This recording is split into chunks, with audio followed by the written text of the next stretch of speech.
Hello. Hey, Starfighter. Welcome in. Good to see you.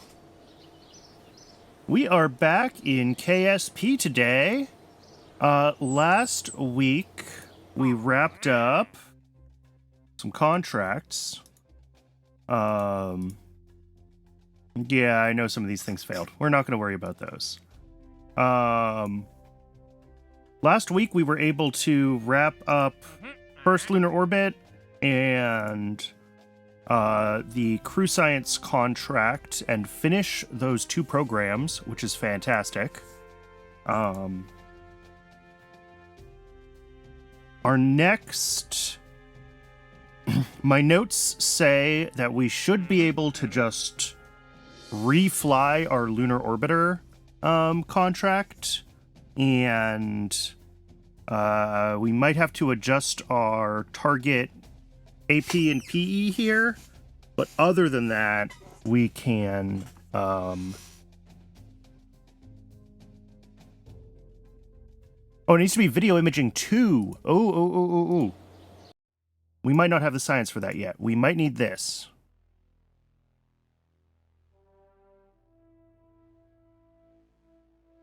Yeah, video imaging 2. Okay. So we need video imaging 2 science before we can fly that. And we'll have a bunch of new science we can gather from the moon when we launch that contract. So that is fine.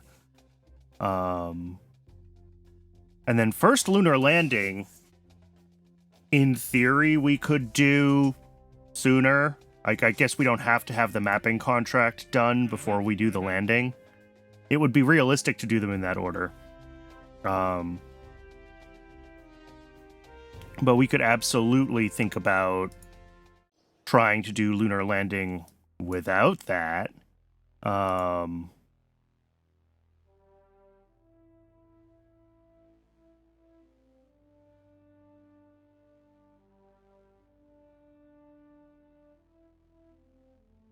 Yeah. So we do have these are the Surveyor engines.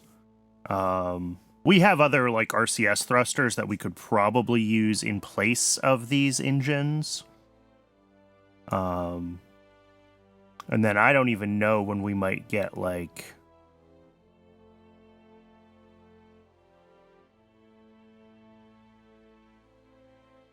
airbags of some sort.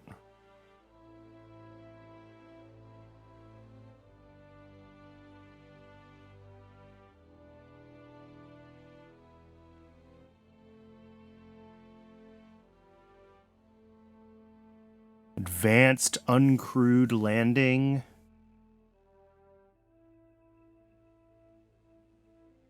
Oh, yeah, and it's absolutely more fun to write a program that can figure out a suicide burn than it is to just land on an airbag. But, and we are going to do that. That is the right thing to do, is to write the script that can do the suicide burn for us. So we'll figure that out for our lunar lander, although we probably do still want to wait until the interplanetary era science, because we'll get way more science if we do both of those. What are the other contracts for lunar landing? First lunar landing, first lunar orbiter and mapper, and then first far side lunar landing. Okay.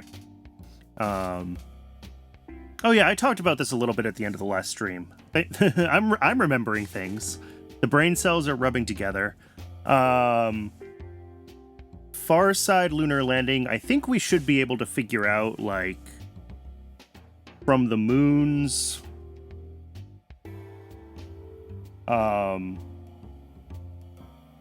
right ascension relative to the Earth. We should be able to figure out what our right ascension is, something like that.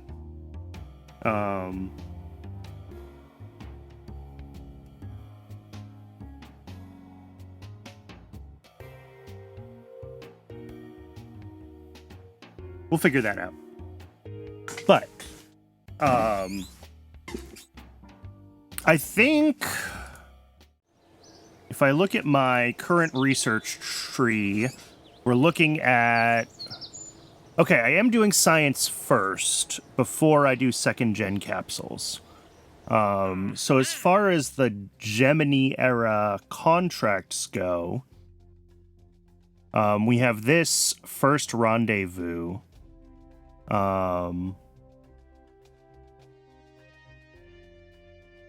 Which can be one human with another non-human thing that they rendezvous with. Orbital flight with maneuvers is optional.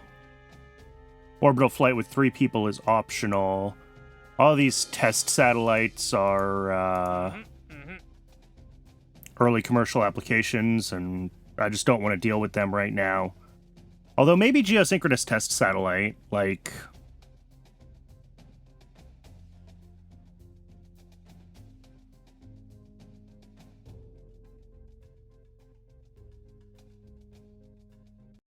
Eccentricity below 0.05, period between 2354 and 2358. I bet we could do this. It's just not worth a lot.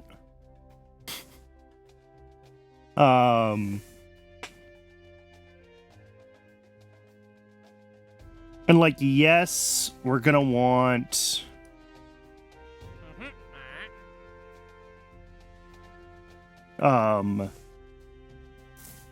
we're going to want probably more comms satellites in orbit at some point, and certainly a couple in orbit of the moon, just so that we have our own communications cluster, because I'm getting sick of losing communication during launches and stuff. But it's...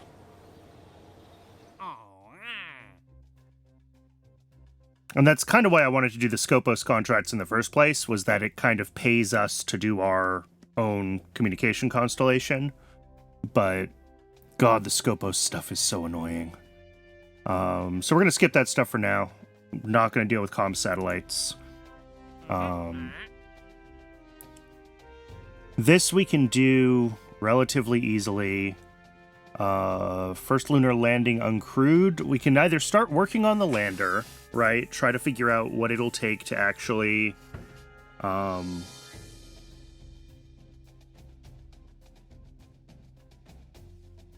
get this landing figured out, or we can start working on our Gemini.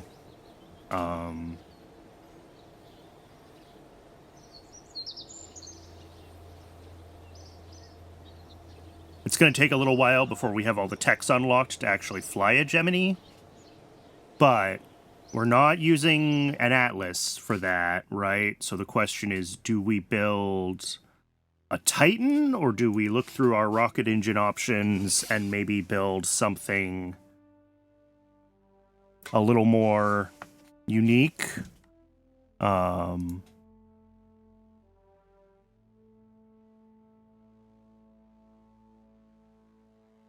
Because I think somewhere we have...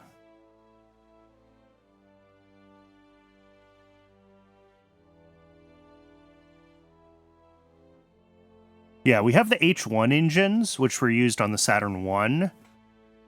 And I'm like, maybe I build something that's more like a Saturn 1, and we skip the...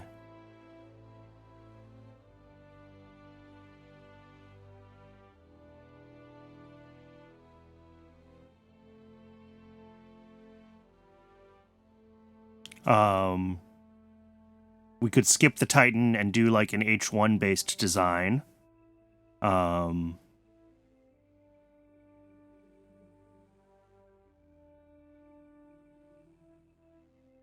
also wonder, do we have parts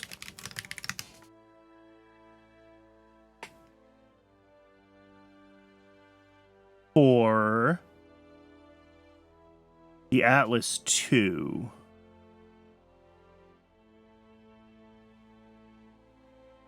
Are those a separate engine compared to... Are they an upgrade of our existing Atlas engines? Are they a separate engine? Because we could look at like a heavily uprated Atlas. That is an option as well.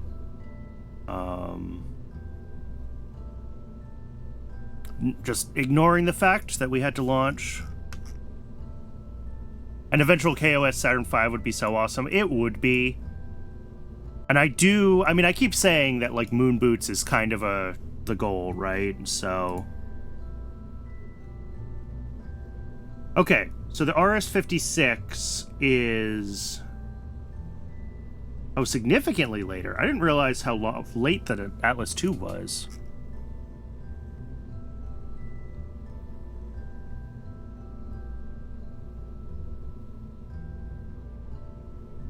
Yeah, late 80s. Okay. So we're pretty much capped out on Atlas performance until... for a while.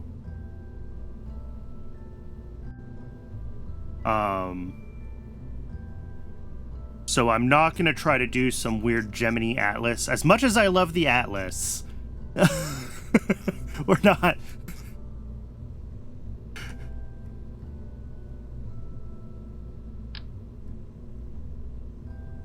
I mean, it's not that much bigger. But no, I think for the mission profiles we're going to have to do to complete the Gemini program goals, you know, it's not just the size of the capsule, right? It's also that we need to do, you know, these rendezvous and dockings, and those are going to require larger service modules, right, to be able to actually do orbital maneuvers, etc., etc.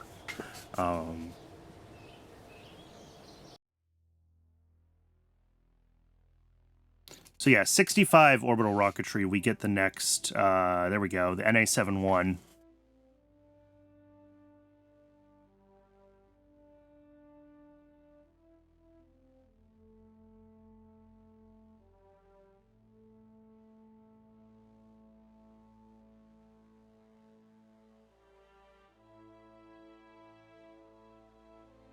And then the other option that we do have, because we're using, those are the H1s, is it 60 orbital rocketry?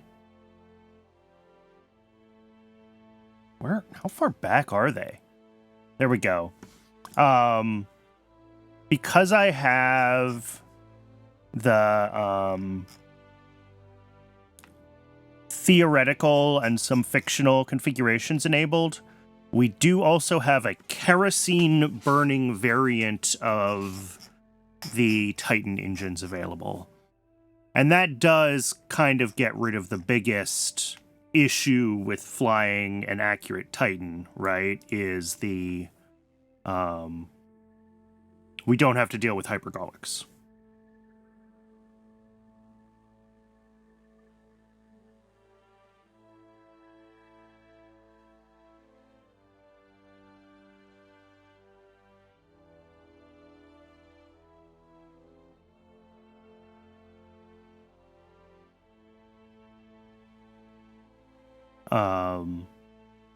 But that's in 59. You know, if we're looking forward, yeah, AJ10 upgrade's fine.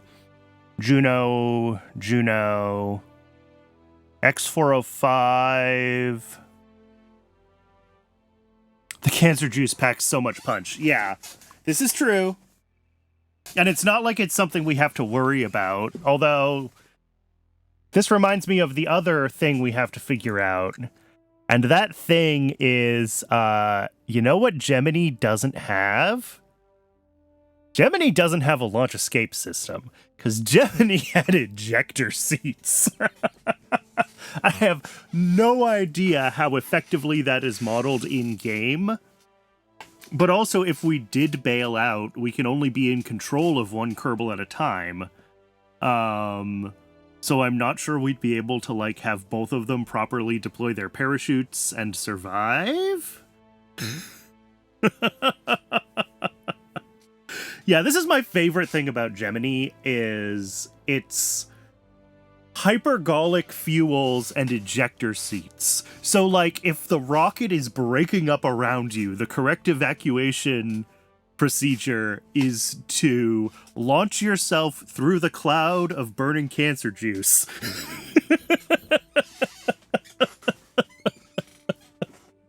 Gemini was bonkers. Ugh.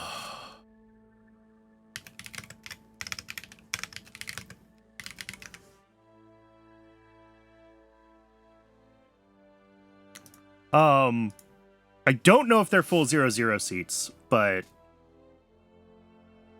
they were certainly significant. They almost certainly had to be, right? Because, like, the testing procedure for them would have had to involve... Yeah, because they would have had to potentially escape on the pad, right? So they must be 0-0 seats.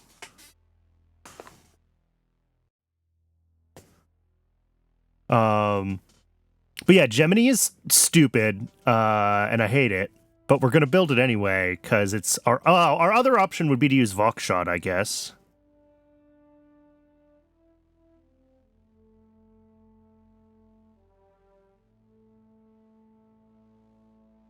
Right? Does Vokshot do 2 crew?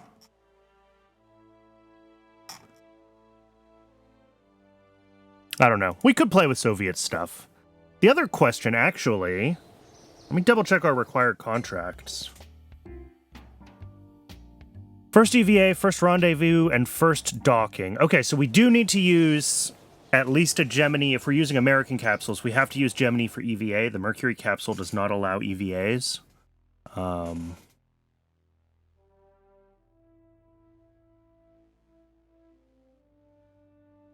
With the...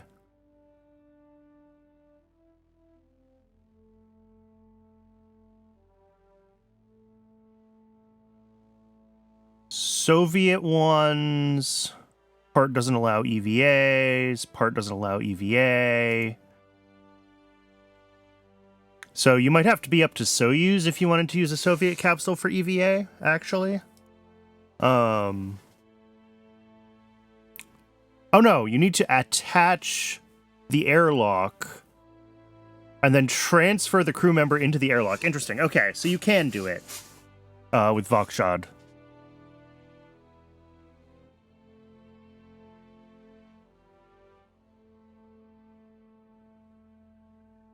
Yeah.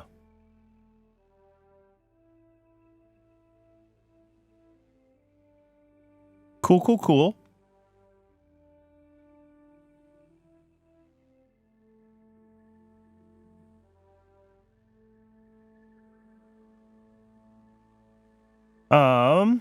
Anyway, Gemini is probably the right answer. We should just build a relatively authentic Gemini, and then we can, you know...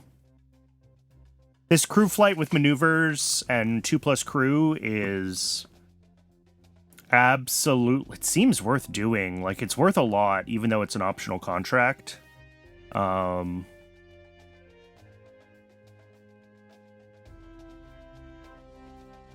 And then orbital flight with at least 3 crew. If we're sticking to American capsules, obviously we need to wait for Apollo for this. But like as far as, you know, advanced crewed orbit, first docking.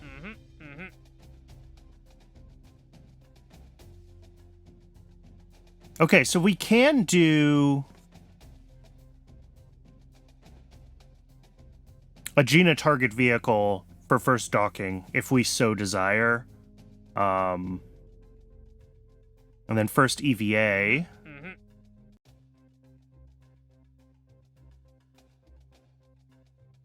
What's our requirement?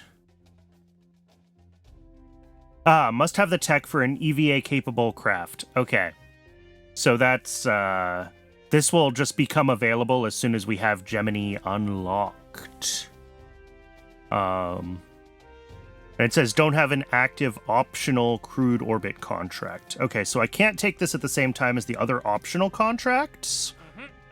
But I could potentially take it at the same time as, like, first rendezvous. Good to know, good to know, good to know. We also have heaps of money. So if we want to build our new launch complex, we should figure out our rocket design, get our new launch complex going, and then figure out what else we can launch on it. So let's design it.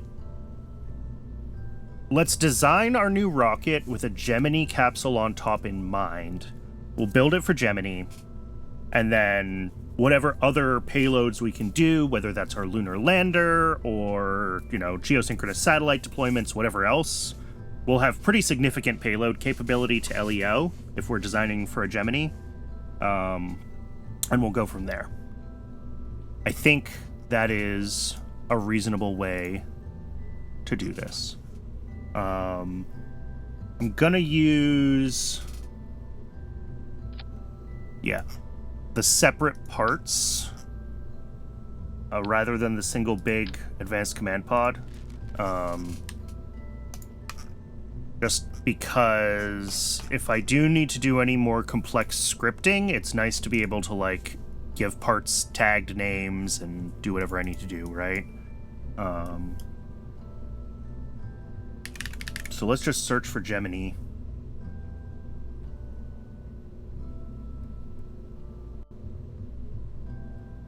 Re-entry control system, I think, is next.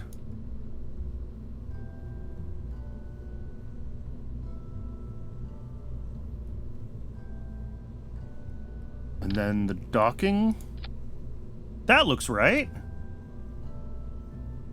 And then nose fairing? No.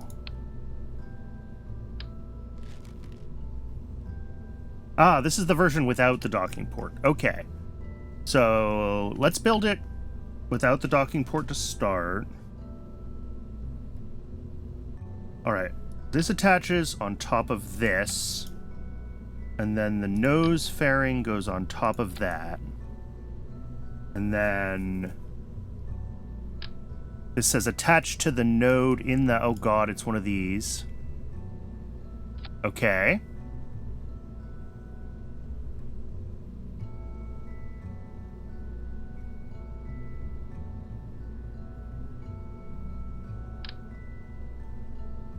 There we go. IKEA Gemini is... Look, IKEA Gemini is not real, and IKEA Gemini can't hurt you.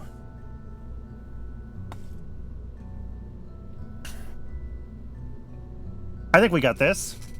And then when we want to do the docking version, we take this whole nose cone off. We put the docking nose cone on. We put in the drogue chute again. And the cover goes on. Oh, look at that! The aerodynamic nose cover covers the probe from the docking mechanism. Cute. Love it.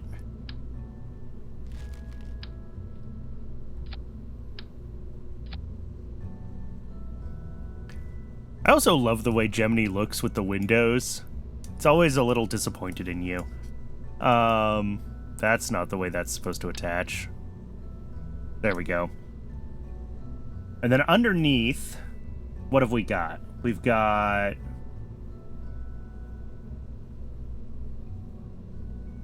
Yeah, that's this white piece is the cover. But I noticed that the little... It's got a little, like, sock for the... Oh, the windows. No, I don't think the windows are covered at launch on Gemini. Not like Apollo. Which seems ridiculous, but... Hi, Serenity. Good to see you. Welcome back.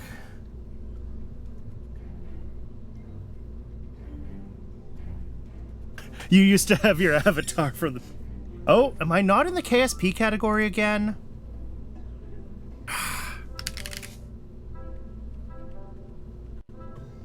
Thanks, Simus. I don't know how I always manage to mess that up. It's the thing that I mess up most consistently in the Twitch UI is putting myself in the right category.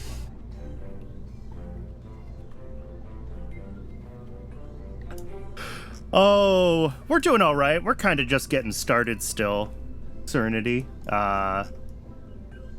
You know, it takes 20 minutes to talk about what I did last week and make decisions and figure out what I want to work on. So we're getting started on, yeah, we're assembling an IKEA Gemini, or Gemini.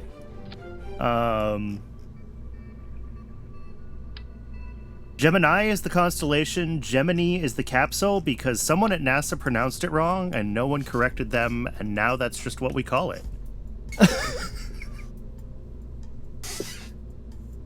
All right, let's see. We've got the retrograde section and the equipment section. We have a heat shield, which probably goes there, followed by the retrograde section, which I'm going to have to figure out the retro thrusters for. No. There's this first, the decoupler, and then the retro section. And then below that, we can have the equipment section. There we go. And I believe... Yeah, we configure this with the OAMS nodes.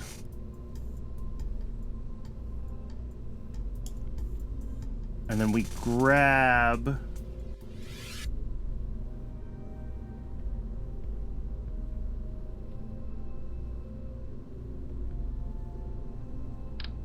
these guys.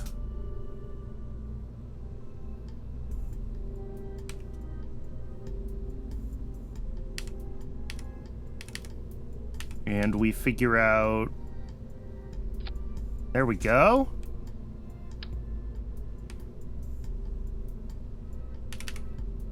I think like that.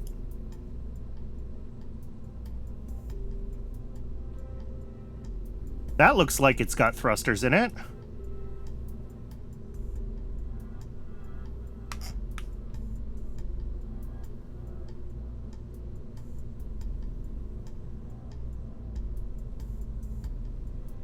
And, oh, Jackie Throne Bone Champ fan, still on Windows 10, officially taking your life into your own hands there. Do they attach in symmetry? I don't know, that's a good question. Let's find out.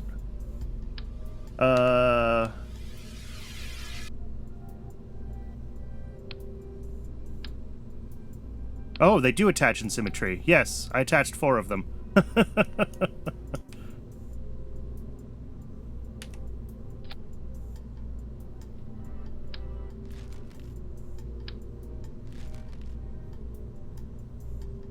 There we go. Yeah, now they're in symmetry.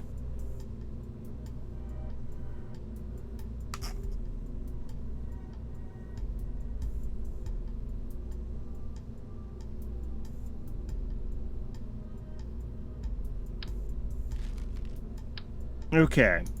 So, I think we want those engines to activate at the same time as all of our...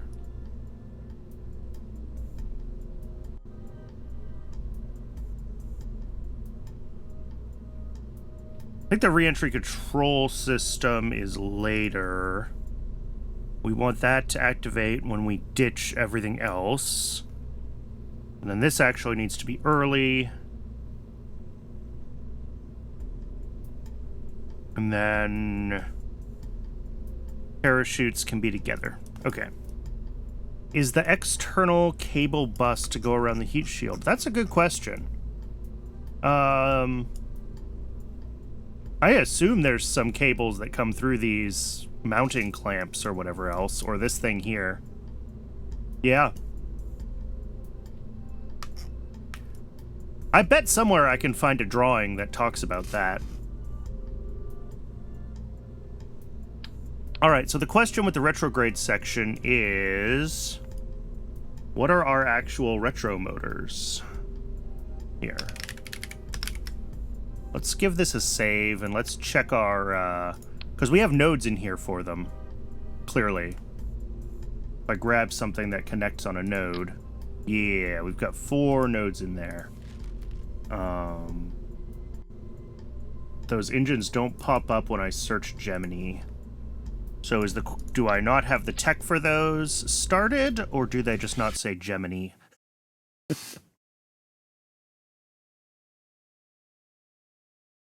Let's look in... sometimes it's easier to find things in the research tree than in the VAB. So we're just going to look here.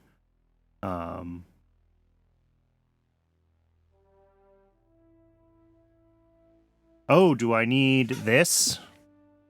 Gemini Retro Rocket. There it is.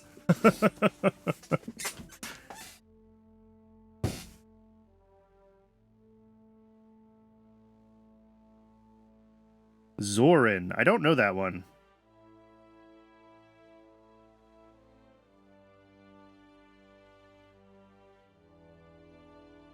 Linux distribution based on Ubuntu. Okay. Heavily customized for users to be more like Windows and macOS. Okay.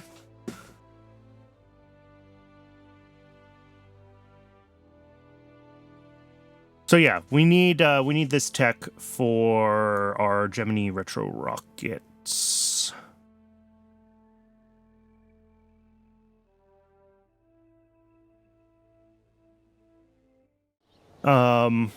I think that's fine. I think we can get 30 science pretty easily if we want to add that to our, like, list of things, but we've got a bunch of stuff we're waiting for before we actually do, start menu when you looked at it as, like, Windows 7. I don't even remember what the Windows 7 start menu looks like. I haven't looked at a start menu in many, many years. Alright, so let's assume we can get our retro rockets, and let's assume we can, that their weight is negligible as far as our overall rocket design goes, and I think that's a fair assumption.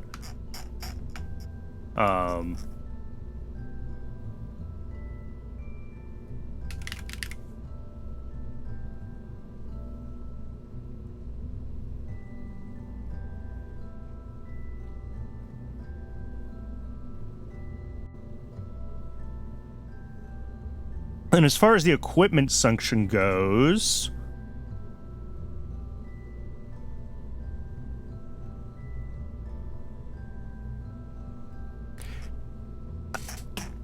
yeah, I mean, I think especially with Windows 10 ending, a lot of people have been talking about Windows or Linux on the desktop again, right? Processes has an O2 pressure controller.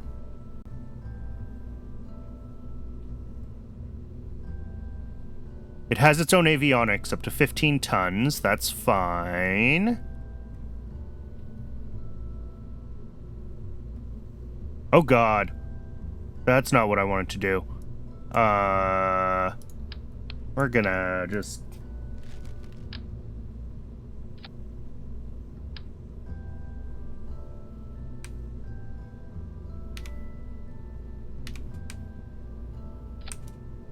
there we go. And MMH and NTO, which I think is what these engines use. How do I confirm that? I mean, I could check the OAMS, right? Engine, MMH, NTO. Yep. Gemini retrograde section. Ooh, it can come in blue. I guess if I check it here, can I see? Yeah, MMH, NTO. MMH, NTO. Okay. And I'm assuming the cabin itself will also have some portion of... No. Is it up in the re-entry control system? Yeah, MMH, NTO. Okay. So that's fine. We have some up here and some down here, and we can really fill this up if we need to. The default is about 2/3 full. I'm assuming the default numbers and the max numbers are based on like different generations of Gemini and what flew at different times.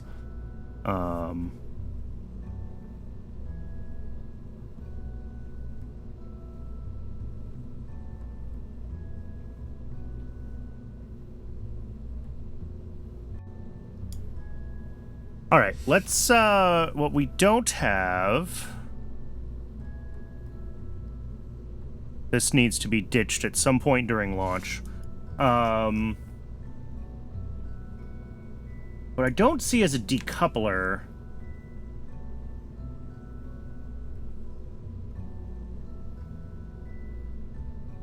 Coming back to the ejection seats. They were still using 100% oxygen atmosphere at that point. Lots of things about Gemini were a bad idea. I think is really the, I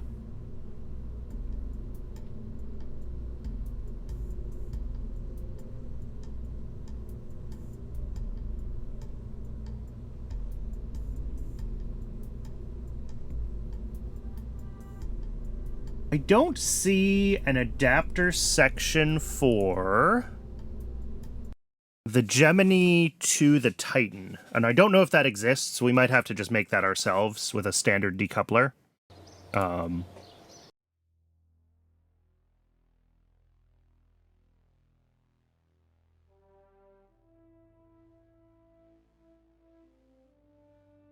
Thinking of doing Mint. The main issue with Mint is that it is a very stable distro, which means it's based on older versions of some things, which is fine, to be clear. Don't have to be on bleeding edge everything. But if you do have newer hardware, there can be issues with newer hardware. Otherwise, Mint is great for a beginner. Absolutely. Mint is designed to be really user-friendly.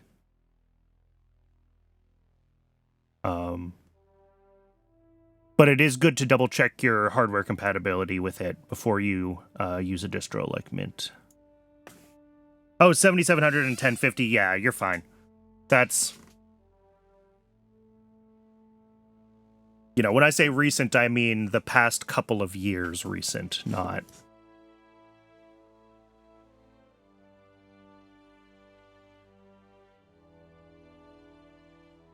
Yeah, you should have no issues with that.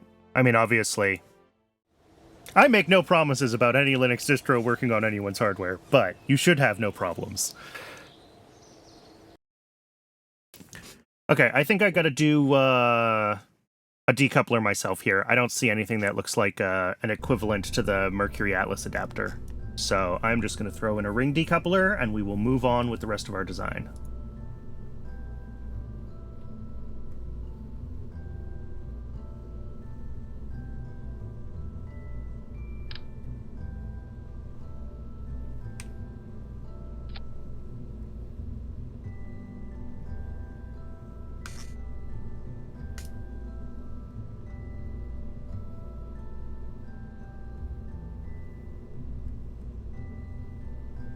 Yes, that is also a really good piece of advice.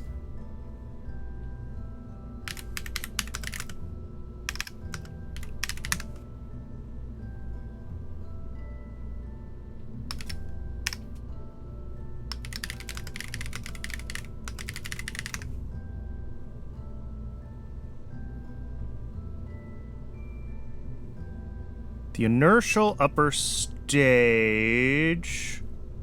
No, those are the newer Titan upper stages. What was the Titan... Yeah. Sound cards are usually pretty good these days because almost all modern sound cards are HD audio compliant. Obviously, there's asterisks. But especially on laptops, you end up with, Wi-Fi adapters, fingerprint scanners are a hot mess. Webcams can be a problem. Right, well... It'll run if it will work correctly, especially on laptops with, again, fingerprint scanners and weird Wi-Fi chipsets, and you can find lots of hardware that won't work right. It'll definitely run on the laptop, and it'll probably, feel better than Windows. But those compatibility things can be...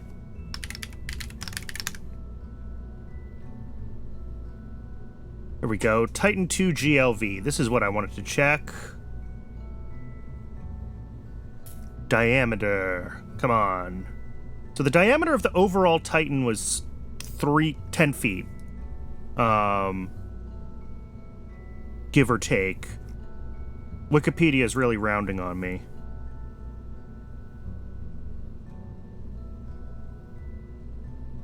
So if I go up to 3 meters, if we just say 3 meters, what are we looking at here?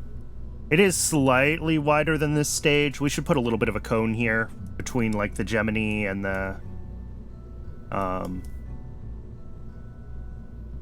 Honestly, it's probably fine. Alright, 3 meters. We're going with 3 meters. And let's just grab...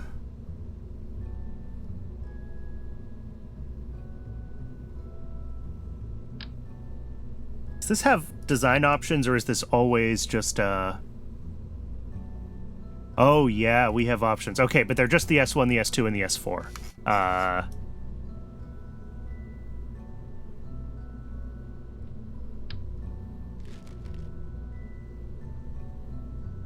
Yeah, getting a USB stick is going to be an important part of testing and installing.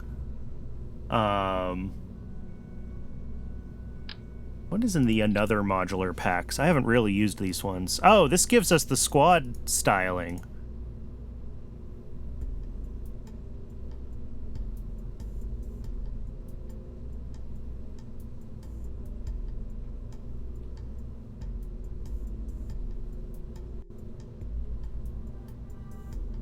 And the vents. Whoops, what did I just do?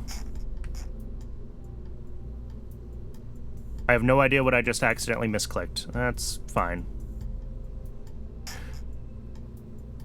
We just reload. The tank ate the capsule? Yeah. Anyway, we'll just use the standard modular tank. This is fine. Oh, I need my decoupler back. Ring decoupler.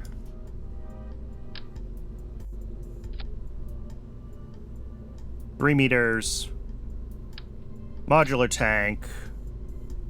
3 meters. Upper stage options are gonna be for us.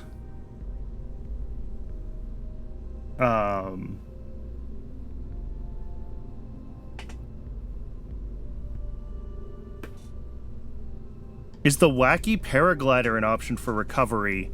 Almost certainly, because I have all the... Here, let's go back to the R&D.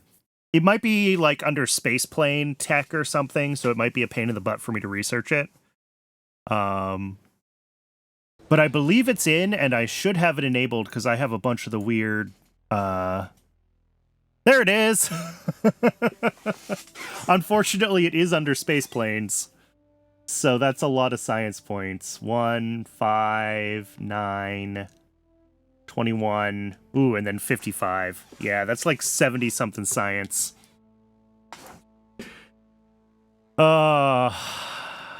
Good call, though.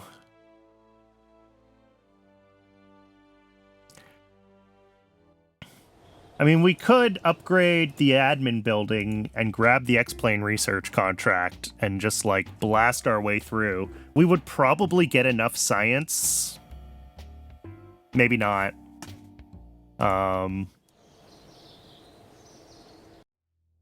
Yeah, unfortunately, it's under space plane stuff. Parachutes are fine. Yeah. I always skip the whole space plane segment when I play. I just don't enjoy planes in RP-1. Alright, so our options for upper stage engines.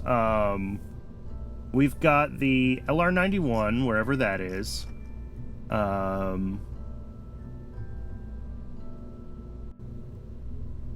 LR-91. Slap it on there.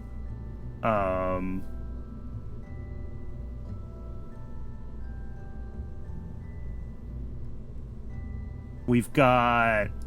I mean, that's probably a bad idea, but there's the Agena engine.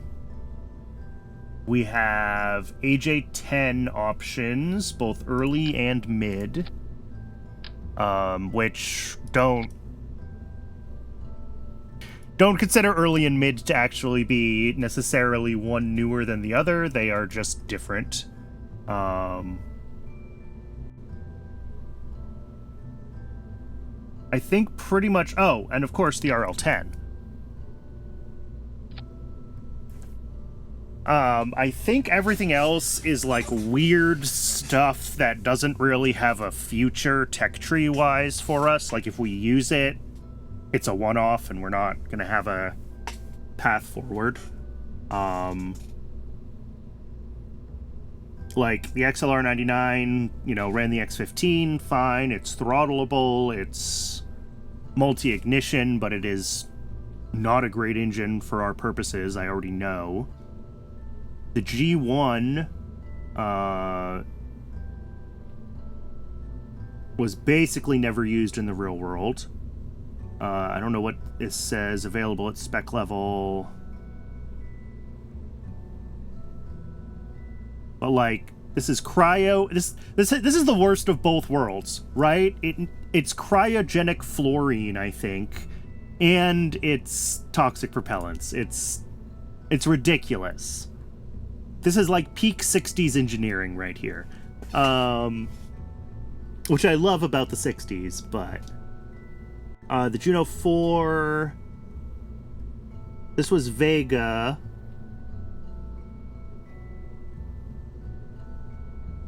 Yeah, which didn't ever really happen.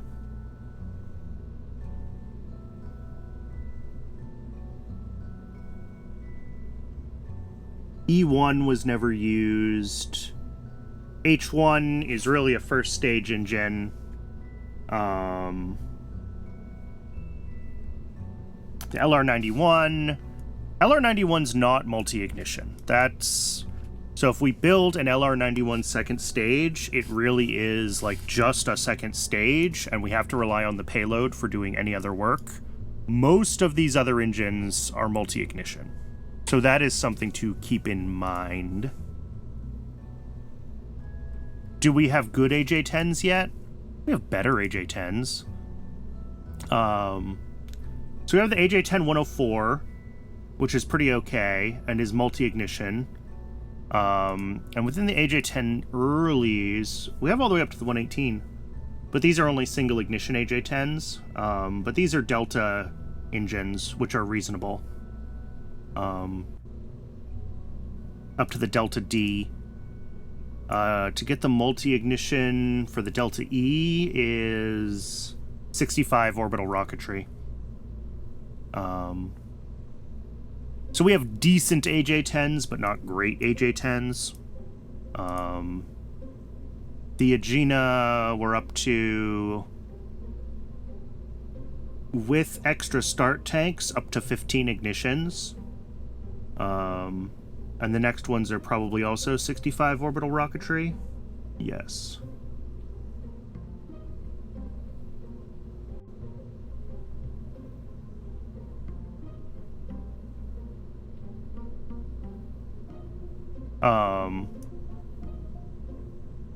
RL10 is, of course, an option. We don't have good RL10s yet. The reliability of this first config is bad.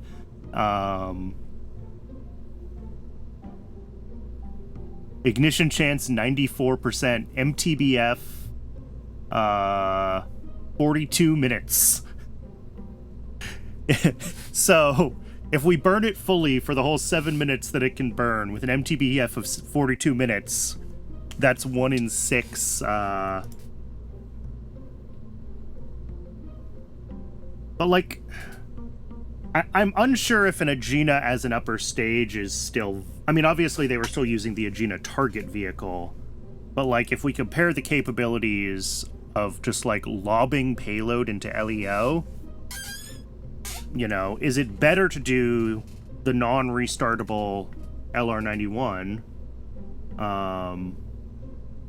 that can just lob a bigger payload into LEO and then let that payload do its own maneuvering, versus have the second stage be doing orbital insertion and then maneuvering? And, you know, Titan is the LR91 option, whereas, like, an Atlas Agena would be the sort of... the second stage pulls double duty.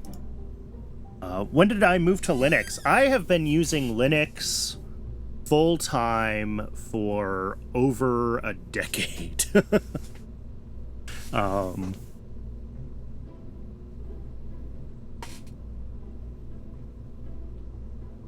But, you know, the asterisk there is that for some types of games, and I do game a lot on Linux, obviously. I'm streaming on Linux right now. For some types of games, I'll still play them on a game console, right? Because, you know, any, like, multiplayer shooters with anti-cheat and stuff like that, you're not going to get working well on Linux. I also don't play that stuff a ton, right? I'm not like a competitive gamer kind of person.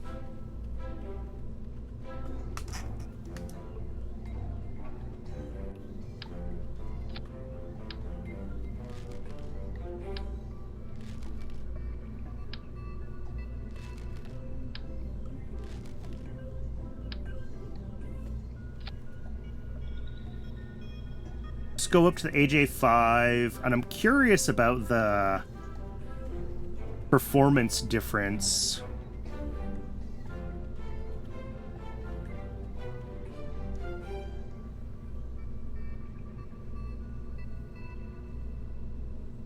Battlefield 6's anti-cheat requires you to enable secure boot. Yeah, exactly. Like, at that point, you may as well just buy a game console.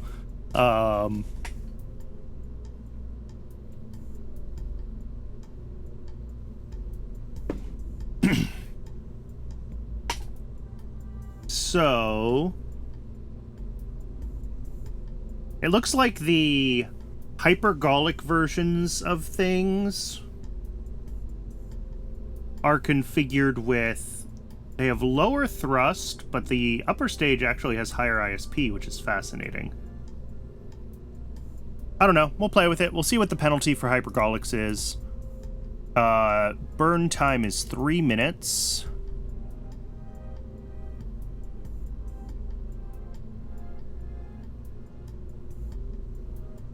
No, not high pressure. Regular fill for LR91. And that burned for 3 minutes, it said? Alright.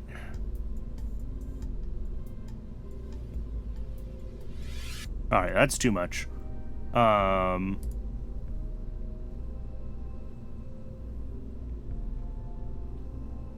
Yeah, 4.1 is fine. 190 seconds.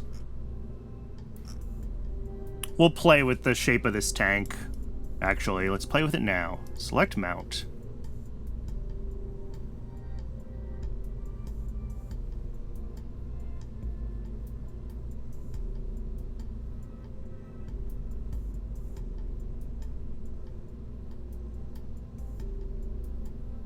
Ooh, that doesn't look bad.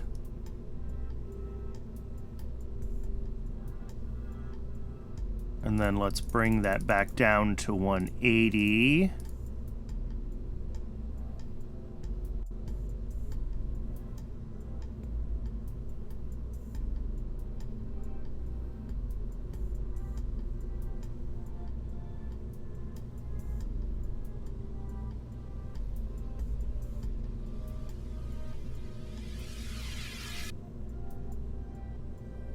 Oh, right, that's our... When do we want to ditch that? You know what? For now, we'll put it in this stage.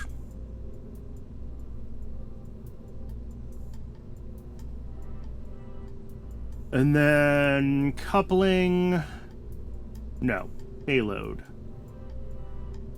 We want...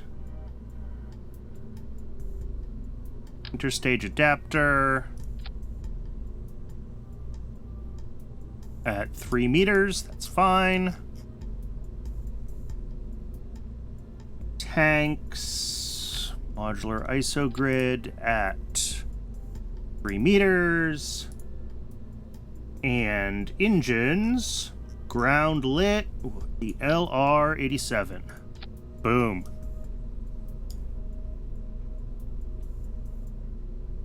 We'll go with the AJ5 config. What's our rated burn time here? 2 minutes and 30 seconds.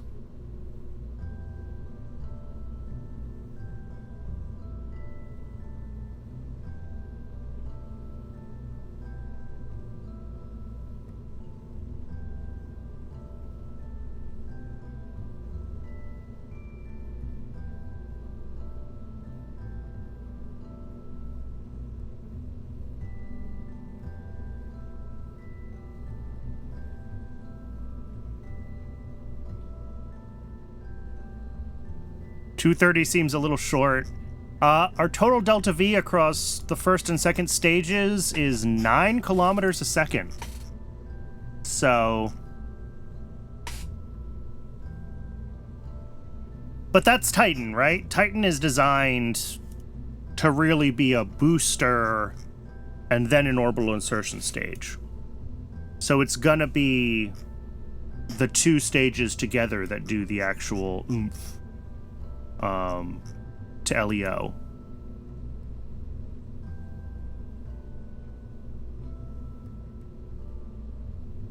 Oh, and it is ad break o'clock. Jeez. The time has come. It has been an hour. We'll be back in just a few minutes, and we'll keep working on our launch vehicle here. I'll see everyone in just a few minutes.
And I'm back.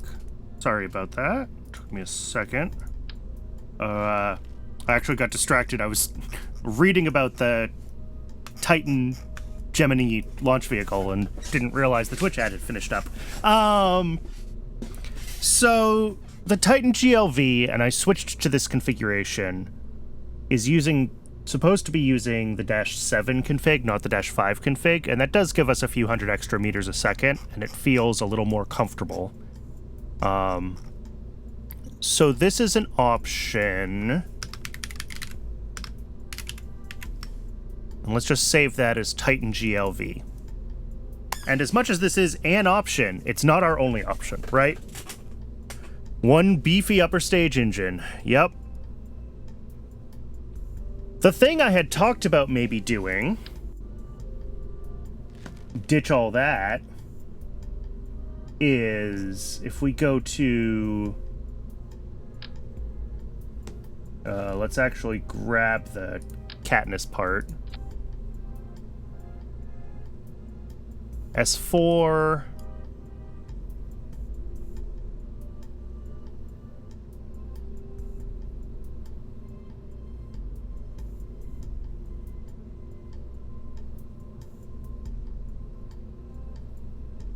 And if we grab our engines... Well, that's not right for the S4. Can I change the...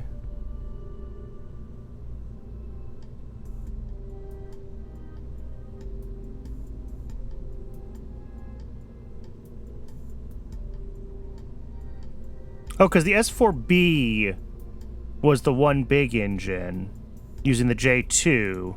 Yeah, so this is an S4B. This isn't actually an S4. That's my problem. Core. No, it's only the S4B. All right, fine. Build myself a proper S4.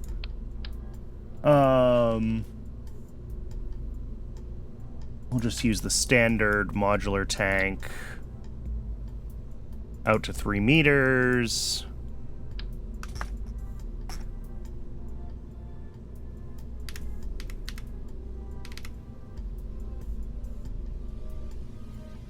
Three meters is really not quite enough for an S4, is it? No, that's not. What is the diameter of the S4? Yeah, 5.5 meters. So trying to run this as like a proper Saturn 1 is certainly overkill for a Gemini. But I could do something that's like a Saturn 1 precursor, right? So we say we have 4 RL10s. There we go. That's not so bad. And I think that fits within sort of our overall design here. And then we grab an interstage. Tuck it up there. So these guys, if they were going to be the S4 variant, should be the RL10A3 one, which we don't quite have unlocked yet, but that's fine. What's our rated burn time for these? 7 minutes and 10 seconds. All right.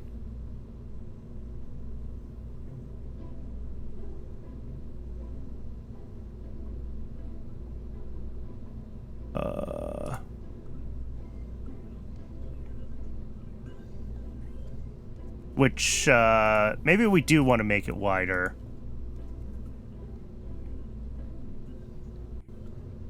$430 seconds, yeah. 458, that's fine.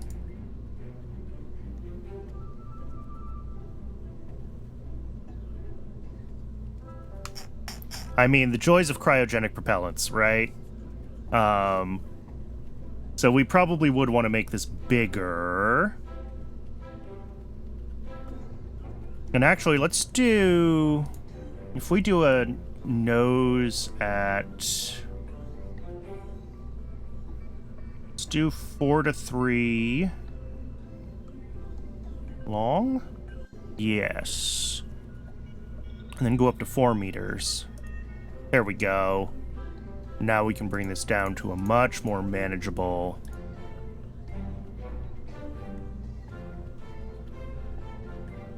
430 seconds is what I said.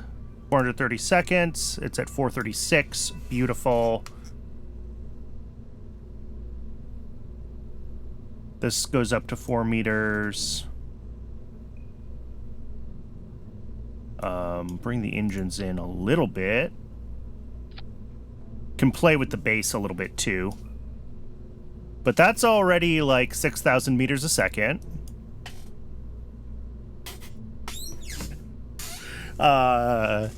Only half of that at ground level, and obviously our TWR is tight.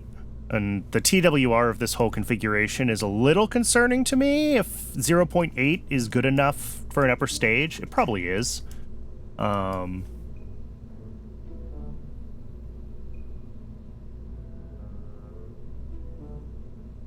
then if we grab another tank... Yeah, Big Gemini was hilarious.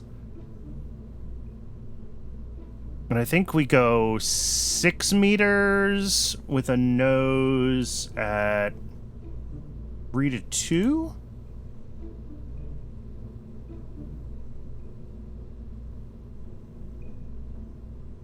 Yeah, like that. And that gives us our next stage. And then this guy's gonna have our H1s.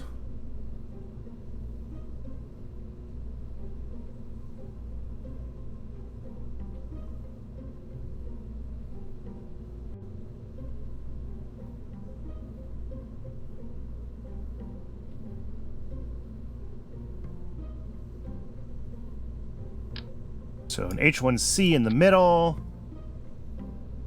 And some number of H1Ds outboard.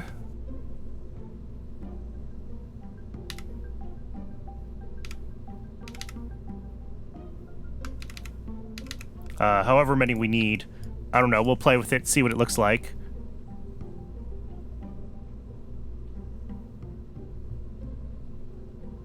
And then, do we have a better variant of this available? No. Just the base, that's fine. Rated burn time on these is 155 seconds. 155 seconds, all right.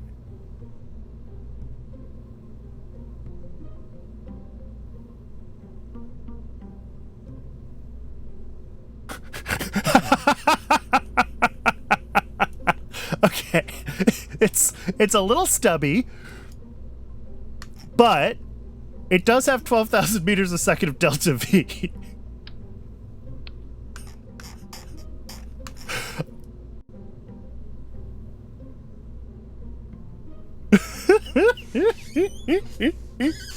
I kind of like it.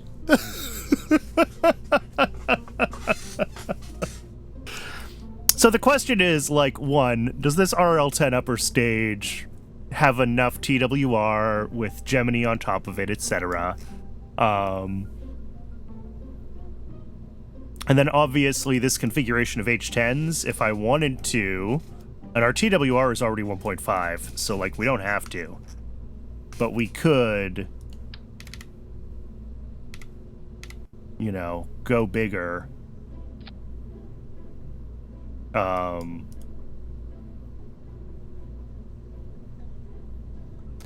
Which does make the whole thing less ridiculous. I will say that.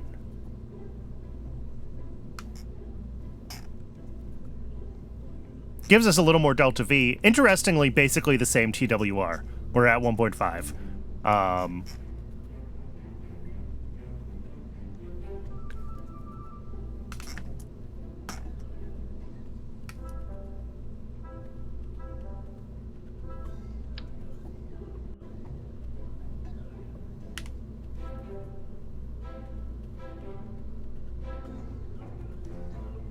So I think these are supposed to gimbal a certain way.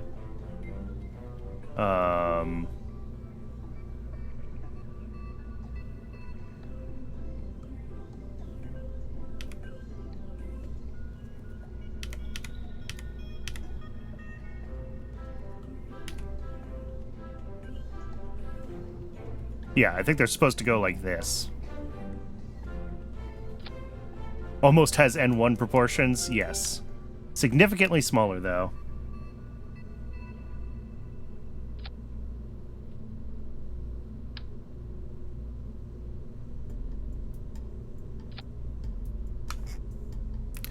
How many H1s were actually on the Saturn 1? I don't remember.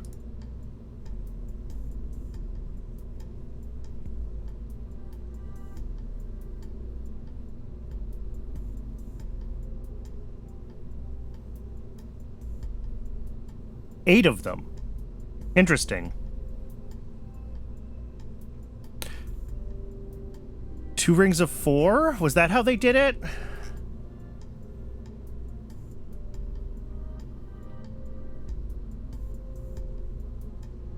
Yes, it was 2 rings of 4, I think. Rather than whatever I just did.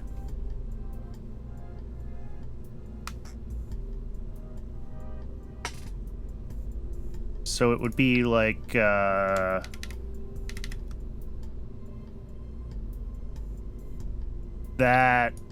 and then like,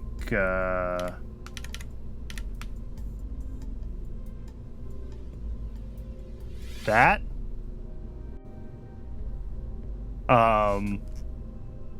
But yeah, they had it all set up with, it was multiple tanks. It was a weird design, right? But it'll fit with the pod extensions, yeah. Yeah, that's right.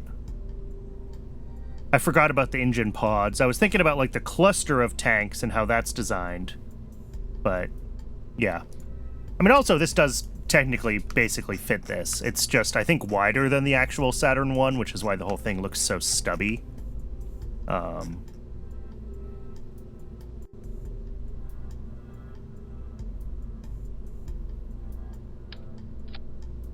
Yeah, 6 meters. The Saturn 1 was a stubby rocket, too. I mean, maybe this is... I know it doesn't have the aesthetics of an actual Saturn 1, but...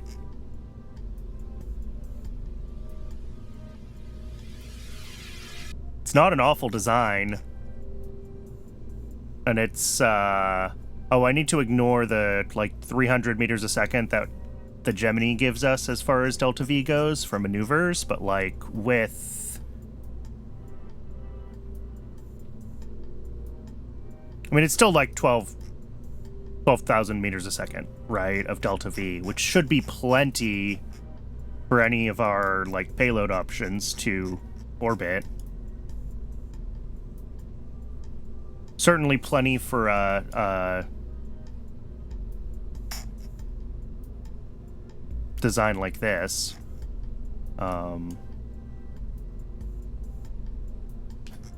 What did the Titan give? Yeah, it was like 9K, 9,500. Which is just enough to get a Gemini to orbit, right? It's like scraping the bottom of the barrel for fuel.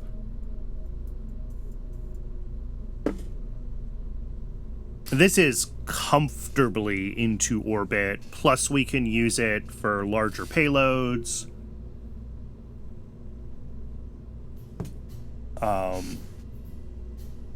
My only concern is...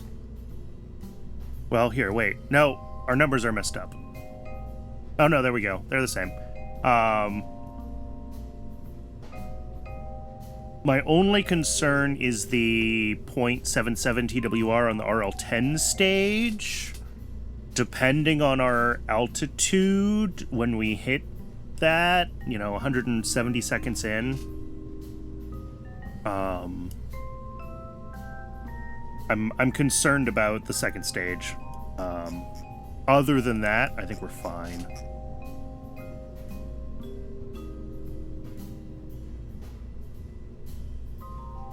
And we could go up to 6 RL-10s. And the 3-1...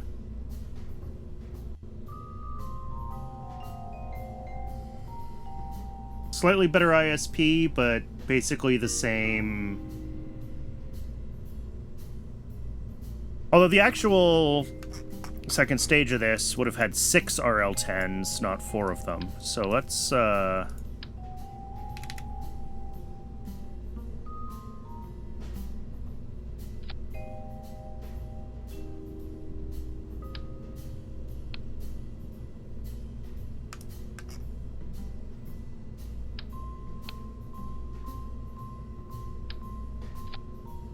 let's try that with 6 of them. And then let's get our burn time. We don't necessarily need to fully fuel this for its, 400 seconds of burn time, right?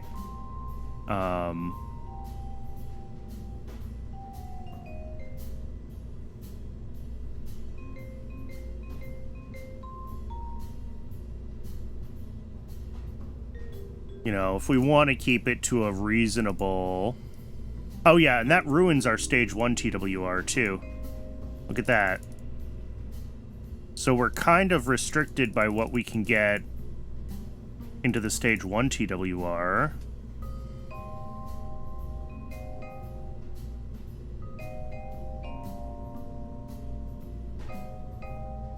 Which is messed up again.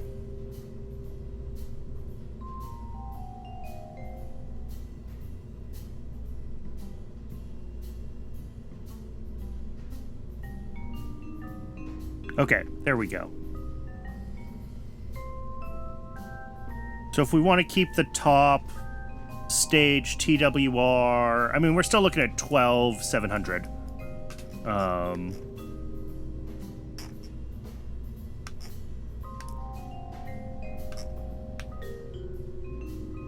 Might be nice. Is there a Saturn 1 mount? Yes. Well, no, but we have this S1C mount, and we'll use it. And I will click on the wrong things, and then I will be sad. Like, yes, this is the wrong...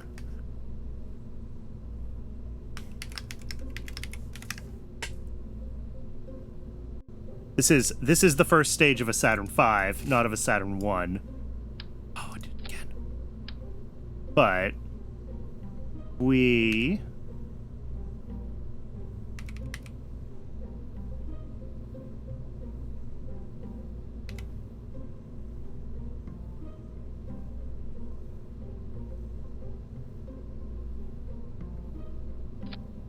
But it has the cool pods. Exactly.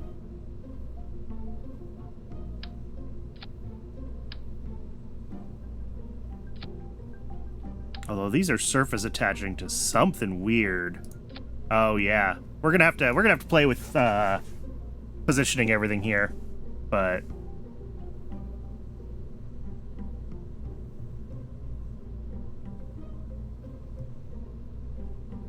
make sure I've got the right ones in the right place. Single ignition, H1C, inboard does not gimbal, H1D. Gimbals. Okay. Yes.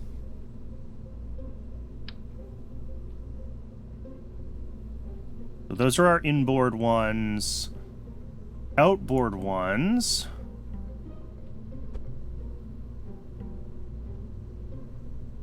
Rotate. And everything needs to be shifted up.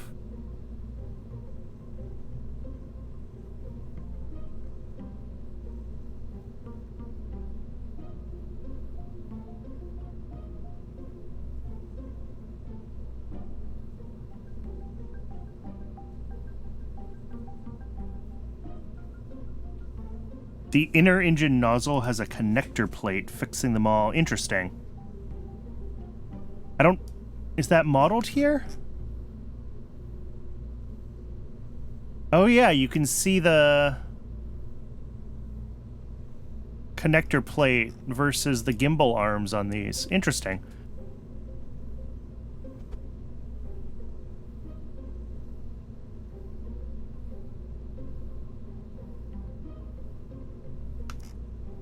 I think that's right. How's that look? Our AirSats Saturn V.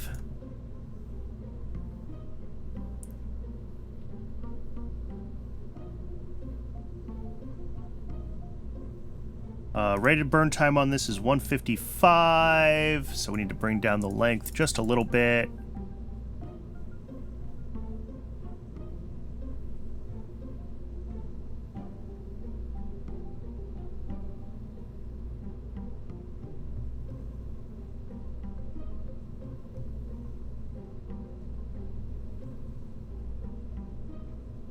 Still around 12, well, minus 250, so 12.5 kilometers a second of delta V. What is this? Oh, yeah. Okay.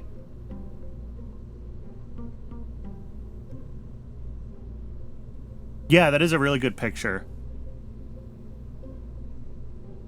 And yeah, you can see the plate attaching all the nozzles together. Interesting. So that's got to be... Is that part of the launch clamp system? I wonder if that, like, goes all the way through into the structure or if it's just on the nozzles. It's hard to see from there. It looks beefy.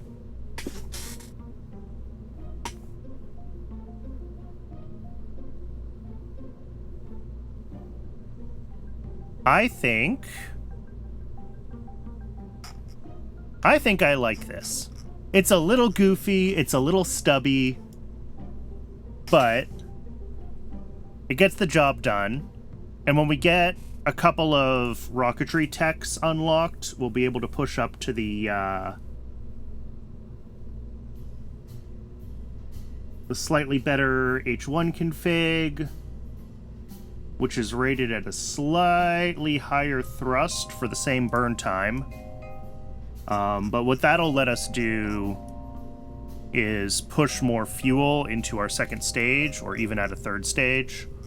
But like this whole thing with payload on top instead of a Gemini, and this is not... This is our Saturn 1 variant.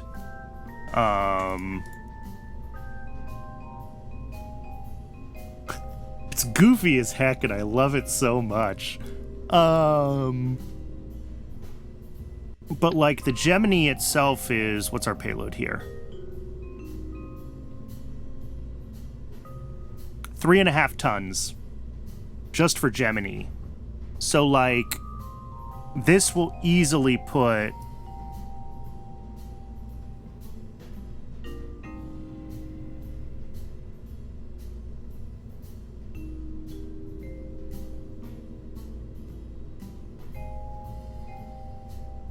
There we go. This will easily put a lot more than 3.5 tons into LEO, right? With it currently being at like 12.5 kilometers a second. And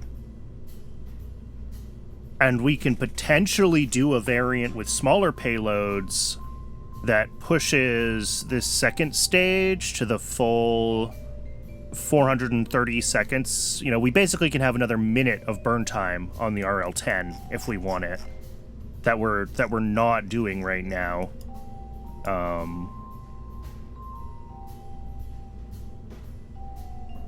Because when we go that far, yeah, our TWR starts to get 0.8. You know, this might actually be acceptable. It's not a heap of extra delta V in total, but the launch TWR is still okay.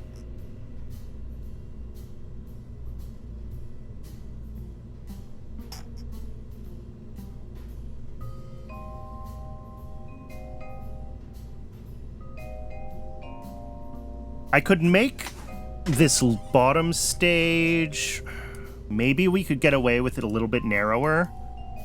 Instead of the 6 meters. What's this one? 4 meters. What are our options for noses?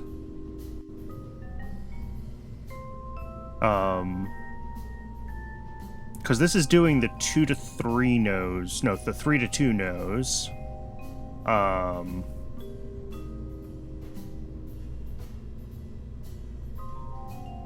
And I guess I could do the 4 to 3 nose. And what would that be? 5 1/3 meters, I think, instead of 6 meters on this stage. So we'd basically pull it in a couple of feet. And I think there's room in my engine cluster here to do that, and it would make the whole thing look a little less goofy. I mean, we could just try it, and if we hate it, we hate it, right? Like, nothing's permanent.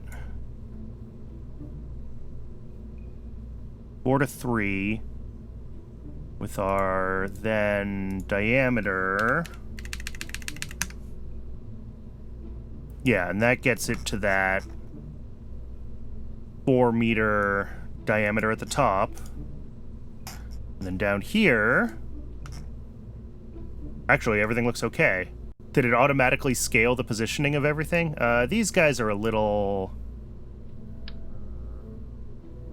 close. But these guys move, nope, they're sticking out just a little bit, aren't they? All right, let's, oh, and I shouldn't have moved those. Oops. It's all right. We'll, do that.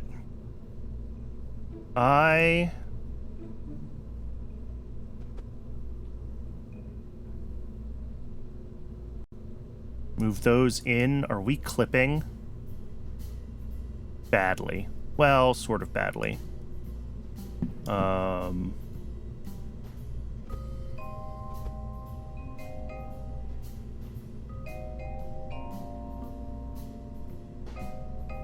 Rotate the mounting hardware to the inside for all of them. Although that's not mounting hardware, is it? That's turbo pumps. So those can't really be clashing.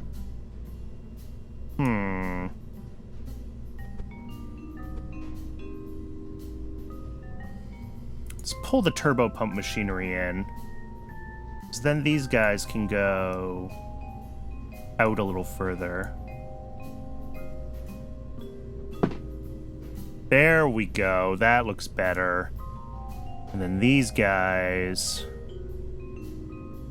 come out a little further. How does that look? I think that's pretty good.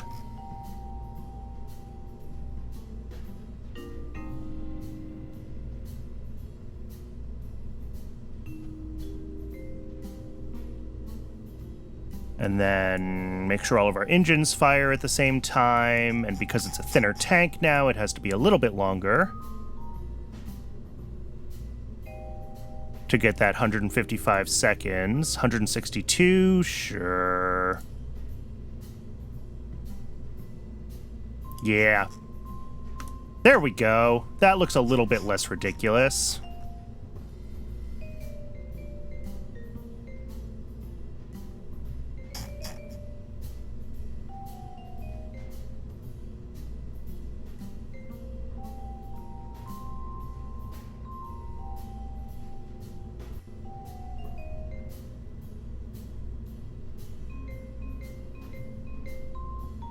And I wonder up here, does we can always change this back if we have to. But I just saw somewhere in here something that said the 6-engine SLS variant. No, that's too much of a booster look.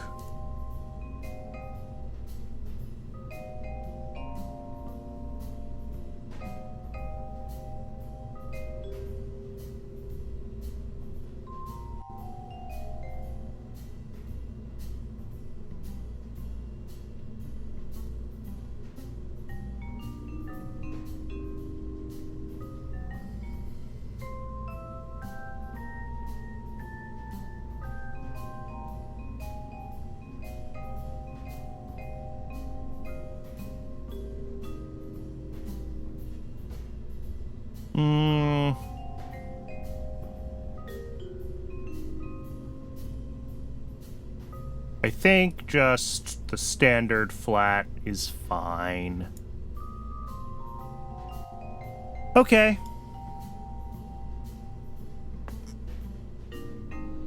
Oh, and then this definitely needs its layer of MLI. That, we can't skip that.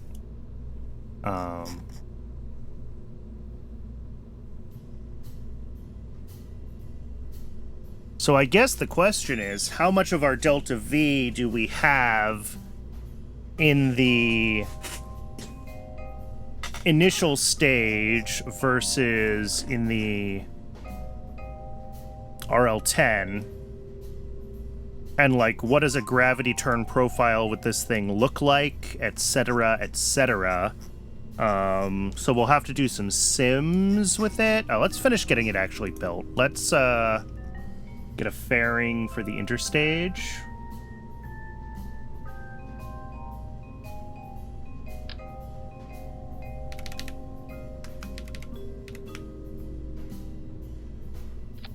There we go. And we can recolor this as needed.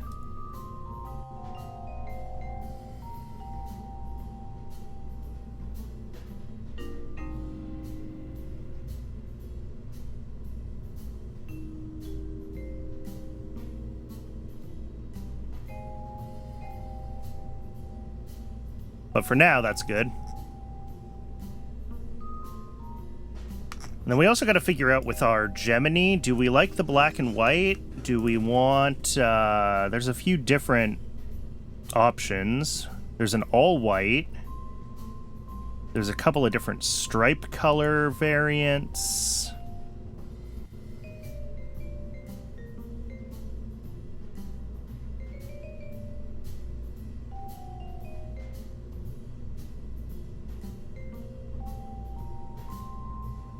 And then the retrograde sections, I think, are either this slate color or the white.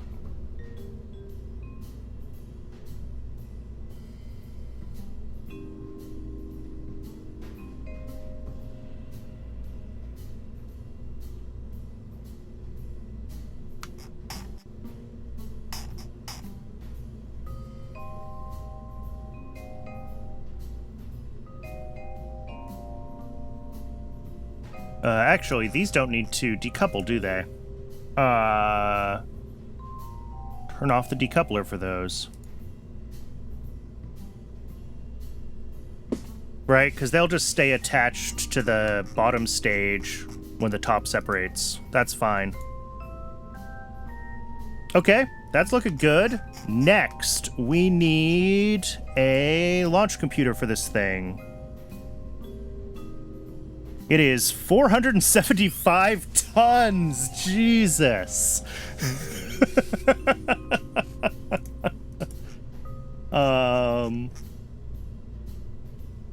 here's a quick question for myself. Polo CSM diameter. 3.9 meters. Okay, so good. So this 4 meter RL10 abomination that's here, I think if we... Why is it that heavy?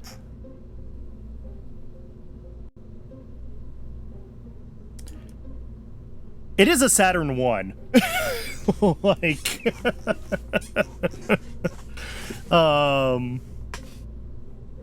Which part is that heavy is the question. It's got to be like half this, right? 50 tons. So it's all this. Space. Jackie, thank you so much for the follow. I really appreciate that. Yeah, it's all the bottom stage. Turns out running 8 H1 engines is just a lot of fuel.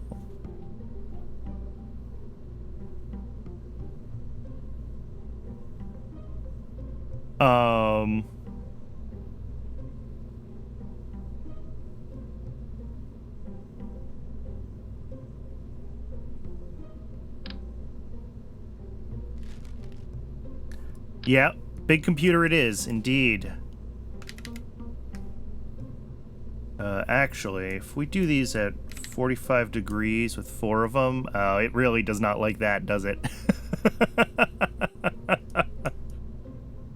I just want to attach it to the... Nope. Nope. Nope. Nope. Nope. Nope. Nope. We don't need any accidental right angle spirals.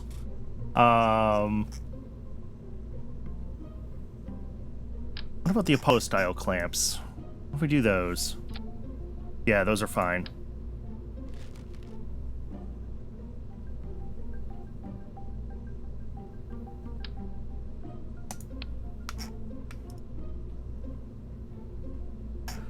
The other thing we could do that would maybe make this look a little less silly is do the full RL10 at...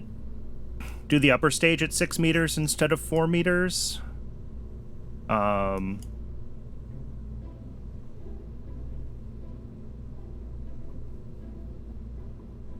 But I think this is fine. I don't think this looks that silly.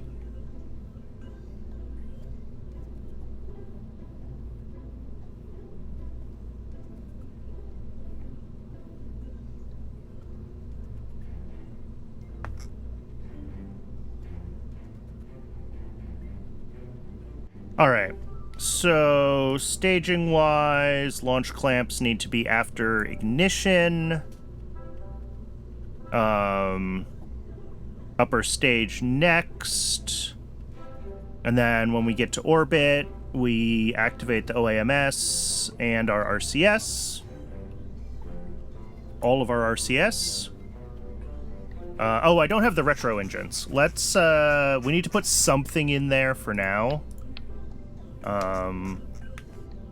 Let's see if the Mercury retro engines have enough oomph. If not, we'll have to grab a different solid and just shove it in there as a retro engine.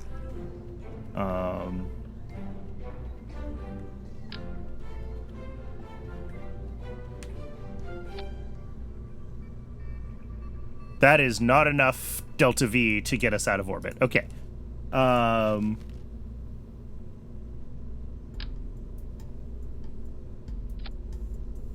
That'll do it. That'll get us out of orbit. I hope. Oh, no. There it is.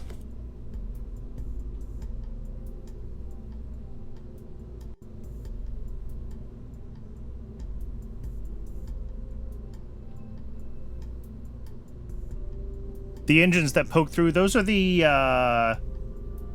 orbital... what is it called? OAMS, I think. And I don't remember what that stands for. Orbital Attitude and Maneuvering System. There we go. But that's really just for doing, like, minor orbital adjustments and rendezvous and things like that. It is not intended to be a retro engine, although we do have a couple hundred meters a second on it.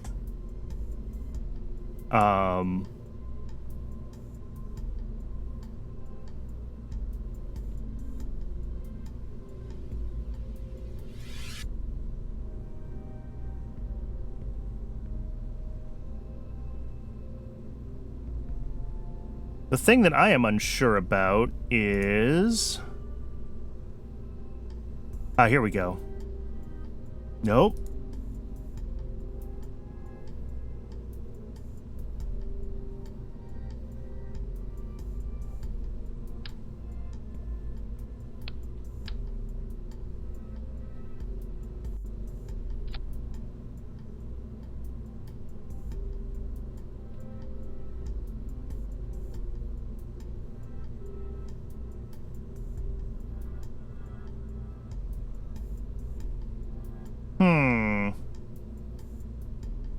This has a decoupler between it and the retrograde section, but I don't see that showing up here. It only has its RCS in staging.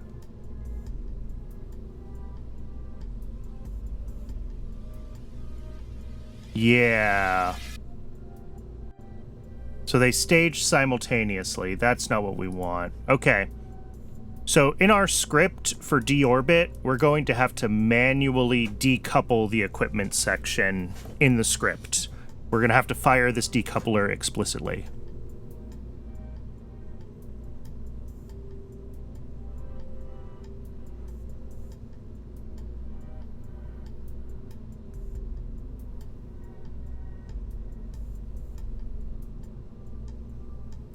Otherwise, I think this looks good.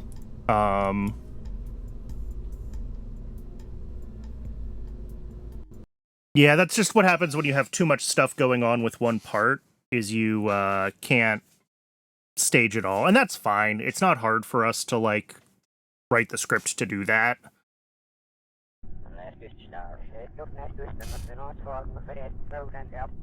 All right, Paulette, let's give Gemini a test drive here. Let's just do this with MechJeb, honestly. Since this is just a general test of what the launch profile looks like, we'll just use MechJeb for this. What am I looking for? Smartass. No. Not smartass.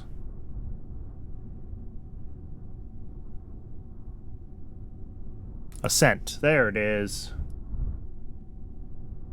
We want primer vector guidance. We want orbital inclination.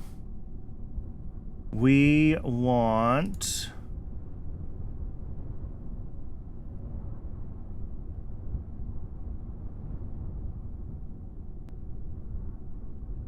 target periapsis. Let's just go to like a 300 by 300 orbit. I think that's fine. I think everything else,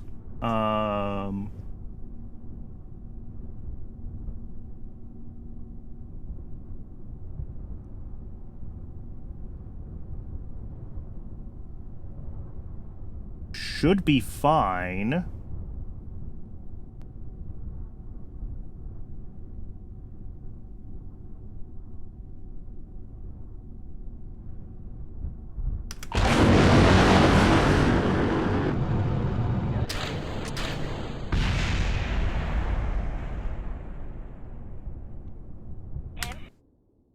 There's a MechJeb setting to make sure that it doesn't flip the throttle when it goes into autopilot.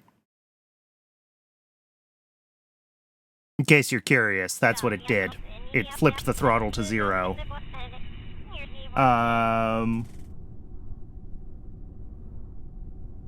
Do I remember where that setting is?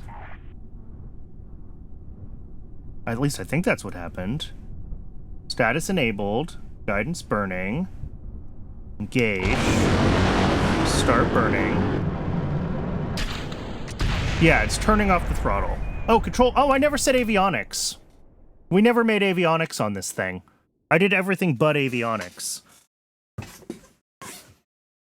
That would do it if we don't have an avionics unit. Okay.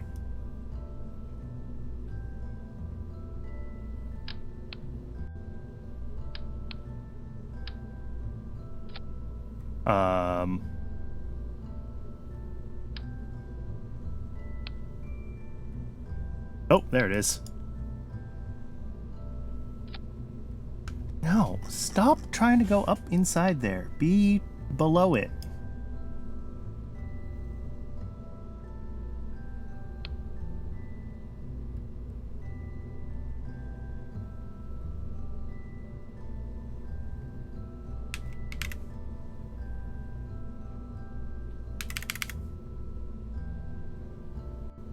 Oh, this is fine. There it goes. I was worried that avionics was going to be huge. It's really not. Let's see how long that avionics unit lasts for. Duration 1 day. Yeah, 5,000 EC is plenty.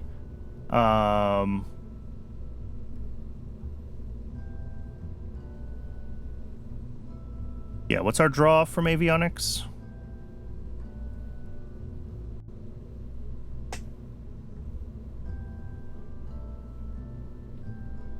Like a kilowatt? Yeah, that's fine.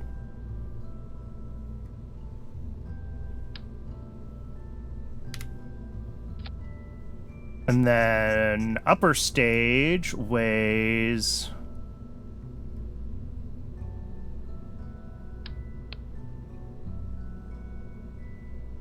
50 tons. All right. So that needs like a 60-ton avionics unit, I guess. Oh, jeez. There we go.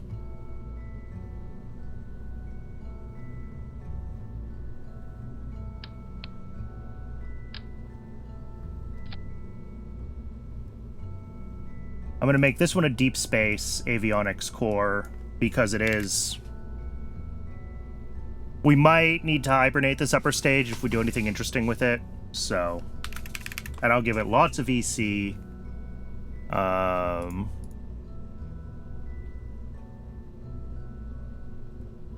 Yeah.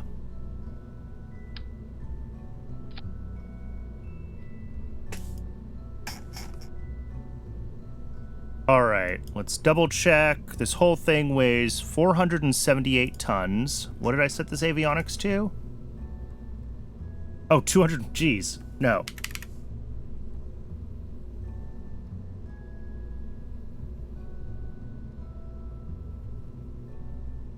But yeah, our avionics tech now is big enough that these avionics rings are always pretty small.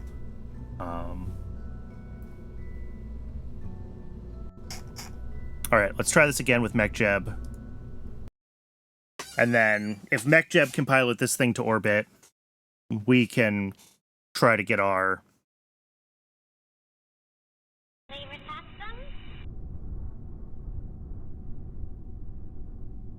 Need to recenter that, but... 300 by 300... Alright, engage autopilot.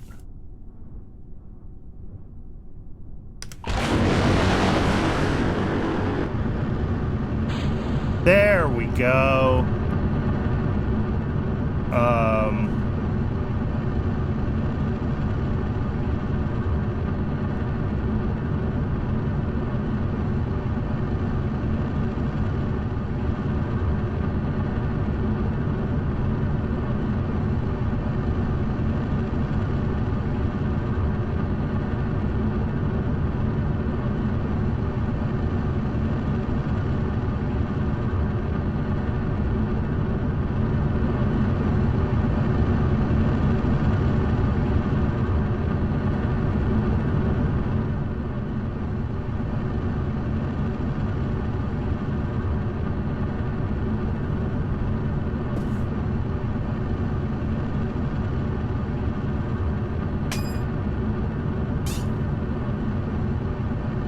So yeah, we're obviously, I mean, we're going to want to grab the techs to upgrade these H1 engines and the RL-10 over time. But, you know, as far as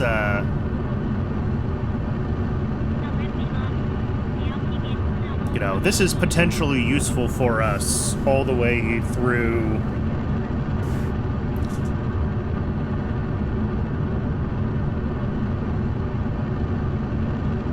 I mean, heck, we could uprate this upper stage instead of doing a real S4 with a J2, right? We could be continuing to grow our RL-10 based stage instead.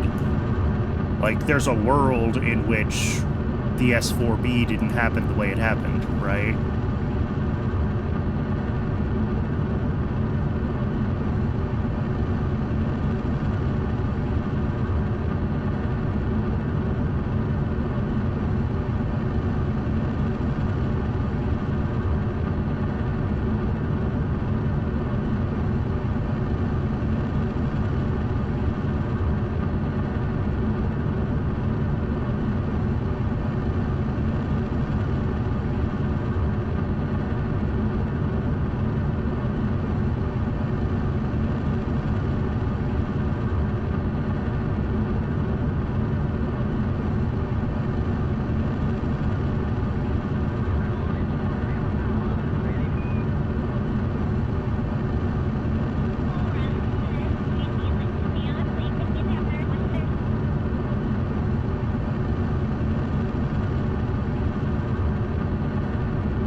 .300 by 300 might have been an aggressive choice for a first launch. But we'll see how we end up here. It's pushing the AP up really high, which is interesting and somewhat concerning.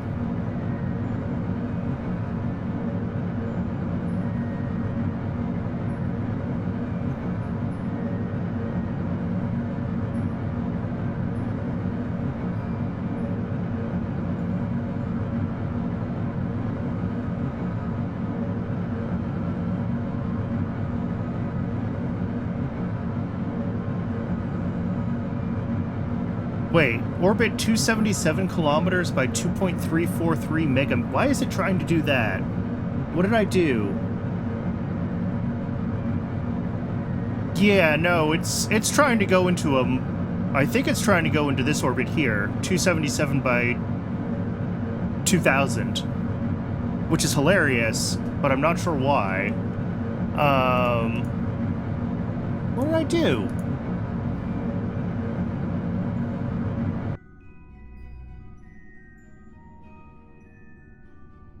Yeah, target up. Oh, there it goes.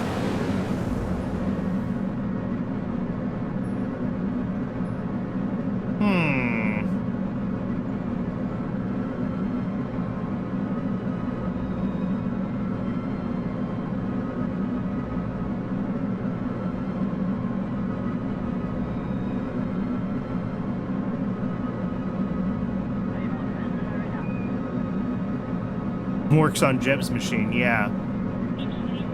Because, yeah, it's pushing our AP. Our AP is almost a megameter now.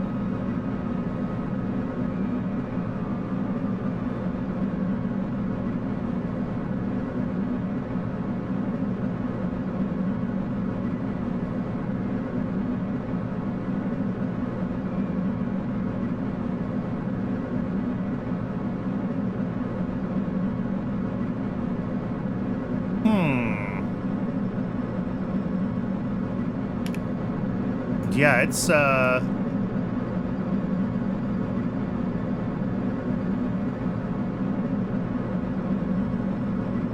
that yellow line our target orbit?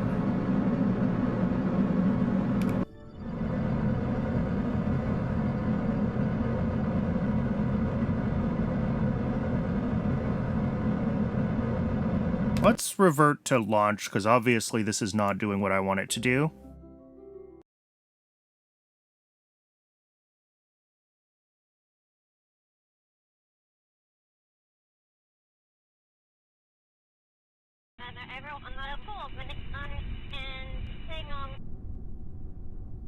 All right, 300 by 300. Yes. Current inclination is fine.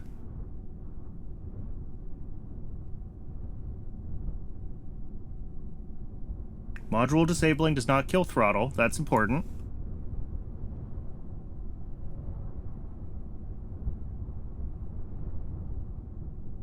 Draw trajectory. Okay, so that was what it was drawing on the map. Was that like 277 by whatever?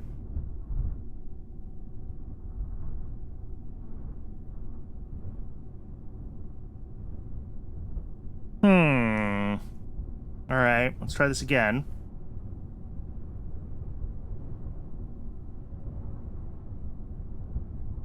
Orbit 275.5 by 2.5 megameters. Why is it deciding that? What if I go to like a 250 by 250?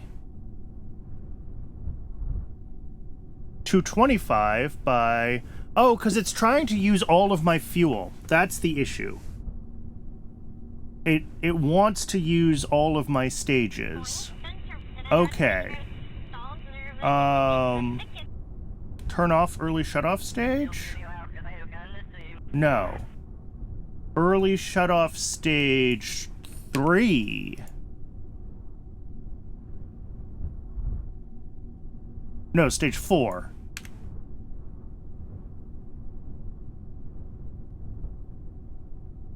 There we go. There we go. I have to tell it that it's allowed to shut off stage 4. Otherwise, it tries to use all the other stages. Got it. All right, an ad is about to start. If it hasn't already, I will let the ad run for the next 3 minutes, and when we come back, we'll try again to fly this thing into a reasonable orbit. I'll see everyone in just a few minutes.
All right, Twitch says the ad break is over. Thanks for hanging around, everybody.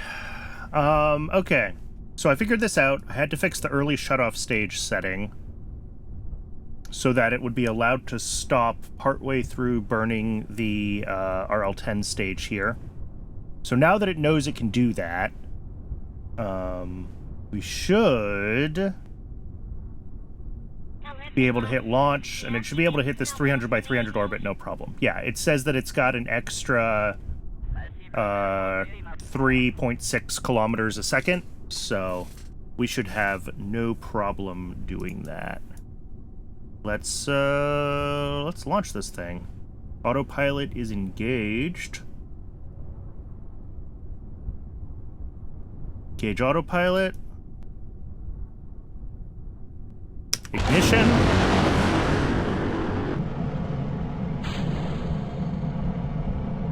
There we go. So yeah, we should end up with about 3,000. This says 3,500 right now, but we're going to have obviously gravity and drag losses on the way up. But I think we'll end up with about 3,000 extra meters a second of delta V.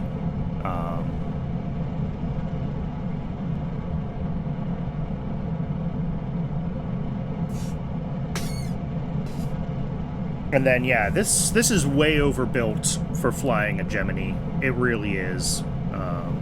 But that's okay.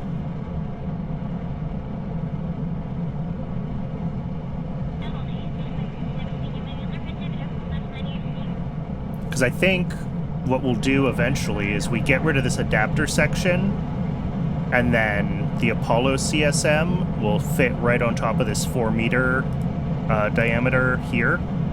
So, like, this thing is already ready to do Apollo stuff because it is basically a Saturn 1. And then, you know, depending on our mission profile and what the requirements of the moon landing program are, this may or may not still be useful as part of our moon landing mission, right?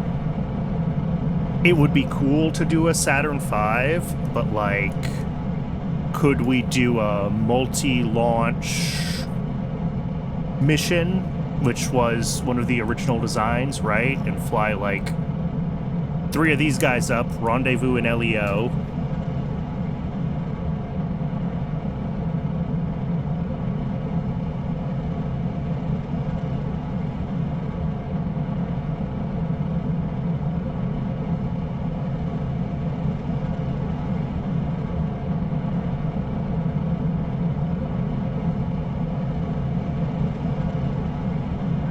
$10x launch refueling, yeah.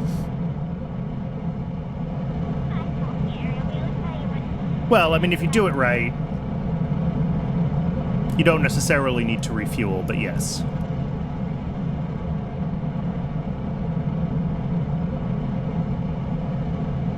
Two launches with the heavy parts, one launch that leaves a mostly fueled RL-10 in orbit, dock it all together, fly to the moon.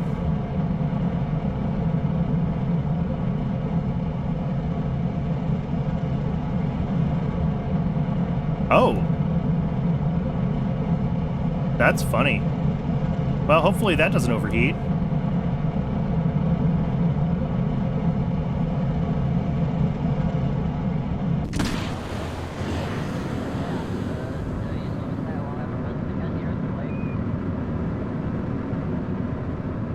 All right, looks good.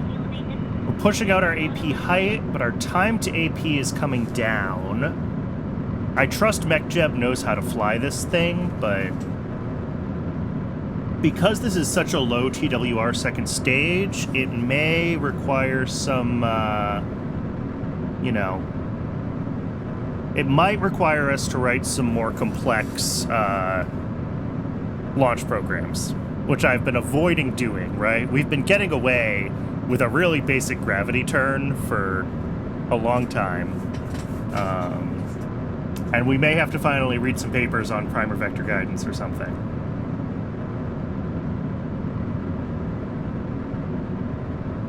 But I think this is likely going to overloft slightly and then push itself back down to that 300 by 300 orbit. But we will see what it does.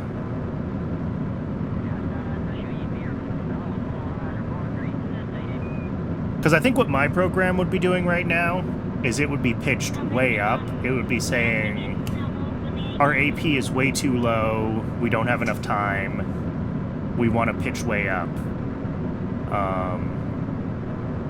And MacJeb's not doing that. MacJeb is happy here at this low pitch angle, even though we're not even to a 200 kilometer AP yet, and we're only a minute and a half to AP.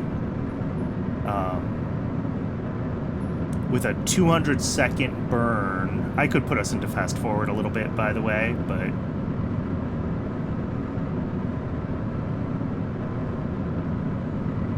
so yeah, this is what I was concerned about with the low TWR second stage, was that it's gonna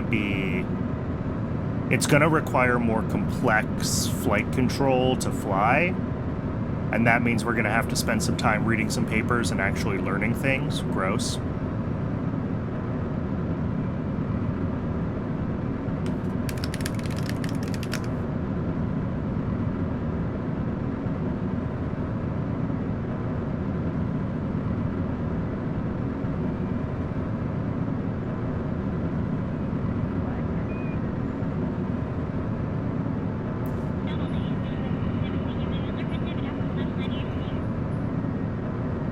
So yeah, it's still, I guess it is pushing out its AP just very slowly, right? Yeah, we can see the AP is moving forward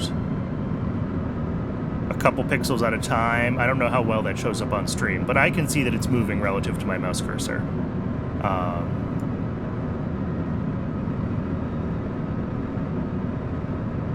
So yeah, it's just keeping it at about that, like, 1 minute to AP.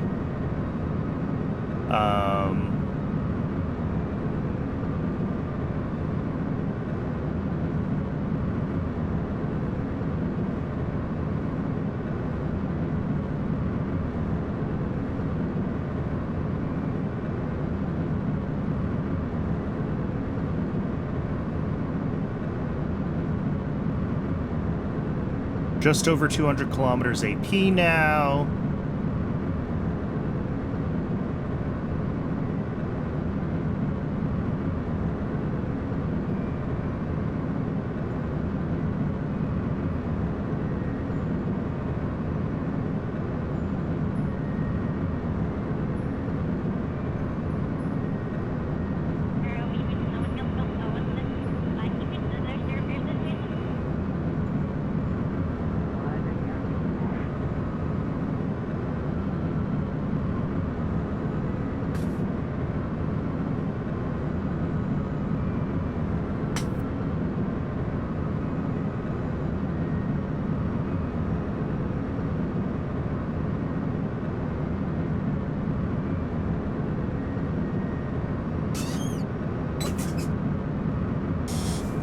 I wonder if we could do something with a PID controller on our time to apoapsis or something like that to give ourselves like a reasonable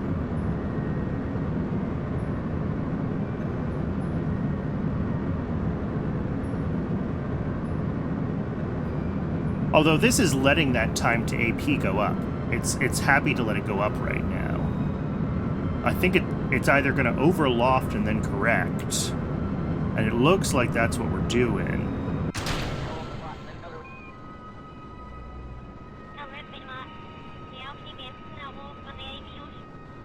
Oh. That is not what I expected this to do. Oh. Well, I had PVG misconfigured again. Let's try this again.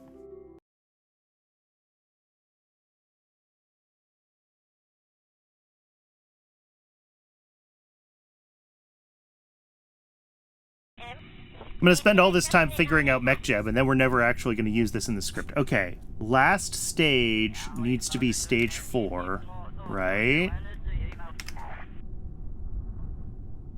Don't burn any further than stage 4. Engage autopilot. Yes. There we go. Now I think it knows what it's doing. Also, 171 seconds is too long for the first stage. I need to fix that. That should be more like 160 seconds. But...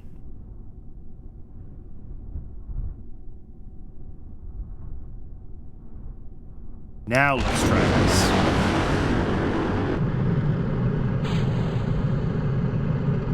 So it, like, decided it could ditch the Centaur early. It's not really a Centaur. Ditch the RL-10 stage early. And then...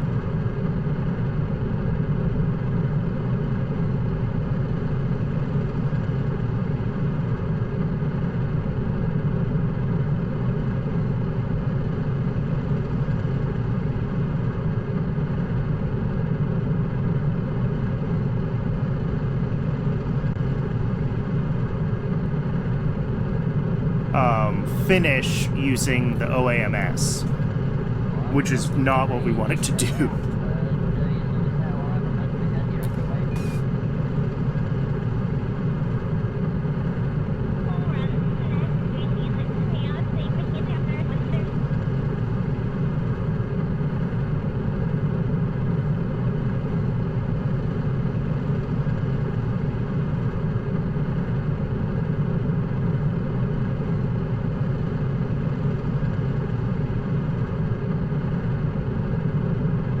And I don't know if this is going to drop the RL10 stage or not when it reaches that point, but so that explains the weird behavior I was seeing with the RL10 stage, where it seemed like it was pushing the AP up, and it was doing that because it was expecting to finish circularizing with the OAMS.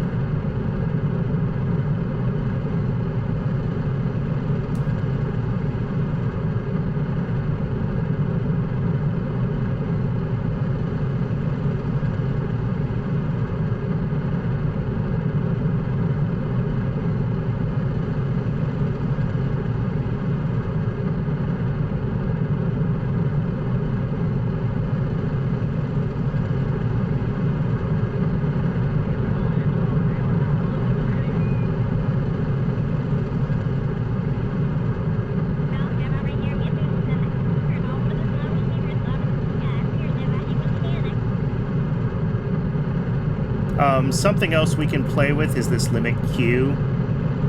Like, if it seems like we're pitched over too aggressively in atmosphere here, we can tell it to limit our Q. And that will give us a better idea of the... Because we'll do a more gentle gravity turn, probably. But at this point, we're pretty high up, so... I think we're okay there.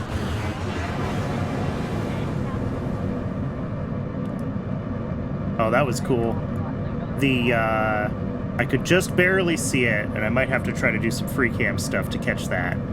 But when it drops the first stage, the whole interstage glows blue from the hydrogen engines. That was super cool.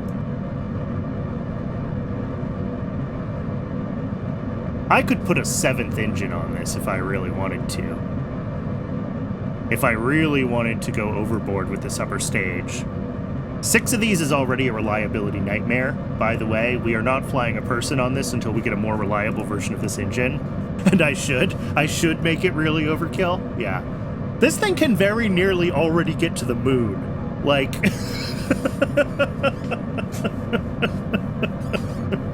It's dangerously close to being able to send this Gemini capsule to the moon.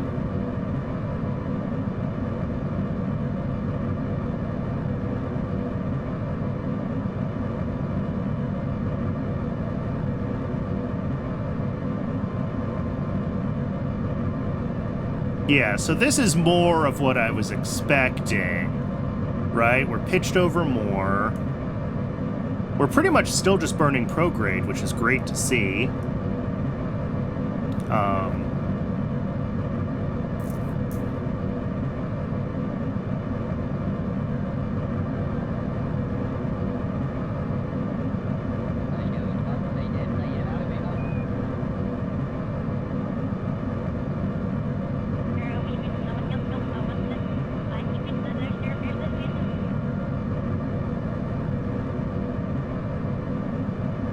Like, because our time to AP is so reasonable, our target is very close to prograde. We might be slightly pitched down, but...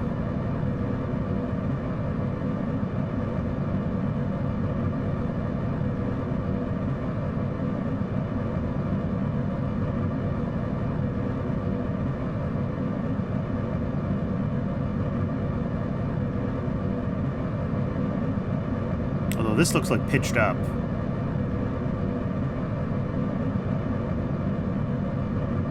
I'm not sure which way we're rolled and what this is actually doing here.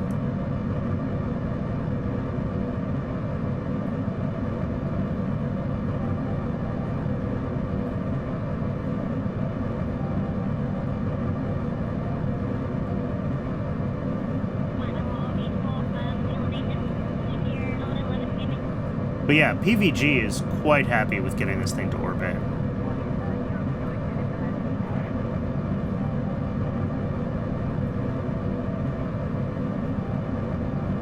And like, I don't care if we're less efficient than PVG, so we can always do a, you know, 2-phase process But I think an initial 300 by 300 orbit is going to be sufficient for pretty much all the Gemini contracts. You know, figuring out rendezvous and things like that is... If we can launch consistently into the same LAN, then we are fine. Ultimately.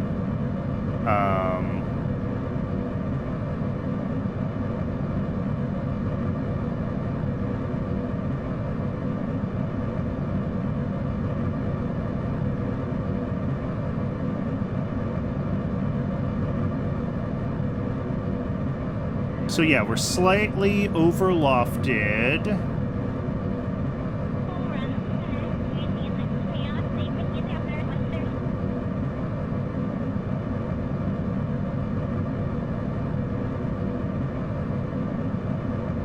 And I think what we're going to do is we're going to pass through AP. No, we're not. Well, it'll correct itself at some point.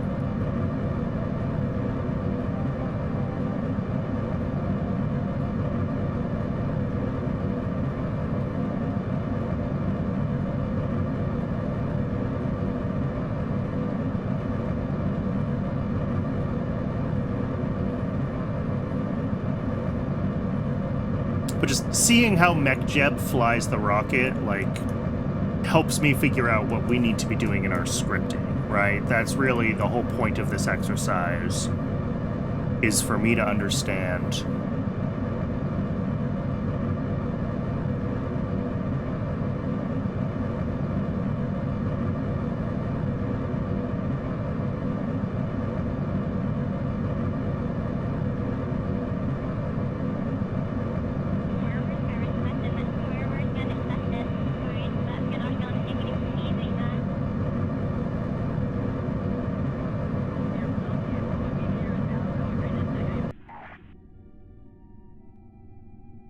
Yeah, 300 by 300, point, ridiculously low eccentricity. Good job, MacJeb.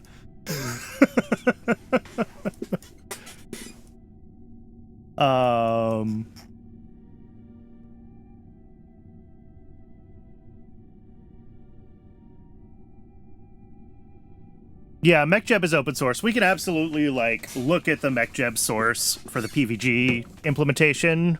Although, it might be easier to read the Pioneer paper. I'm sure someone also has already implemented the MacJeb algorithm in kOS, like if I do a little Googling.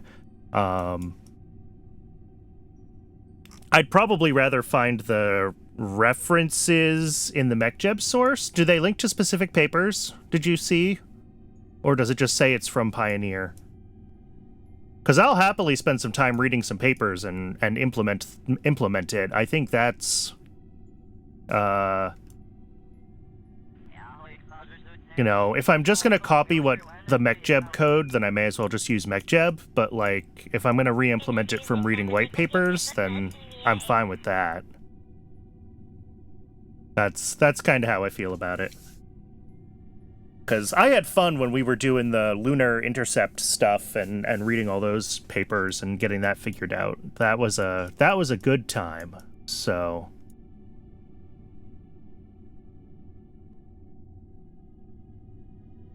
yeah, and Starfighter, you have, well, you know, you already posted a link today. You have VIP, so you can post links. So have at it. Drop whatever you want in the chat. I mean, Drop anything you find that's relevant in the chat.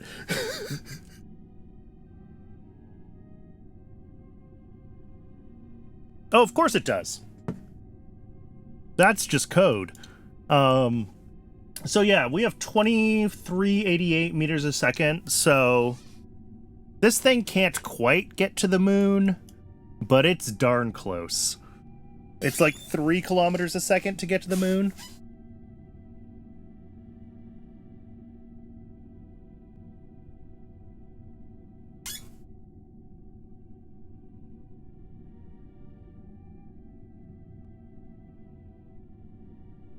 But yeah, this thing flies great, so I think with a slightly more sophisticated launch algorithm, we're going to be okay. Honestly, I had thought about trying to do that even for our Mercury program, because I wanted to have... the program we have does okay, and it's able to get the Atlas into a reasonable-ish orbit, right? But ultimately, the Atlas Sustainer has kind of the same problems as this, right? It's a long-burning stage that comes up to a pretty high TWR right at the end of the burn. And we know that my algorithm with that is kind of like, oh, you're getting close to your burn, pitch radial in, and it kind of freaks out.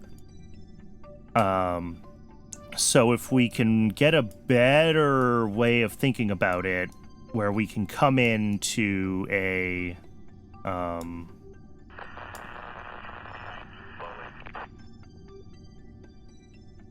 come in more gradually and be pulling up our PE as we approach AP, the way MechJeb does, then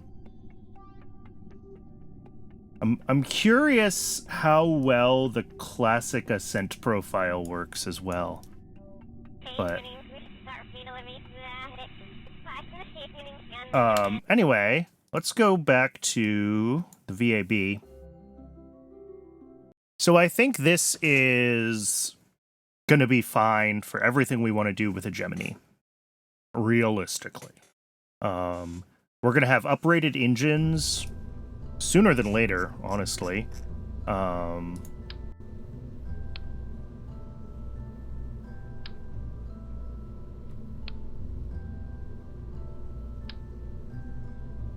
just trying to get this, like, recentered on the launch pad here.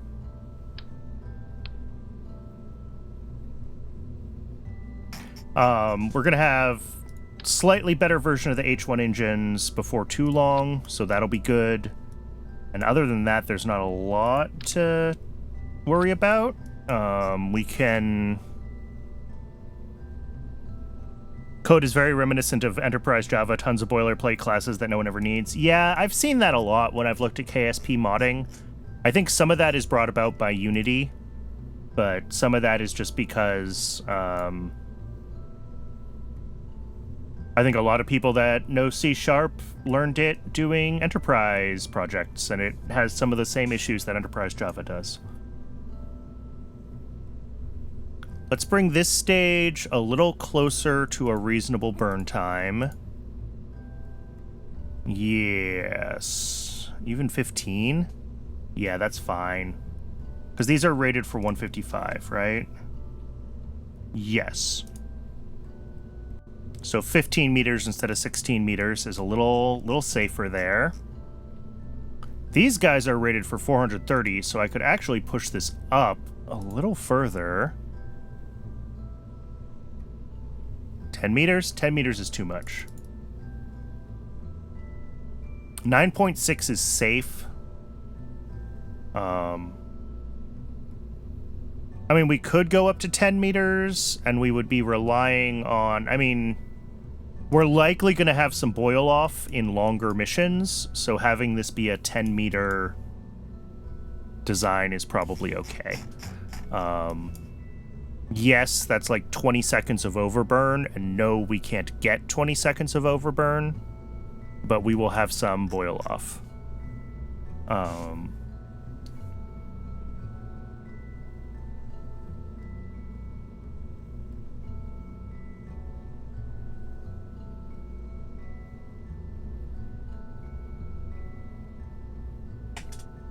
Closed loop endo-atmospheric ascent guidance. All right, DOI number. Cool.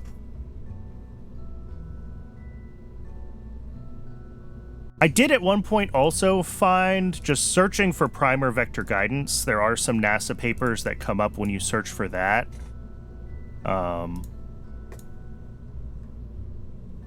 So that is also an option. If you want to consider that when looking around for things. But Nose texture, mount texture. A, B, C. Okay, no, nothing really exciting there. Ooh, but the B.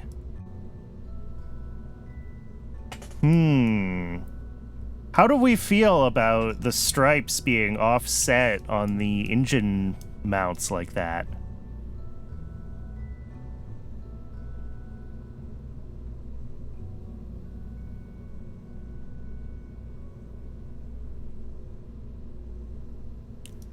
I kind of like it.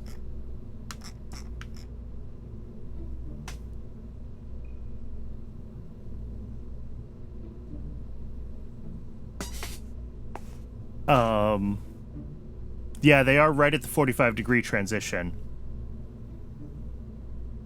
Versus having the stripes be offset by that, whatever, 22.5 degrees.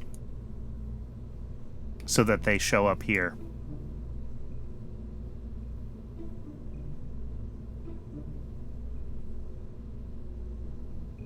No, that is too much blue. Let's put the blue not there.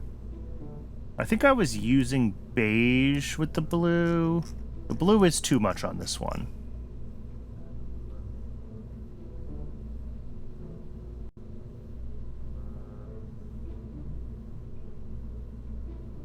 Or was I using the Delta Blue? I was using the Delta Blue, wasn't I? Not the blue paint. The Delta Blue is less intense. Okay.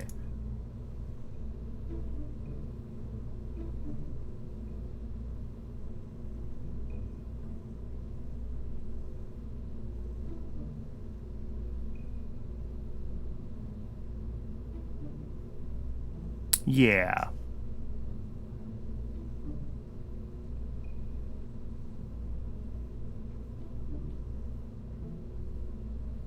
And then the detail here. Although maybe we just stick the blue on the details there and do...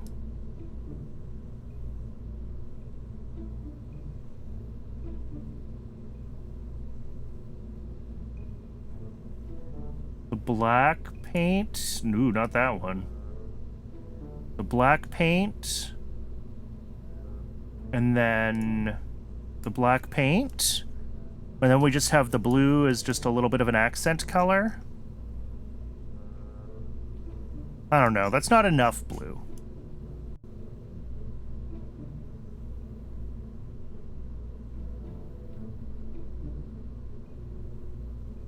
Ah, that's that. Okay. Yeah, that can be, well, not that one. Something metallic. Steel metallic? Yeah.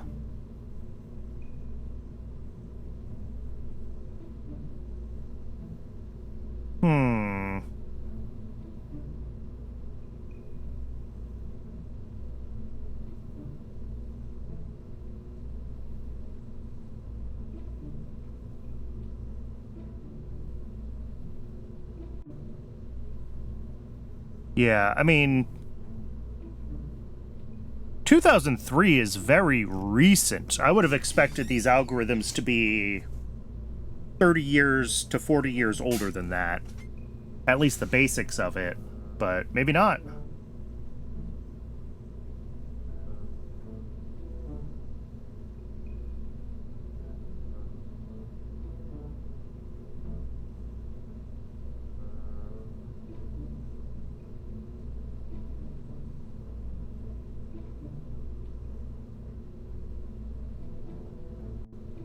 Wow, okay.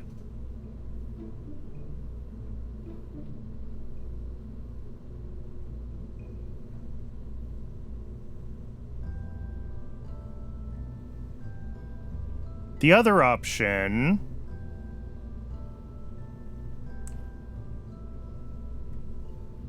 is, of course, to go back to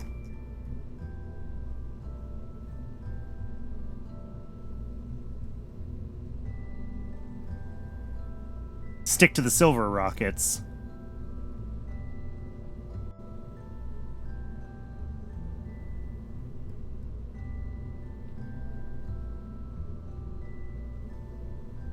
Oh, that's not bad. Just the little pop of blue on the details with the black paint. Probably easier to find original NASA stuff and do it ourselves. Yeah, okay.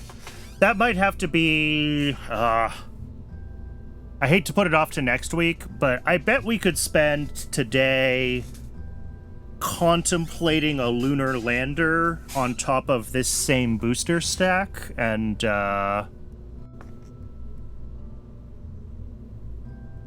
then spend some time over the weekend looking for references, and then spend next week writing the scripts for this and for the lander. I'm okay with that.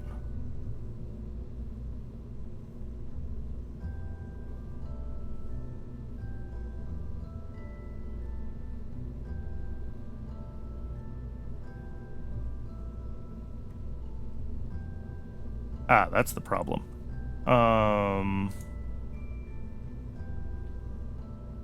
Metallic, and then we need to have, like, just the right level of detail on this so that it stays... Oh, no, 0. That's what we want. Yeah. We just want the bump map. We don't want any of the,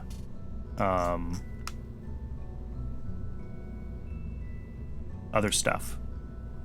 We don't want the diffuse map. We just want the texture, because we want it to be the silver pattern. Yeah. Silver rockets. Silver rockets make me happy. And then this guy is...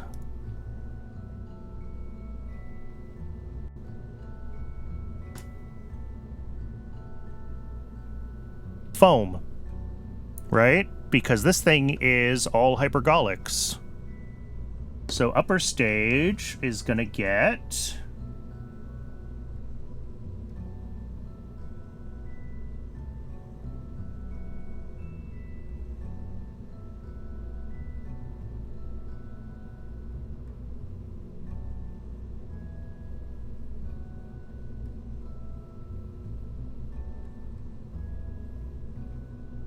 foam.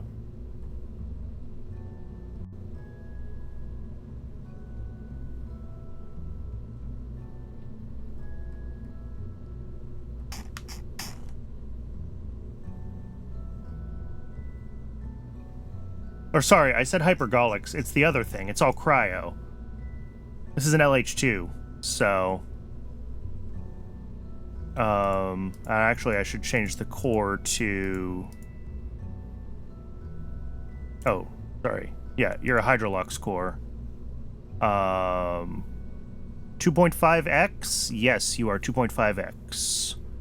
Cortex is foam.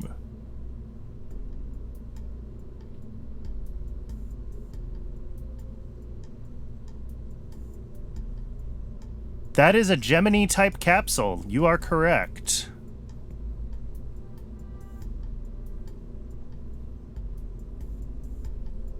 And it is very much not on a Titan. I looked at the Titan, and then I said I could build a stupid version of a Saturn 1 instead. So I built a stupid version of a Saturn 1 instead. This is a cluster of RL-10s sitting on top of a bunch of H1s. It's basically a Saturn 1. It has almost enough Delta V to send this Gemini to the moon, which is hilarious.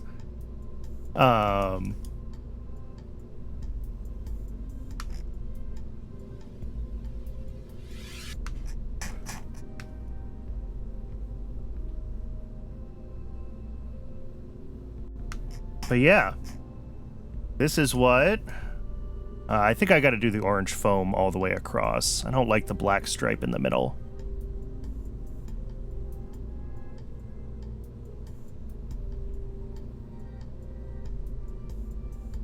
This is what's gonna get us our... I think this thing has more than enough capability to do all of the advanced crew contracts. So we have to do all of the Gemini things, right? We have to do rendezvous, docking, etc., etc.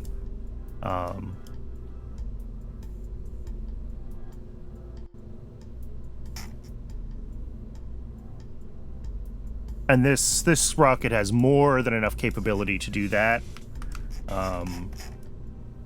We can't stay in orbit for like days and days with the RL-10, but over the course of a couple of days, I think boil-off would be manageable, so we can even do more complex orbital changes, like using the RL-10 stage, because we will have some extra delta V.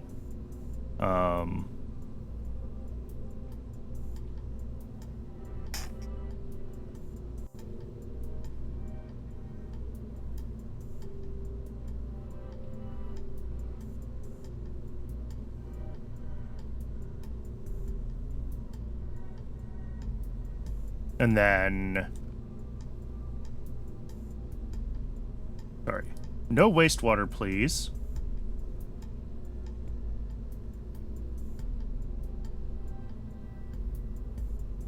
Oh, RL-10 for Gemini is absolutely overkill. I just don't want to make a Titan. The Titan has no future, right, in my space program. It would be a one-off for Gemini. I could make this upper stage a little less ridiculous instead of the full... Because, again, this is basically a Saturn 1, so this is basically an S4, right? Which means it's got this huge cluster of RL-10s. And I could definitely bring this down to a more manageable size, maybe only do 4 of these instead of 6 of them. I'm still playing with it. We're not launching this right away.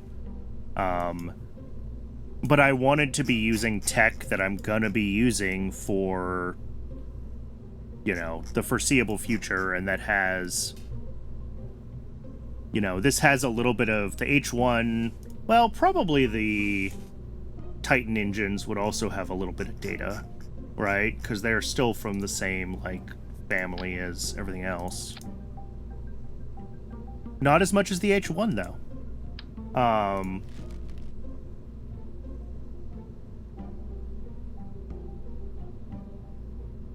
And then we're already using the RL-10, a single RL-10 engine variant in our Atlas, quote-unquote Atlas Centaur. So using an RL-10 cluster for the upper stage here means that we're keeping commonality in our space program a little bit. And as soon as we start to get the RL-10 upgrades, like, they get good fast, right? Yes, the A1 is iffy, but the next one is a significant upgrade, I think, in terms of reliability.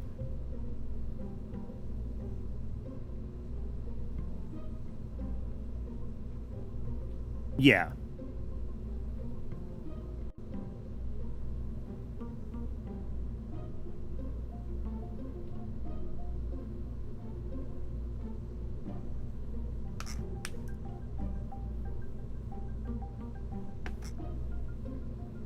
But yes, it's absolutely overkill for what we're currently doing.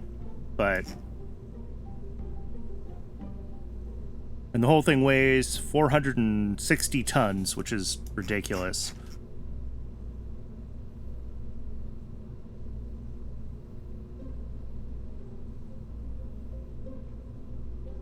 We could probably scale this down. You know, let's play with that. Let's see what... Let's give ourselves a little more room to work. If I wanted to... Here. If I wanted to scale this down, instead of 6 engines, let's do, like, 4.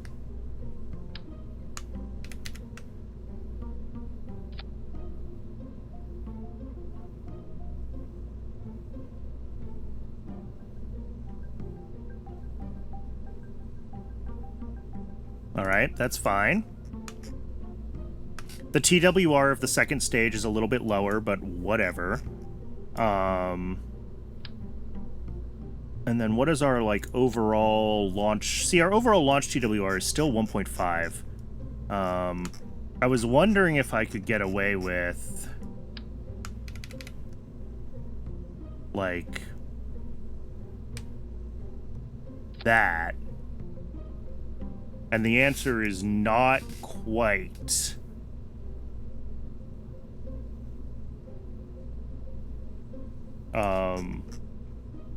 Oh, but no, we still have way too much fuel in this. Wait.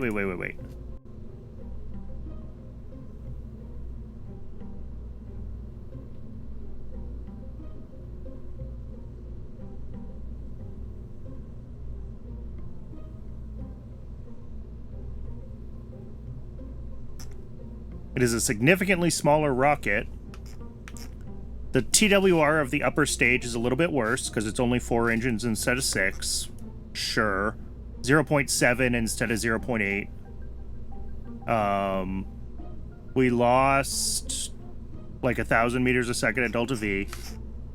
It's very stubby. It's hilariously stubby.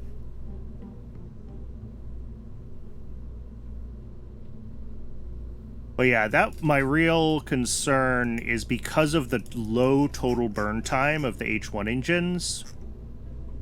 If I make the upper stage too small, its TWR is just awful. And we can fix that by underfueling it, right? Like, we don't have to run this thing for 400 seconds. We can run it for 300 seconds. And we end up with this very stubby version that has a much more reasonable Delta V than the full-sized one.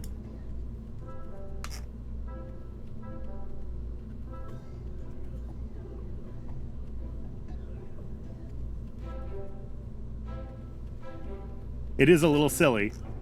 I mean, we would make it narrower if we were actually going to fly this, but you know, I think the reality is, yes, this is very overbuilt for Gemini, but we can use it as a launcher for pretty much whatever we want, and I don't...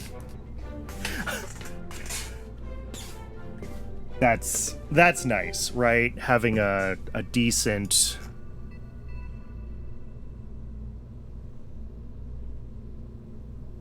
launch vehicle. Having a single launch vehicle that I can use for everything, even if it's overkill for some things.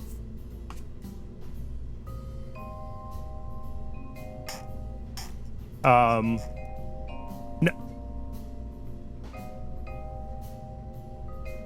For some reason, the NASA PVG paper considers the $sign to be a valid mathematical symbol. Oh, lovely. Now,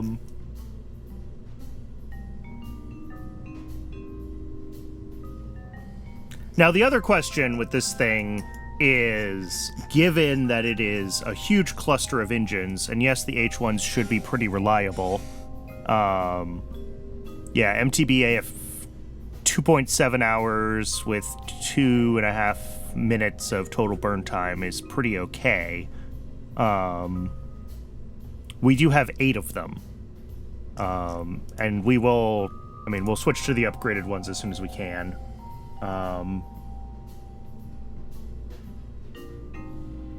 But same with the RL-10s. We're dealing with fairly large engine clusters on a Gemini, which, as we discussed at the beginning of the stream, does not have a launch escape system. So that's the other question is, am I going to kill a bunch of Kerbals with this monstrosity? I already killed a bunch of Kerbals due to bugs in my scripts. I don't need to kill more.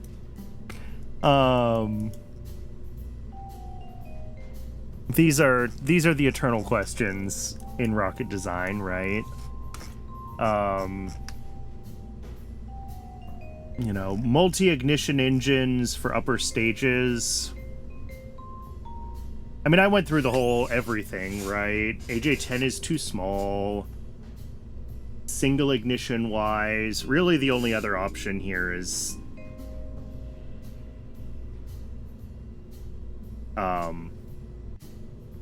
a Titan. And I kind of explicitly wanted to move away from Titan. I didn't want to do Gemini Titan. I could do the H1 lower stage and something else as an upper stage, right? We don't necessarily need this huge cryogenic RL10 second stage.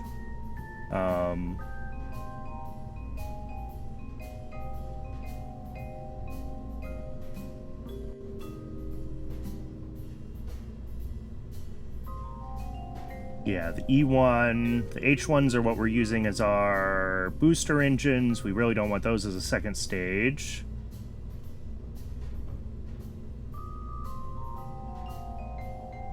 Yeah, Juno never flew. I'm trying also to stick to stuff that, like... I have a bunch of the theoretical stuff enabled and we'll play with some of it, but, like, I don't want to be...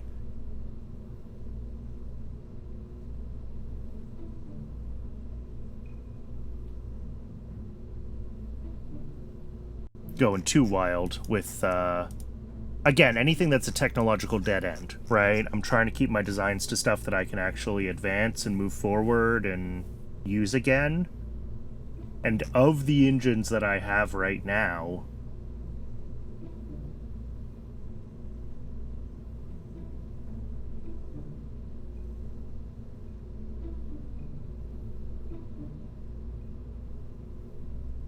that are going to be powerful enough to be... I mean, I could do an AJ-10 cluster. We can do some stupid things. Here, let's, we'll get rid of the MLI layers, we'll remove the tanks. We want it to steer, so we gotta use the mids.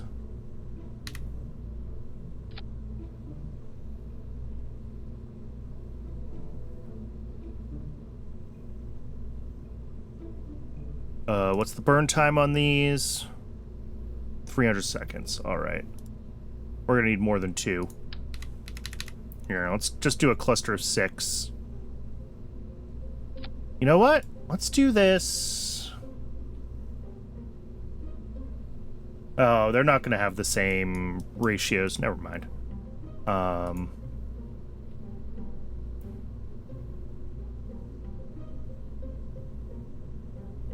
Yeah, even brought down to a reasonable length, that TWR is still tiny.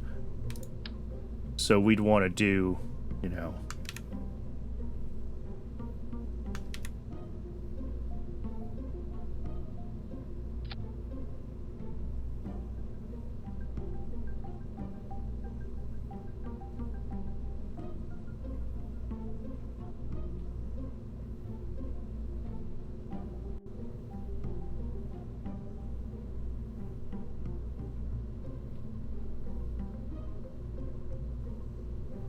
There we go.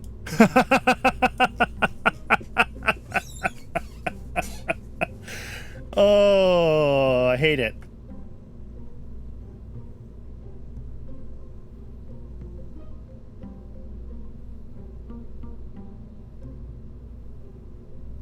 It is definitely one of the rockets of all time.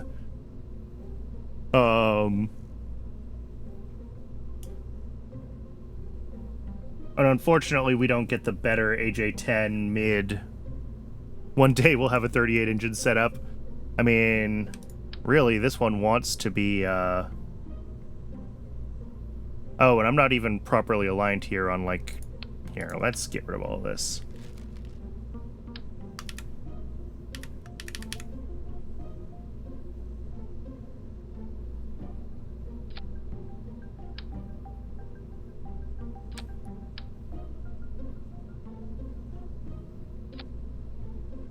There you go.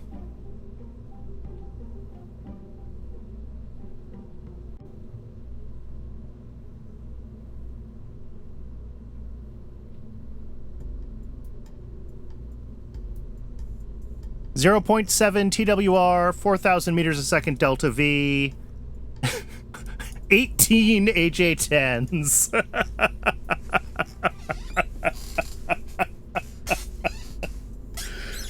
What's the MTBF on these?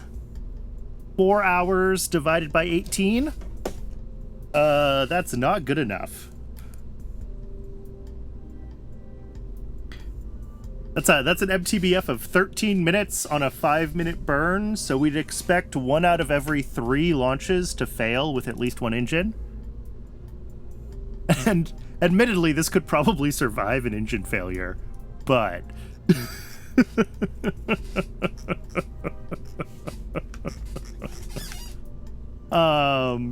Alright, the AJ-10s I think are out. I think that is what we're learning.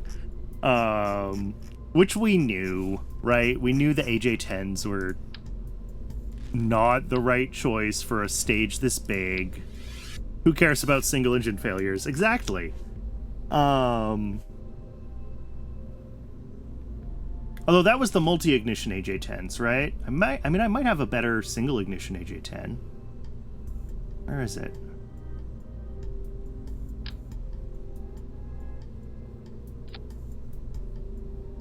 What's my best single ignition? The 142? Yeah, on Thor Delta. Oh no, I can go all the way up to the 118D. Okay.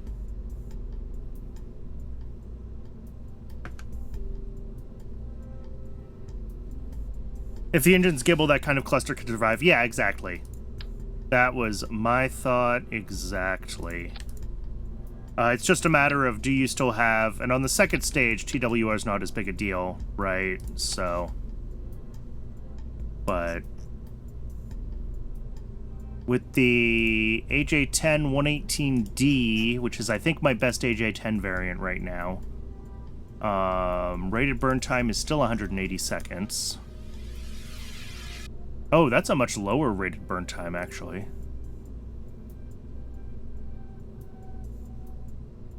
There we go. TWR of 1 for an upper stage. 3 kilometers a second.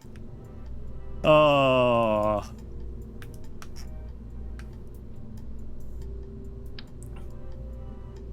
Now the question is, can I get this to attach? Ah! Not there.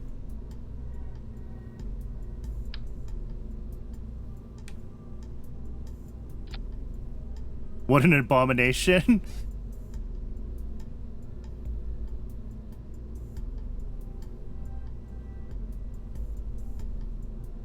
Oh, and also, that was wrong. It should be a little more fuel. The staging was messed up. There we go.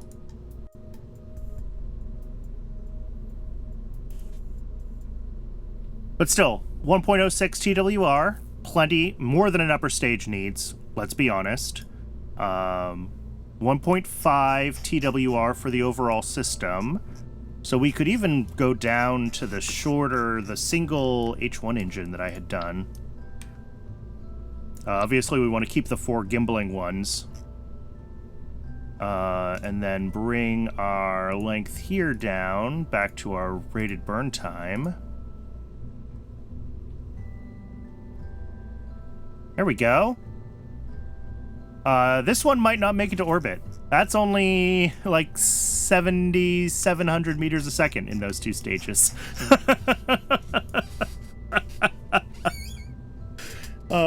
But we could do the full-size H1 stage with the AJ-10 abomination, and that would probably successfully get to orbit. Oh, I hate it.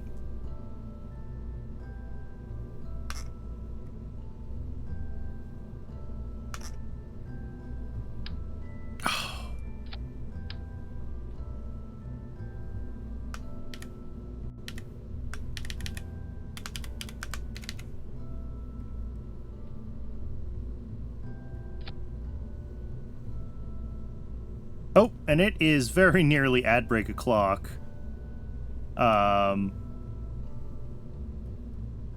Let's get this put back the way it's supposed to be. When we come back from the ad break, we'll figure out what the heck we're actually doing. I mean, I'm fine just building stupid rockets all day, but...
All right, welcome back, everybody. Thanks for hanging around through the break.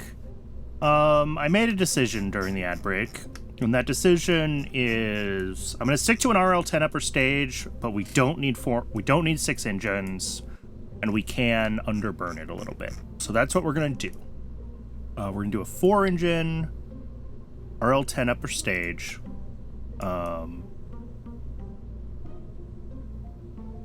And we're gonna burn it for like 6 minutes total. 5 or 6 minutes, somewhere in this 4.5 to 5,000 meters a second, depending on what we choose for our mount and everything. And we're gonna call that the upper stage for now. And then when we want to upgrade, if we need more capacity, we can add more engines, stretch the tank, and that's not a big deal.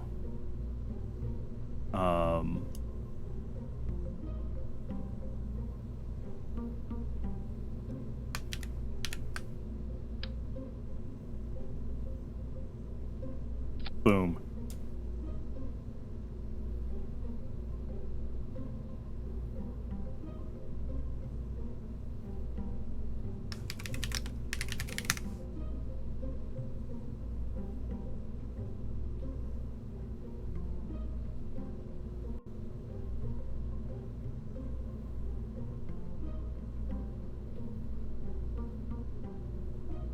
Yeah, I like that. All right, let's fix the colors. I think...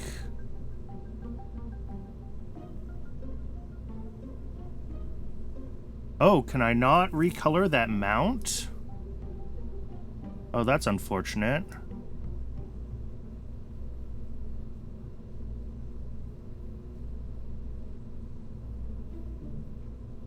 Or is it using it from the nose colors? Nope.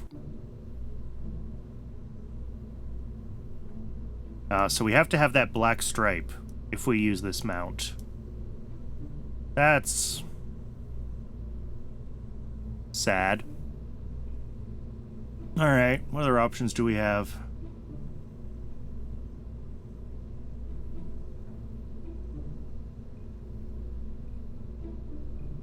I mean, Centaur, of course. But those are single engine.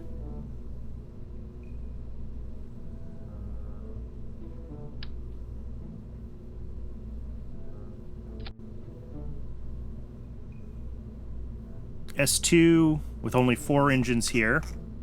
It's not really the right mount, though.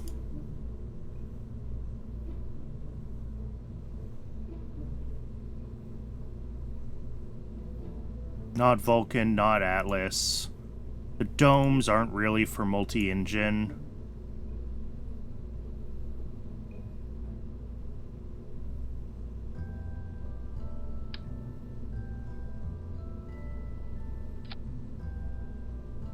How do we feel about that?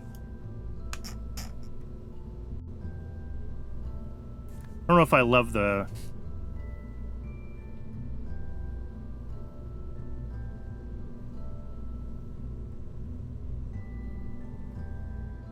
Yeah. Foam. Actually, you know what? No, we'll do... Starship does have a dome for multiple engines. I just meant these domes in particular, and the way that they are structured and the way that things surface attach in KSP. It's a pain in the butt to do multiple engines on a dome. I didn't mean that it was a actual real-world limitation.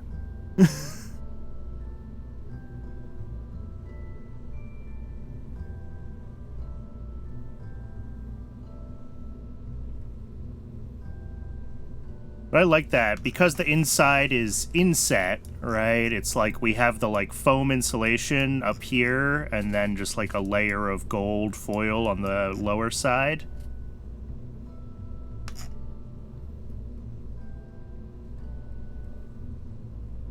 $355 seconds is fine for our burn time for that stage.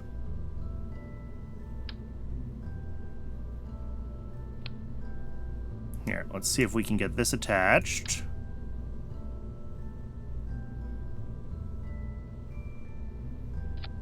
There we go.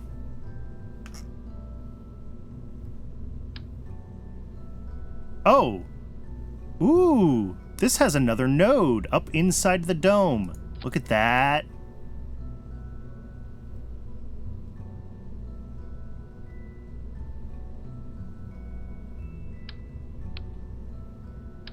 Or at least it looked like it did. Or were we just like surface attaching somewhere?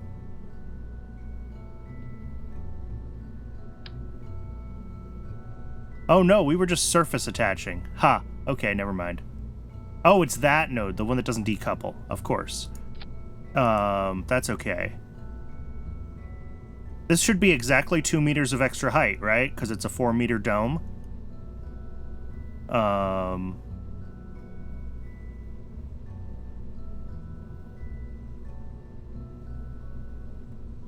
Dangerously close. All right.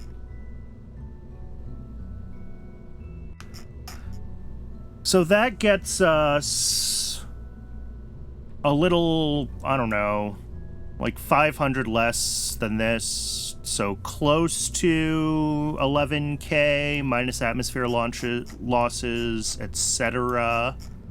So that is a less ridiculous upper stage for this engine. It has a reasonable or for this build, has a reasonable TWR. We could actually bring the length down even further. 1.6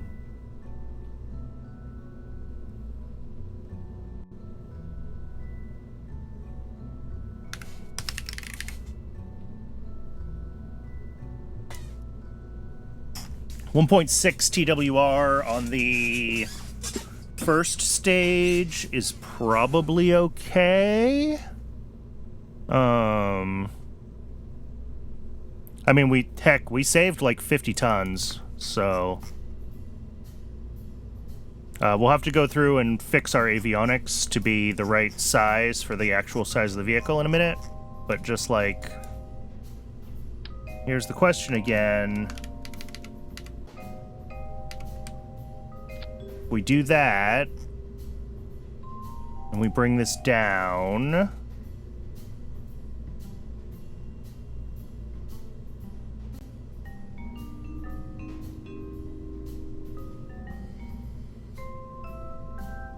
$10,306. So we're at like 9,800 in just the first two stages.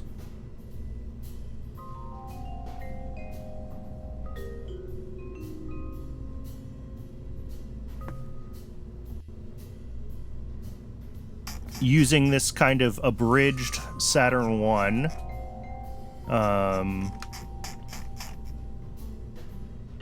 Which is still very silly, but gonna be a lot cheaper and a lot lighter.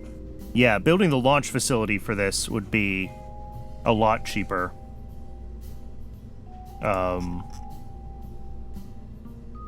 Here. Let's send this and let's throw MechJeb on it.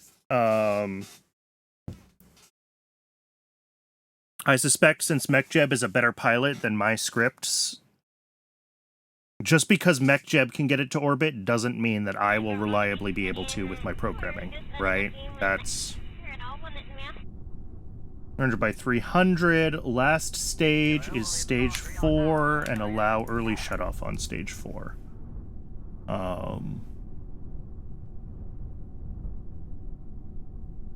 And yeah, this thinks it has a kilometer a second of extra delta V, but again, gravity losses, steering losses, etc. Hello, Navball. How are you doing today? There we go. That was weird. Alright, MechJeb, take it away.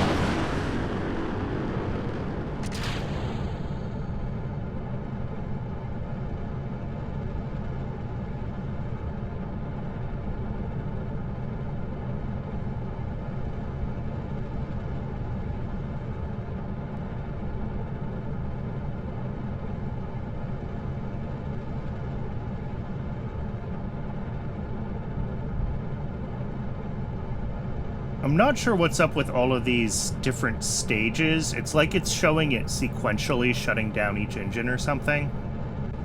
Don't quite get it. Oh, the water's missing too. We're having some real exciting rendering issues. All right. Oh no, I see water. Do I see water?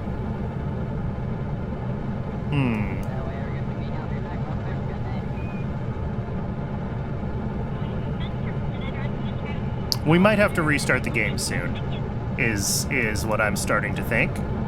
I think we've reached that point in the stream where KSP is unhappy to exist.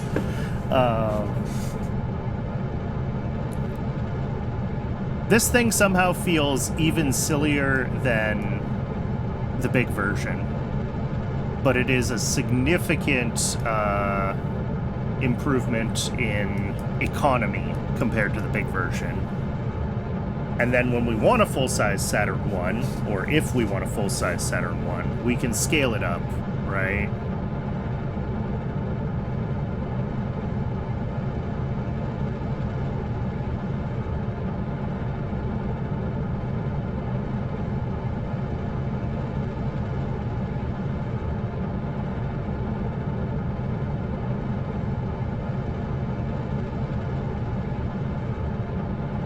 Just the reality of,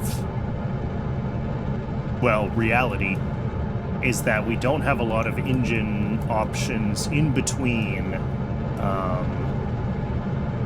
going full scale Saturn 1 and the Titan, right? There was some experimental stuff, but then that doesn't avoid the dead end problem.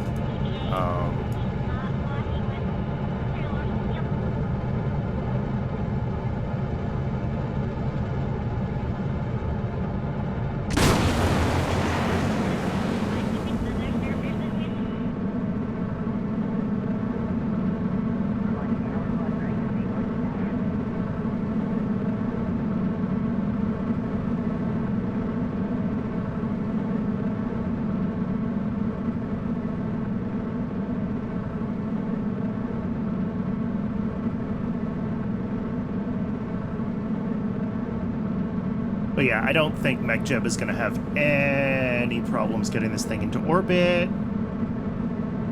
Yeah, at this point we're high enough up.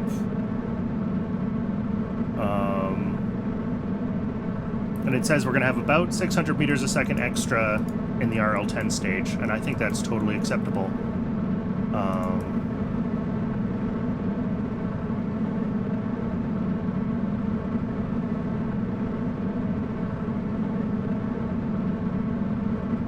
So yeah, maybe we go with this, like, abridged Saturn 1 kind of design.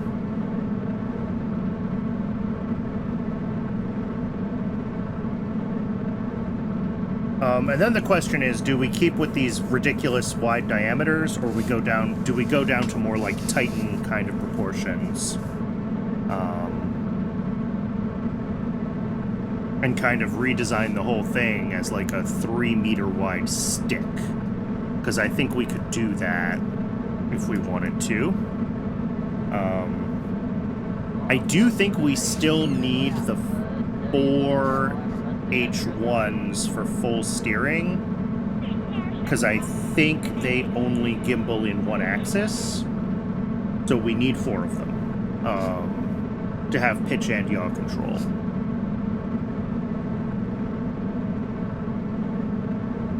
Although I could double check that. I actually don't know if KSP even implements one-axis gimbals. On the real rocket, they only gimbaled in one axis.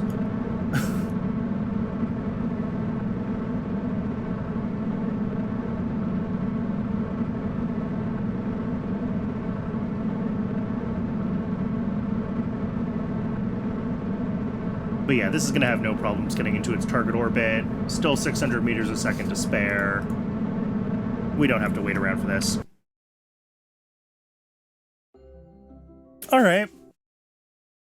So yeah, let's play around with what I was just talking about. Let's bring this down to more of a Titan-sized rocket using Saturn 1 tech. I think that's going to be a better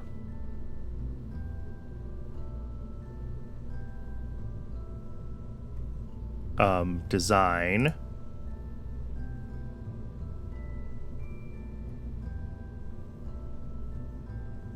Okay, it does implement some one-axis gimbals. Okay, I'll double-check the H1s and that they are actually single-axis, and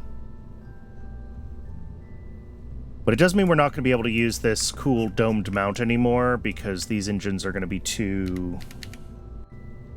Yeah. That's not really right. What are our options? Well, there's always flat.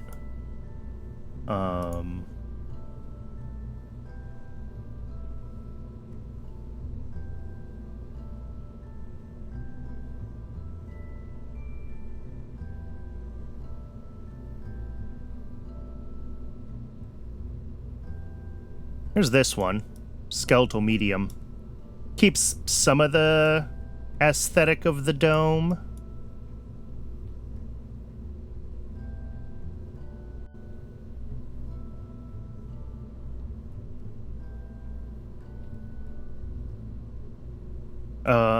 There's this one. Oh, but I didn't love this because we have to have the black. It's an option. We'll think about it. And then there's this one, which again is an option. We'll think about it. No,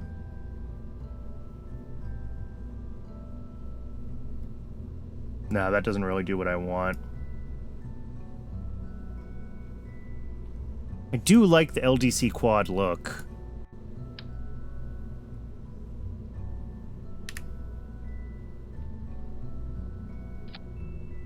And the engines fit well on it.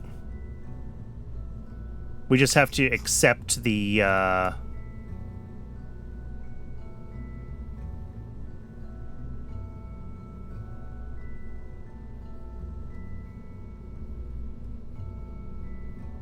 This is getting real wide, though.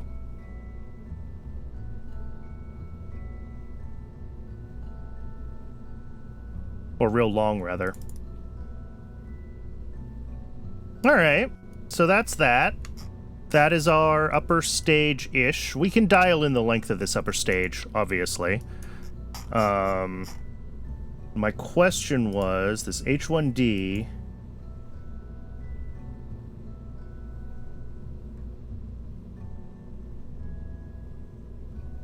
Does it have... Maybe it is multi-directional gimbal. Oh, there's multiple actuators on this, 90 degrees apart, so maybe it is meant to be a multi-axis gimbal. Okay, never mind, we're good. We don't need 4 of them.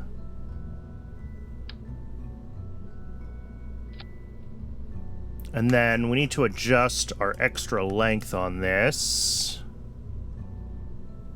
Let's give it a little more. And then this is only going to be like...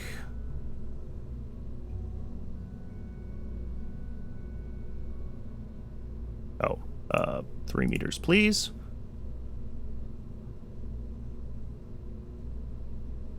Yep, okay, 0.4 meters. Perfect. That looks good. And toggle that open. That looks good underneath. I'm happy with that. And then the question is, when we bring this down to 3 meters, is it going to be way too narrow for the H1s?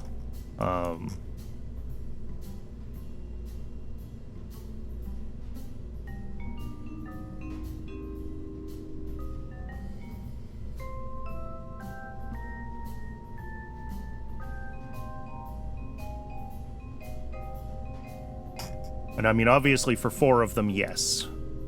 Might even be too narrow for 3 of them. Okay. But that's okay. We can still do this at like 4 meters, maybe.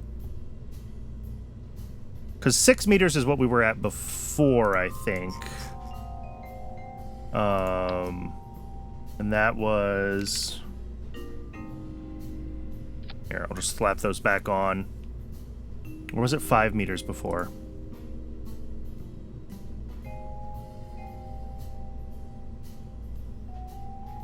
I think it was 5 meters, because this had a nose on it. Oh no, it was a weird number, that's right. It was like 5 1/3, because...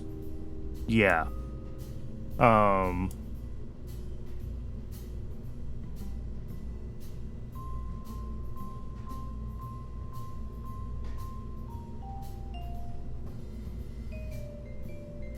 Oh.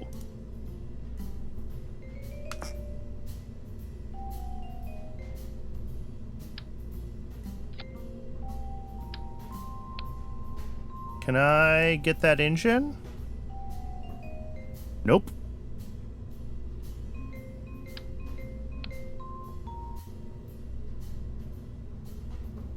Was that one? Purios.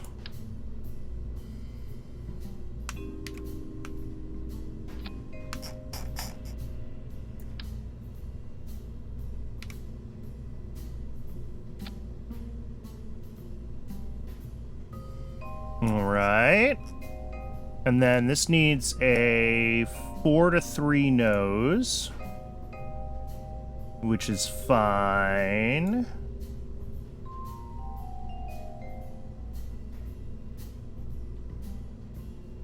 A little more fuel.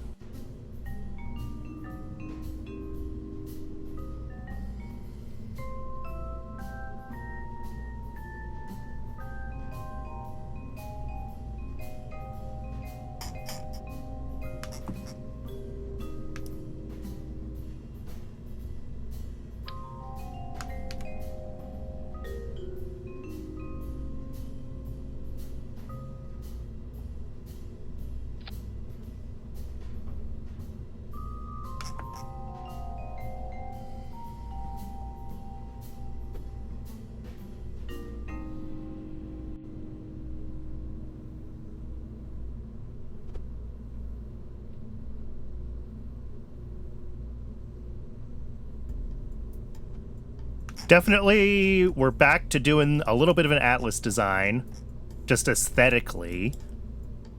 The upper stage is kind of long, but it's... 4 meters was so stubby for this, right? Like, when this was 4 meters, it was like... Oh, but it had the nose cone as well, right? Because we were doing the 4 to 3 nose, and we're going to recreate what it was.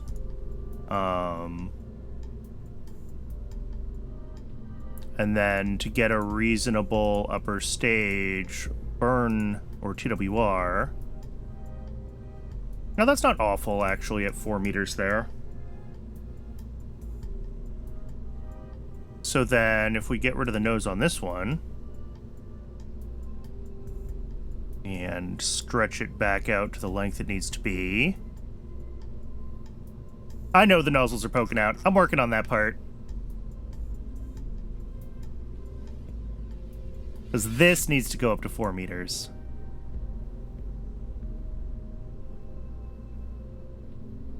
And avionics up to 4 meters.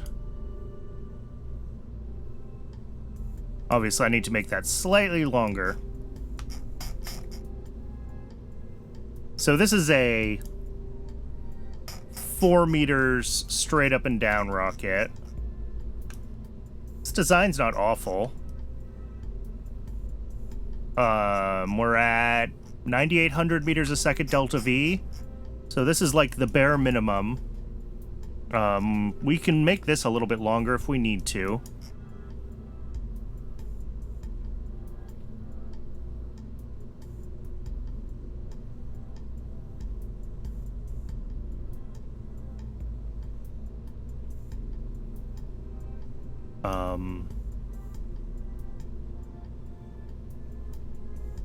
Did my engines end up in the right place after we scaled up the... Not really.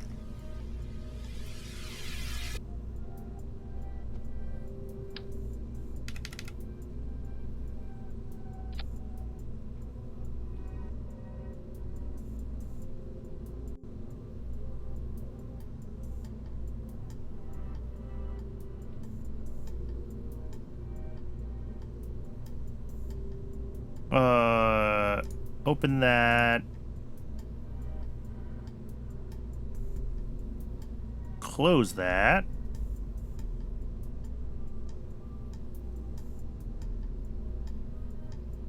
Yep, 0.5 extra height, I guess is fine. It is clipping a little bit. We'll have to test that and see if that decouples correctly. All right, but this is the abridged version of a Saturn 1, which is maybe a slightly less ridiculous rocket, maybe.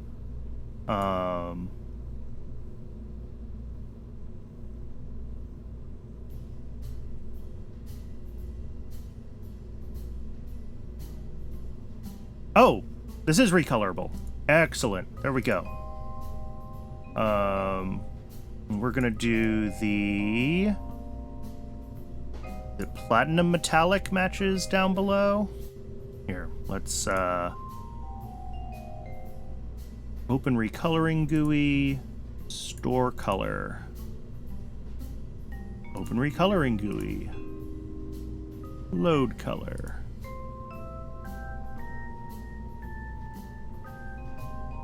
And then, yeah, we have a couple of bits here. I think these want to be our steel metallic that we're using for other kind of random bits and bobs.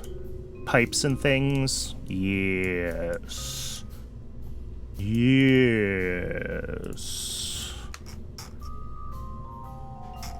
That's not bad. I don't love the color, the way the colors ended up working on the base of this one.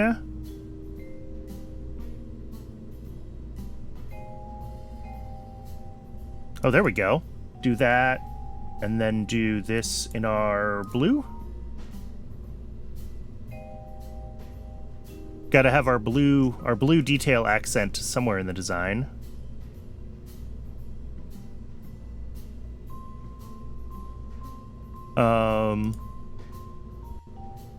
Actually, you know what? Let's do this part in our silver. Yeah. And then it's just the engine bells that are in our blue. That's not bad. Ooh. Maybe that. Or that. B. I like B.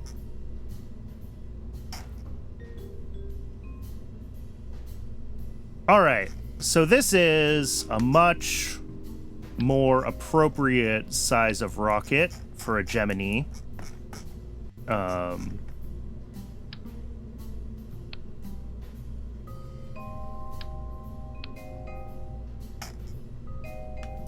think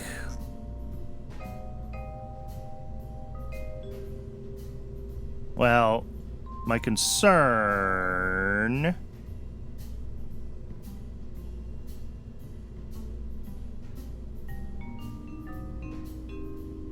is that we need to give this a little more oomph in this stage.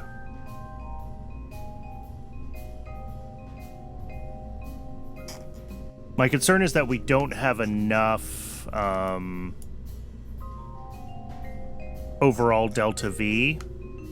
This whole thing is only at 10,000, and 500 of that is the Gemini itself, and we're not counting that for getting us to orbit.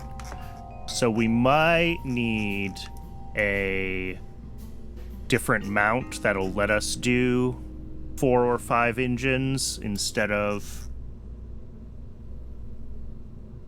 You know what? Let's just do that. What if we...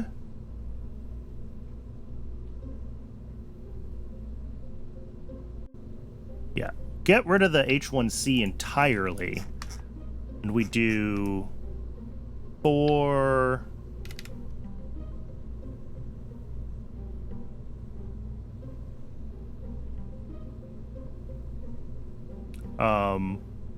Oh, right, the SLS isn't...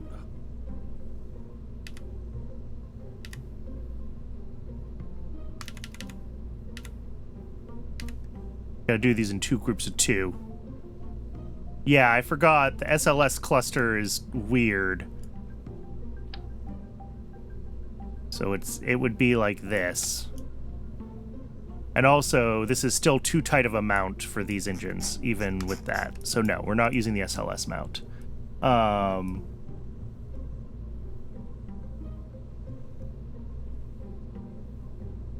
mean, Nova is just big flat. We could definitely put our engines in there.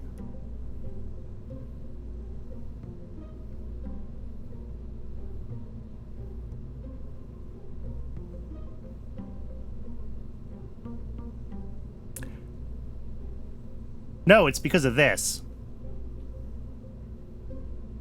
It's the 6-engine variant. So they just pull 2 engines off, and they're left unevenly spaced. And yes, I hate it too.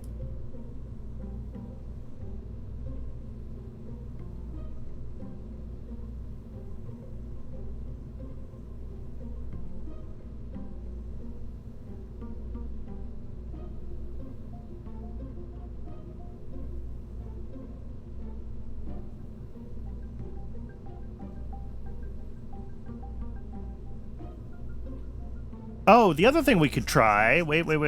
Let's, Here. Let's pull this whole tank out for a second. We have other tank options. We do have the Katniss parts. We did look at this already. As we bring this down... How does this scale with 4 H1s on it? Ooh... Maybe not horribly?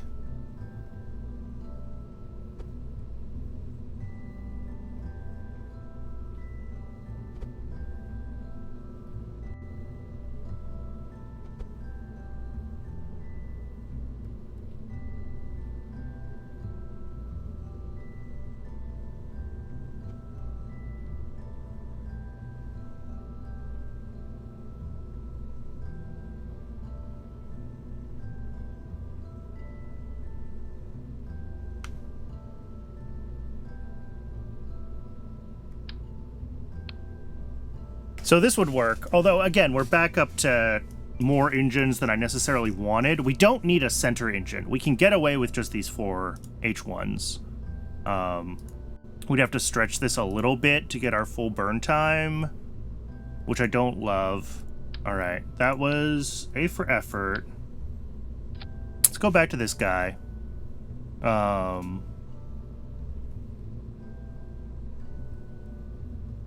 Oh, this is what I wanted. The S1C. Here we go. They're way at the top. I missed it.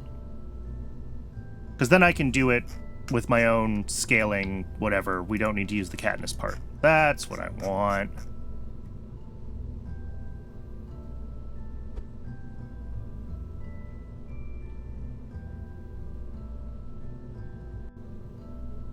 Then,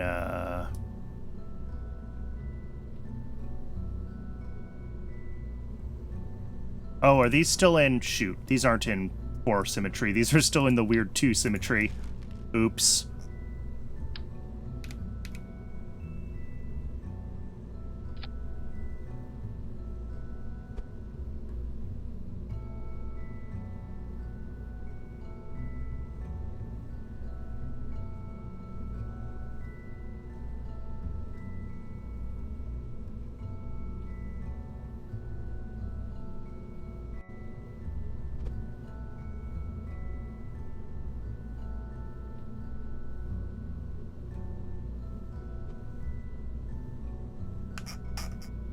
Okay. This needs to be a little bit bigger for our burn time.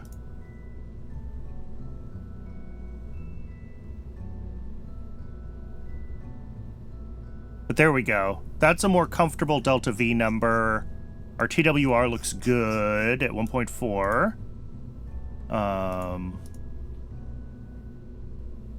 And then let's just fix our...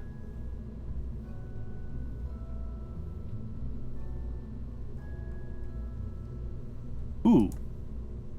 We can actually do this. Oh, no, that's right. The problem with this is it forces this black on me. I can't change that. That's not recolorable. And that's kind of frustrating, because it really limits my options with, like, the base of this. If I want to do this part in the green and this part in the black paint, that's not so bad. Doesn't have as much of the blue as I might like, but...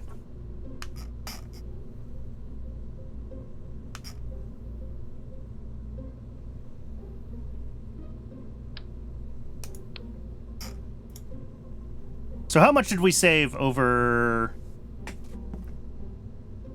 an actual, like, full scale? This one is like, well, it's not tooled, but 70,000 versus...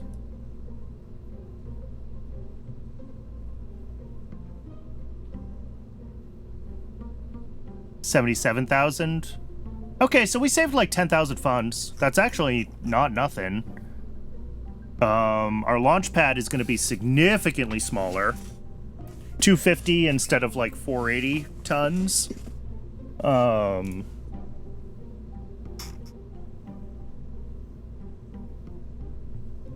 We're down about... So this is 10.5. And again, about 500 of that is orbital maneuvering and deorbit solids, so those don't count. So call it like 10,000. And the full-size Saturn 1 is 11,235. So again, minus 500. 750 meters a second more? That can't be right.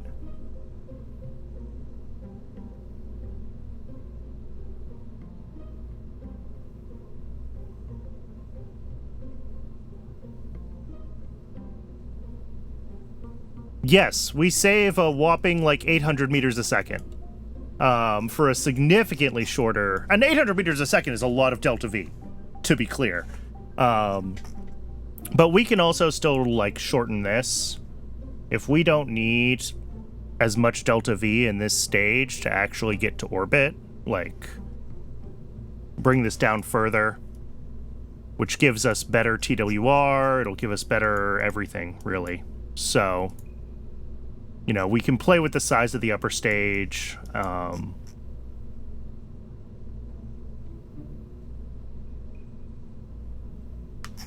But it's definitely a more manageable rocket and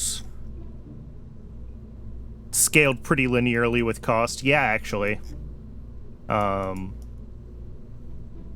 you know, cost is also build time, etc., and we should be concerned about that at least a little bit in this program.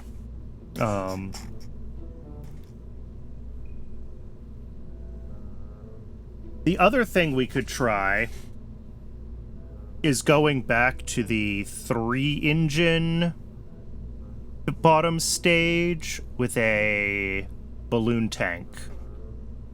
But I think a 4-meter balloon tank would be very expensive.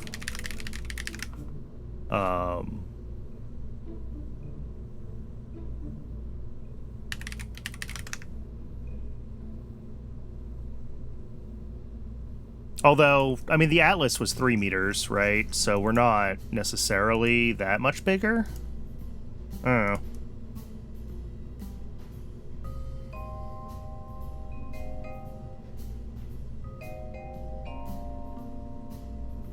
This looks good. This feels better proportioned.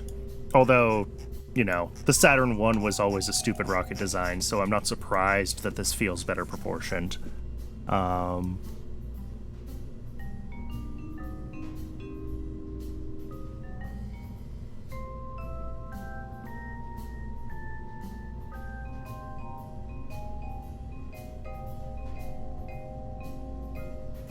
I think that's what... Here, let me grab Gemini cabin.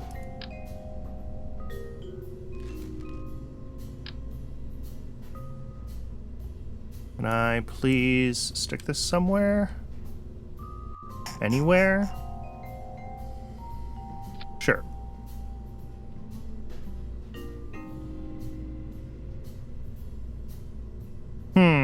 I don't think that's supposed to be filled up with waste and wastewater by default. I think that's, something going weird. Probably is supposed to have shielding.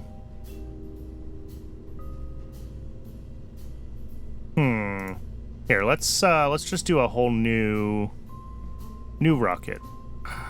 Closed mech jet. New rocket. Gemini cabin. What is in you? No waste, no water, no shielding. Okay. So we do have to choose to add the shielding if we're going to be going up to, like, Van Allen belts or anything crazy with it. So that's fine. No waste, no wastewater, no shielding. Okay, this is done correctly then. Configure scrubber. We probably have options for more advanced scrubbers in the future. That makes sense. I think there's some tech for that coming up that we haven't necessarily unlocked yet. Otherwise, I mean, I don't necessarily love this ring decoupler. And I don't necessarily love... We could do this whole thing at 4 meters and do like a structural thing that's an adapter down to the Gemini equipment section instead of using the fixed nose on this. And that might look a little bit better. Because the big foam nose is kind of, eh. I've decided I don't love it. So if we do that, and we get our length up a little longer here, yeah, somewhere around there, then this can go out to 4 meters. And that is basically our rocket, right? And then this is the payload. Don't like the ring decoupler. We're going to get rid of the ring decoupler. I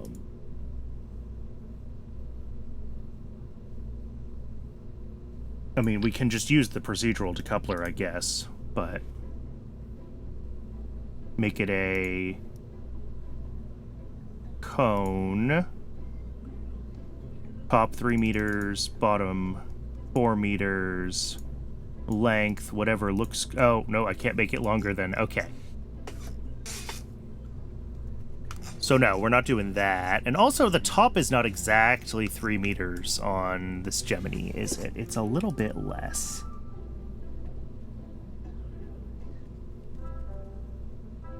.8 something.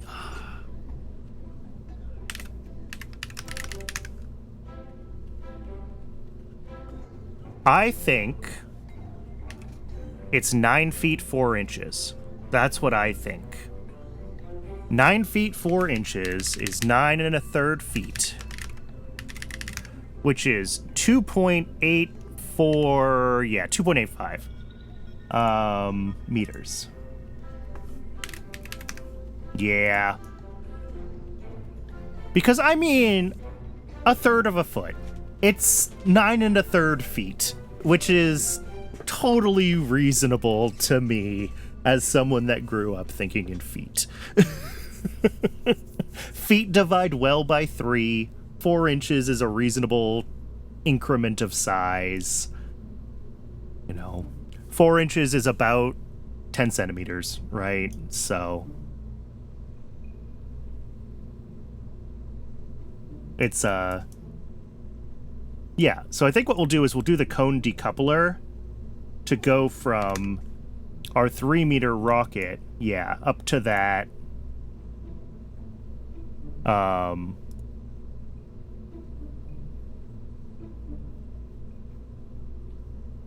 inch-sized Gemini capsule, and we'll make it long so it's kind of a nice smooth transition.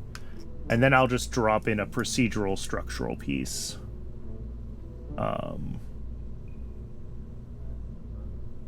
Oh. I didn't know that this was here. That I could grab just the mount part and not have to do it as part of a procedural tank. That's good to know. Because that means that I can use other tank styles with the RO tank's mounts. which TIL is a thing I can do.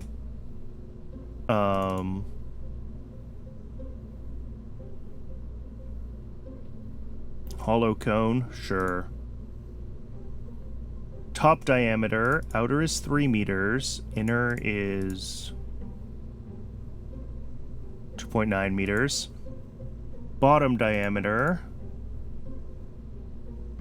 4.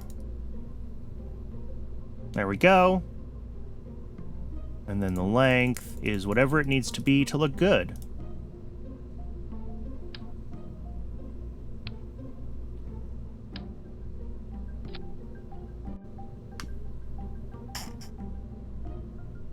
Other than the procedural avionics and the procedural structure not having the same size of, or not having the same number of sides on their polygons, this looks great.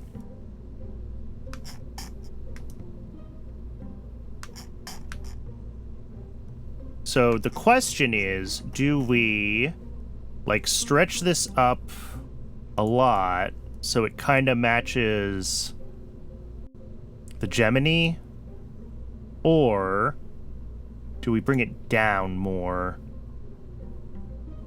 to kind of get us this like multi-angular, somewhere around there, almost matches like you've got the slope on the cabin and then the gentler slope on the equipment section, and then you're back to the steeper slope at the bottom for the structure. And I kind of like that.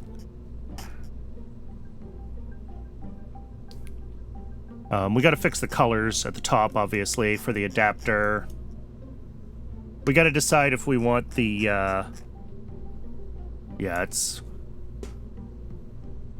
I'm trying to look at this. I think it's a little too... Maybe just a little less steep would match the capsule better. Something like that. One more. I don't know. Somewhere around here. It's got the general vibe I want. We can play with it more. And then this guy, we need to decide if it needs to better match. Yeah, there we go.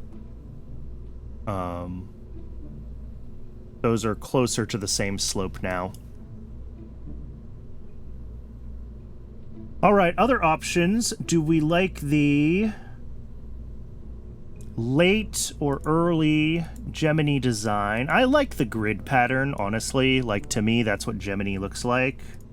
And then the white versus the slate blue.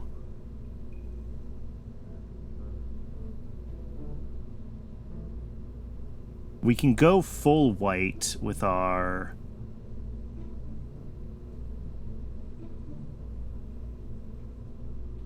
but there's also these, like, stripy designs.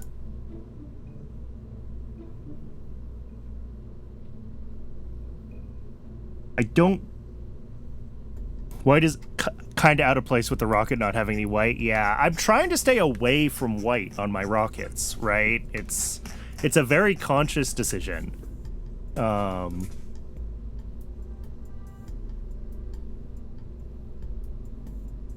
like, going full white Gemini with the slate blue... And obviously we'd have to do these white as well.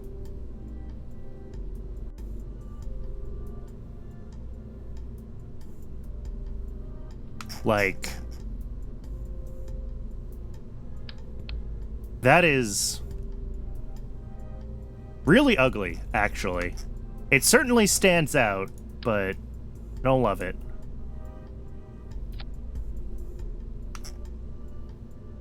Yeah, I think we stick to the black.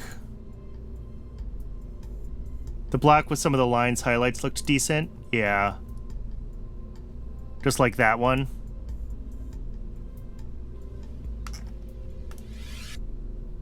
Unfortunately, there's no option to, like, continue...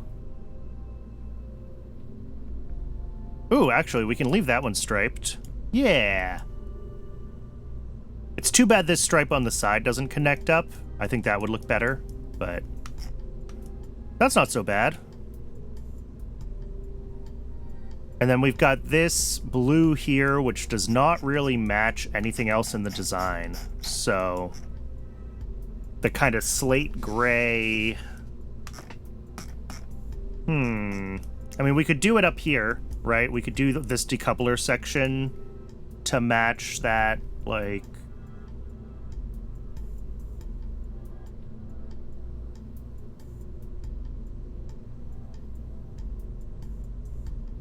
God, I don't even know what... Let me see if I can find this. Color scheme. Gemini... equipment section. Paint colors.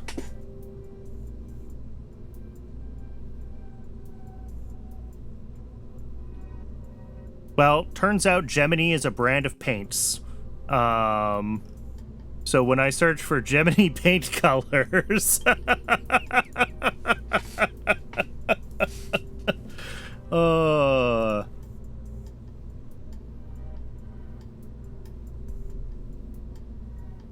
Ooh, yeah, let's see if I can find Gemini scale model kits.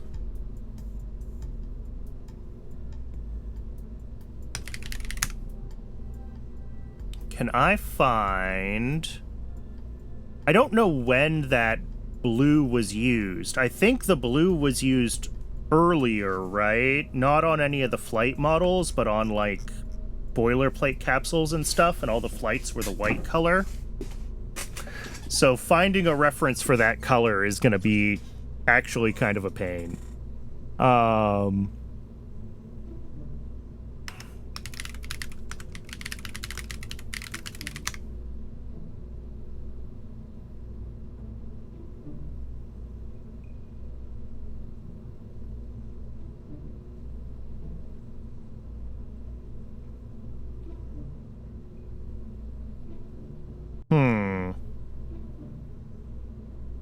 Yeah, I'm just trying to find, like, a reasonable reference for the RGB color so that I can try to color match,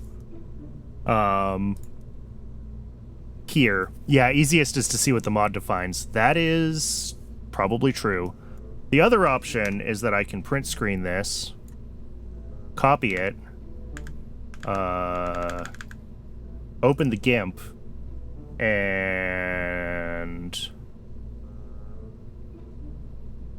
paste it.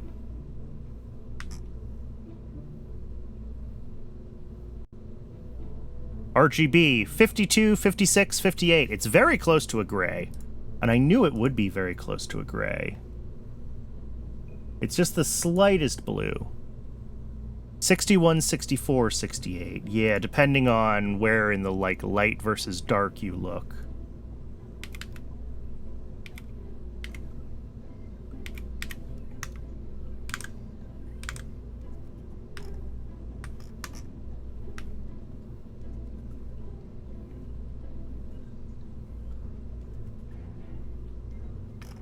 Maybe a little bit darker than that, but close.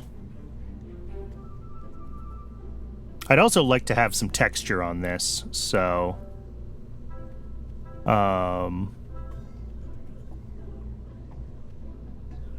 I think all these texture... well, these are all flat, like, purely diffuse map textures. None of these are going to be normal maps.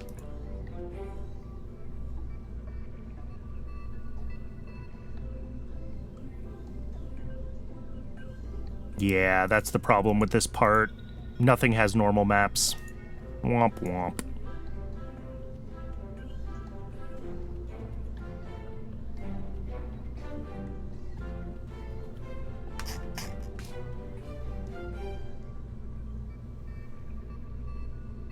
Oh, and I gotta do something with avionics as well. Oh, I need to redo all of our avionics, actually. Let's get the avionics figured out. Because these are not as heavy as they were before. Yeah, this only needs to be like a 40-ton avionics ring.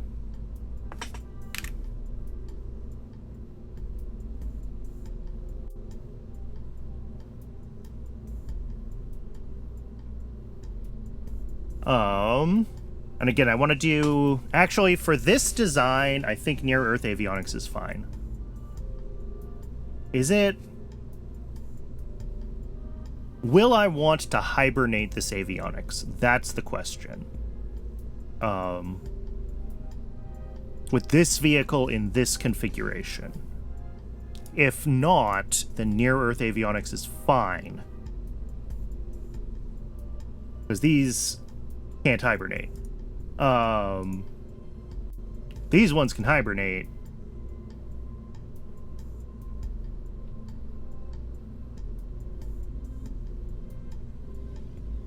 I think we stick to the near-Earth avionics for this. This is purely a launch vehicle upper stage. I think anything we're going to do more sophisticated, we're going to reconfigure this upper stage anyway, and that's fine.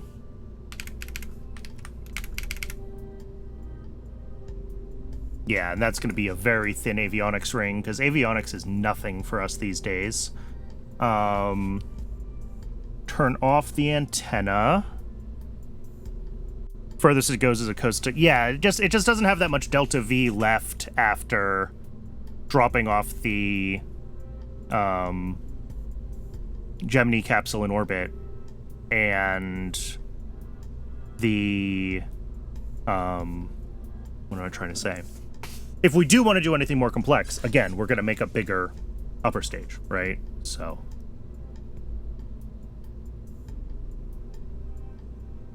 make that the same there. Actually, should we, here's a question.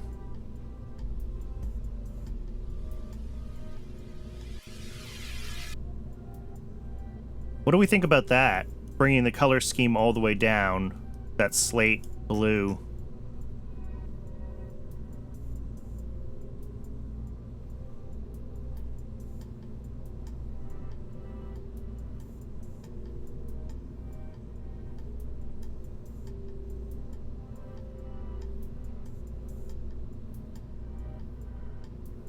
We also, one other option. There's two different variants of the insulation foam color. Let's see.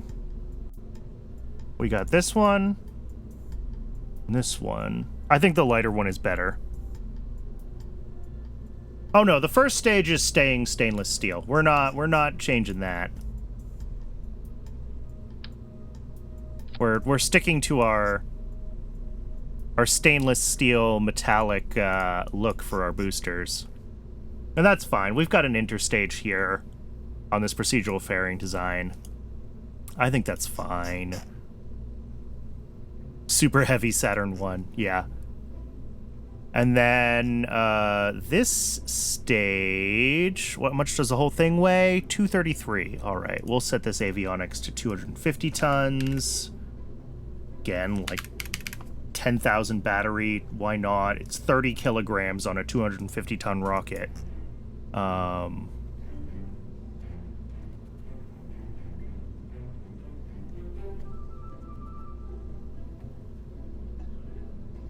this one should be the, like, platinum color that we're using for everything else.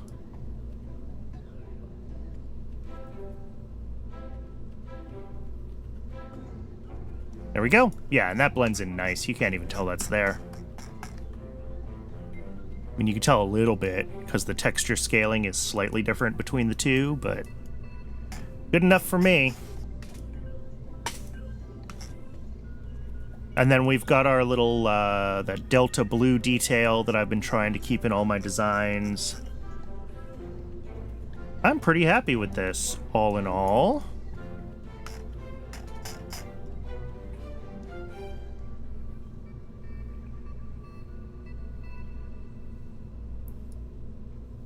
So I think this is going to be our Gemini launch vehicle.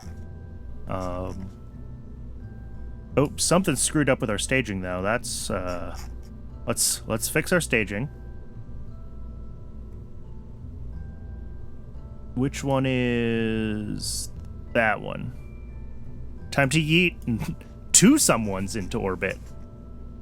All All right, Twitch wants to run an ad again soon. I want to double check kind of what we need as far as the size of this second stage. How did we end up with so much Delta V again?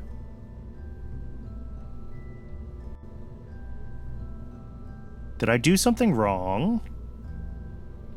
I wonder how much we just saved with changing our, smaller computers. They're a lot lighter. Because, yeah, we're up to 11,000 Delta V again. Which is great, because it means we could potentially make the second stage smaller. I wonder if we can get back down to a 3-engine first stage then, if we keep trimming and if we keep adjusting the computer size as we go down. But it is ad break o'clock, so let's keep trimming this design when we come back from the ad break. The cheaper we can make it, the better. And we will go from there. But I'm pretty happy with progress so far on getting this down to a reasonable launch vehicle.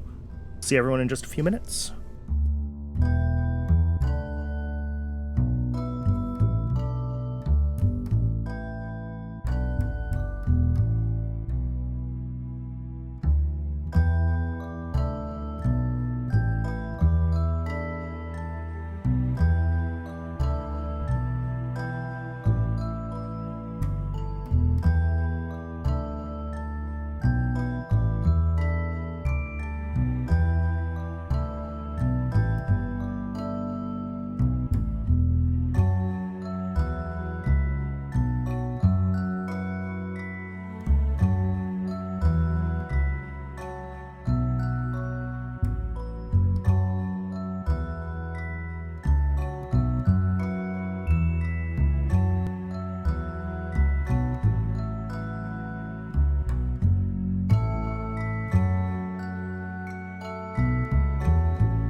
Welcome back, everybody.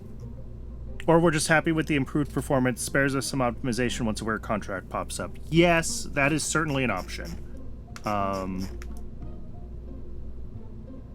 We're so close to this fitting on our existing launch pad, though. Like...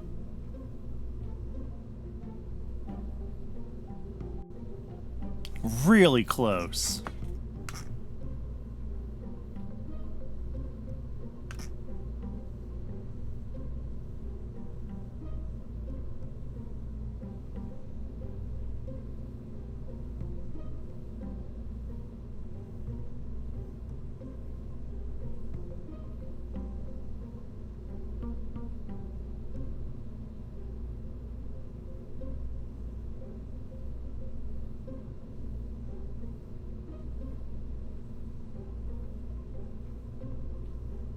Yeah, and that gets us, we could almost go down to 2 engines on that. We actually could. It would be even less fuel.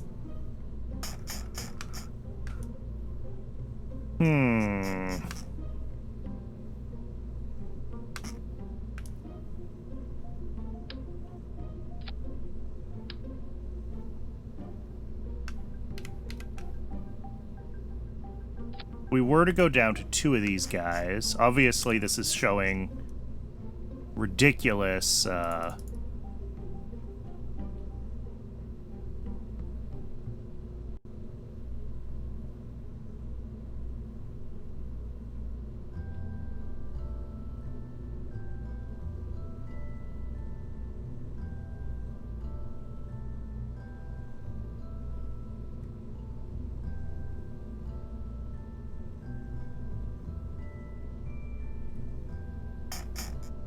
yeah, and 3 of them I think would be no problem. Which mount was that I liked for 3? Purios? Yes.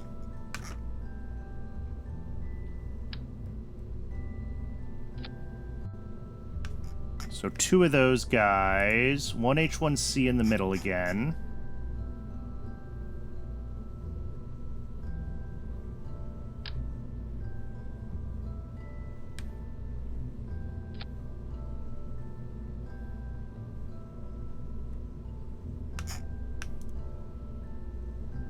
Engine, let's see, 155 seconds on the first stage again.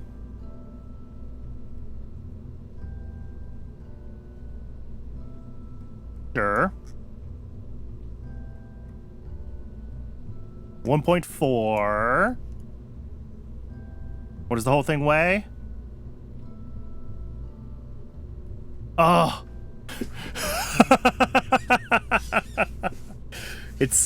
It's so close. It's too wide too because of the way the stage works. This thing. Oh, it's so close to fitting on our existing Atlas stage, our existing Atlas launch pad.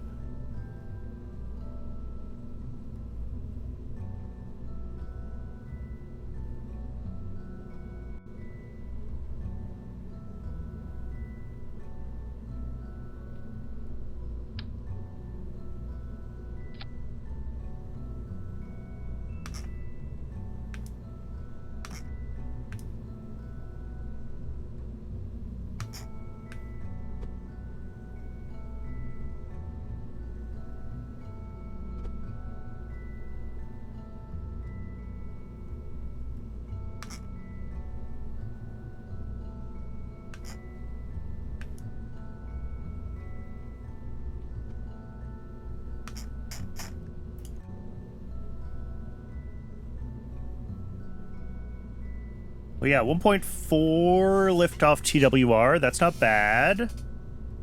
Our proportions are feeling very proportionate, like booster to upper stage. We're down to under 60,000 funds for the whole thing, which is fantastic.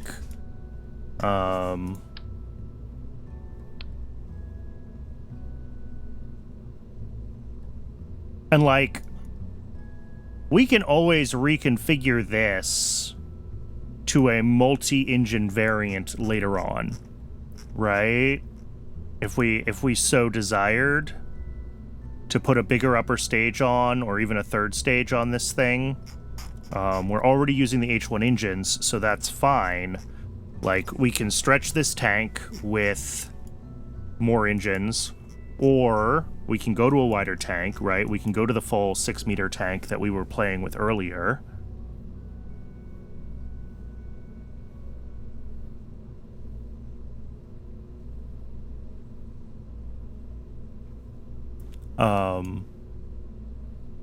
Yeah, and, like, honestly, I think, yes, we can still get, you know, we could eke out 150 meters a second here. A couple hundred more out of stretching the upper stage a little more as well. So down to 3 engines on the booster instead of 4. I was really hoping we could get to that 180 tons and be able to use the same launch complex, but that's okay. New launch complex is fine. I mean, I guess. Now that we're so close to being on the same launch complex, part of me is like, can we do it? Can we get to the same launch complex?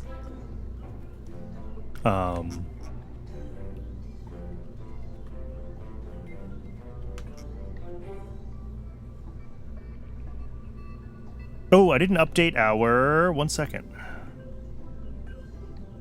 Do this. But I don't think we're gonna save ourselves like 5 tons here. No. We're saving almost nothing.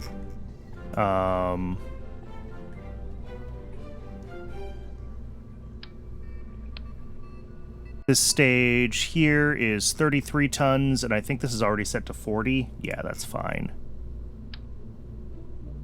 Honestly, I should just set this one to 200, give it plenty of, or leave it at the 250, actually. Because that works for... Unless it saves us a ton of money. No. Almost nothing. Probably tooling is pretty comparable. Avionics, 190 tons, 21,000. If we go up to 250... 23,000. Eh.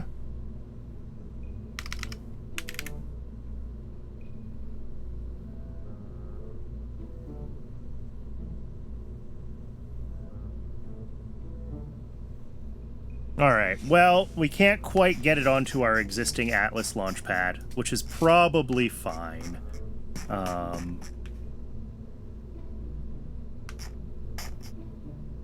think we can build the launch pad for this, though, and I think this is a reasonably compact version of this rocket, you know.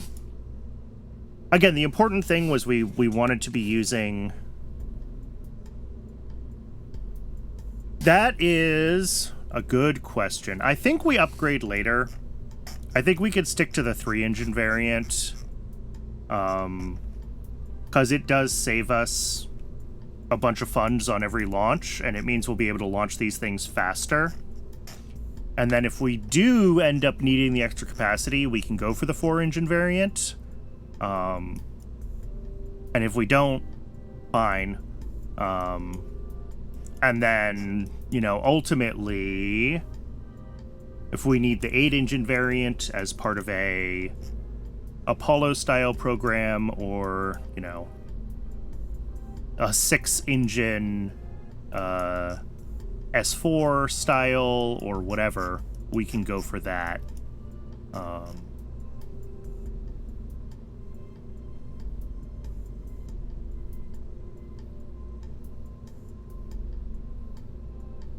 All right, let's sim this thing. Let's let MacJeb fly it one more time. I just want to make sure that it's all still in a good configuration, and MacJeb's going to be happy flying it.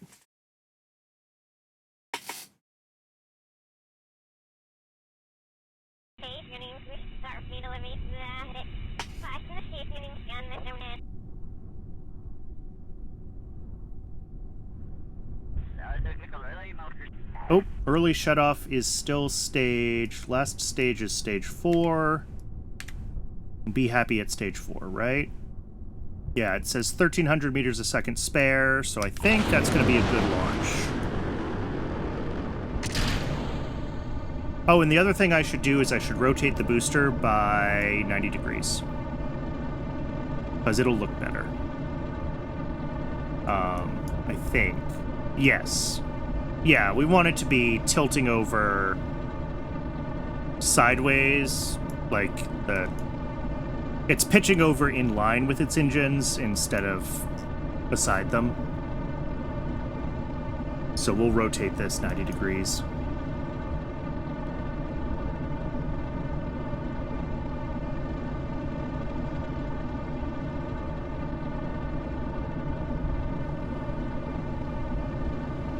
Which will not affect its flight characteristics at all, I don't think. We did confirm that it has roll control, so that's good.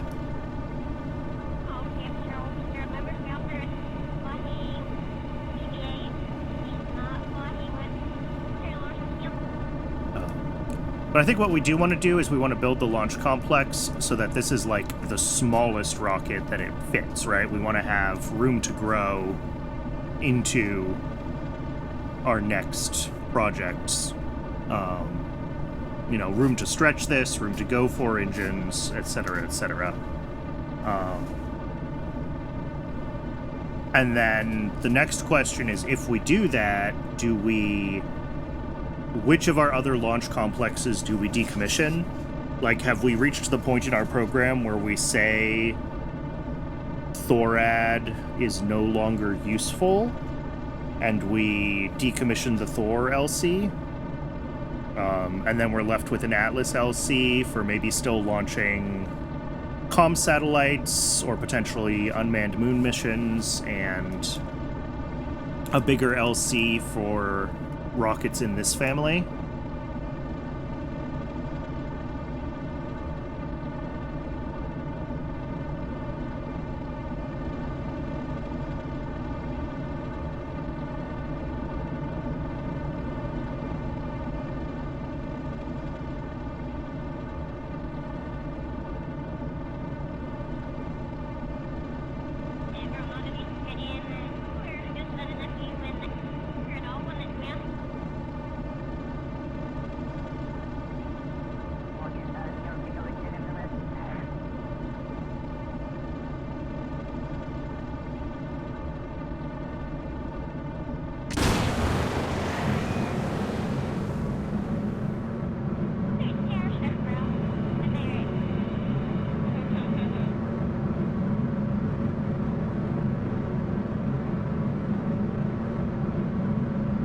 Alright, we're looking good.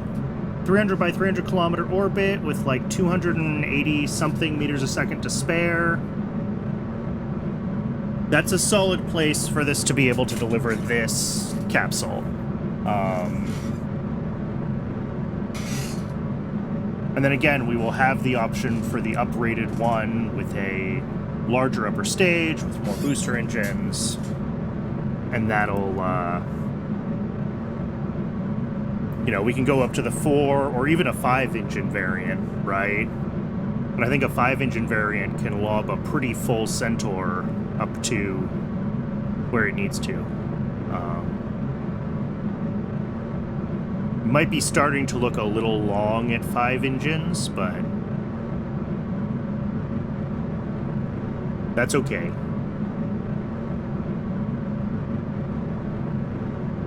And then I said Centaur, but I meant whatever this thing is.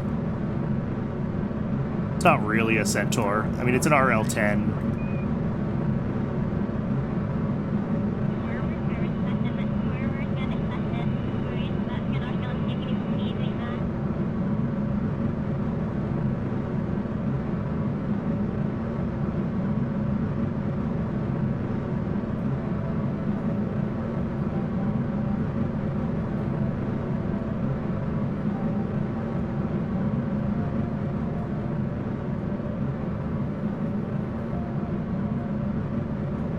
Definitely not the fastest launch in the whole wide world. No, this is going to want to go for another, like, 4 minutes. Okay, let's, I know MacLeod doesn't always do great with fast forward, but let's see how this goes. We don't need to sit here for 4 minutes.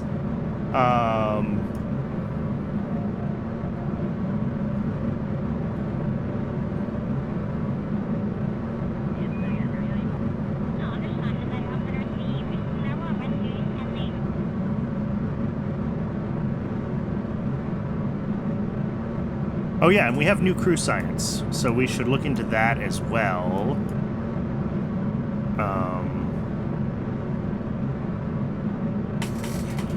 And we need to figure out... There's a couple of things that we need to do. One is we need to get the other solids node unlocked and queued up, because that has the right retro engines, and I'm worried about whether this thing can actually get itself out of orbit. We'll test that now, actually, but... you know, that's worth being sure we understand. And then, because we're still using the Mercury retro rockets on this thing, which may not be good enough.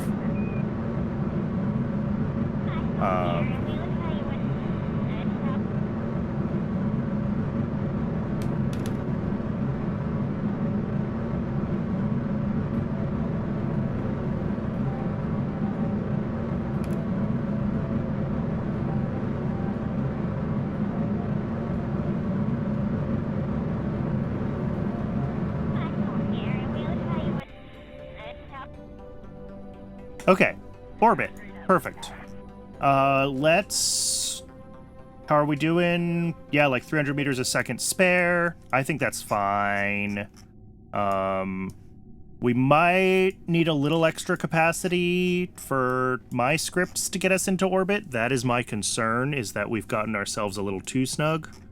But I think worst case, that means we, like, make this a little bit longer. Alright, stage.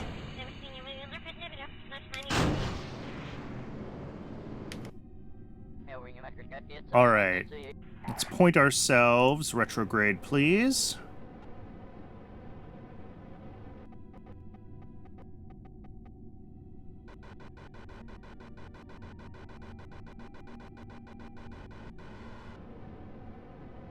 But also, worst case, if my launch program is not as efficient as MacLeod, there is always the option to,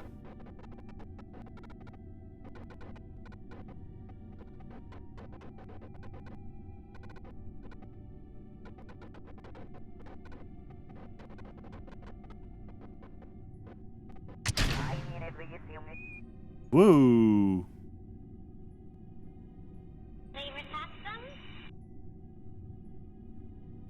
That was not good. Also, that was our avionics. That's funny. Controllable 3.5 tons.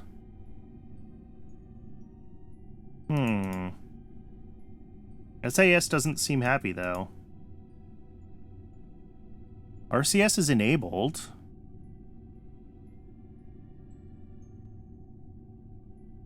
Oh, no, it's not.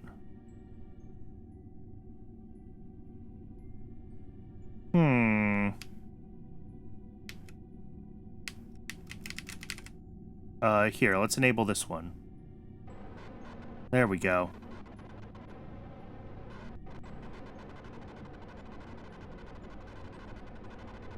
Okay, so this does not work for yaw pitch roll. We have to turn on this RCS when we ditch the bottom thing.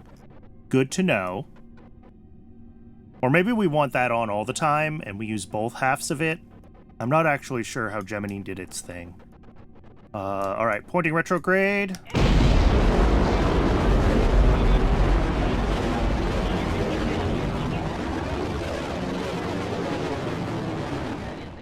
Okay, that is a lot of negative delta V.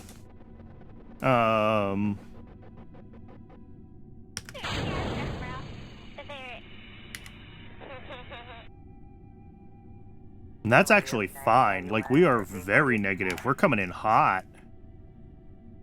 I'm fine with that, by the way.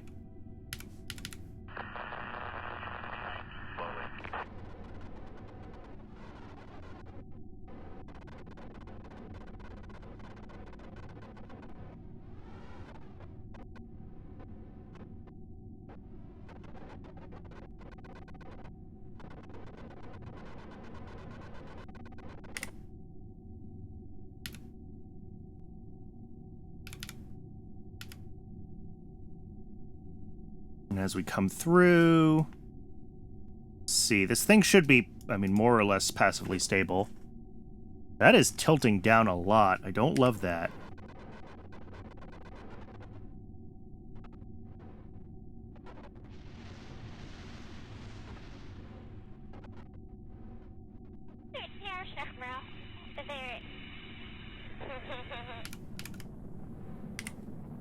All right, turn off RCS now.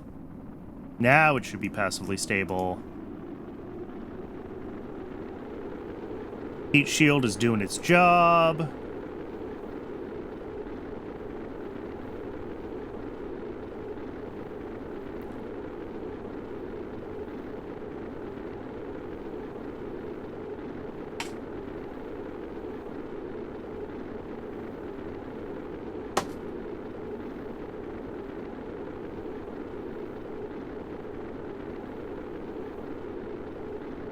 I think we're good.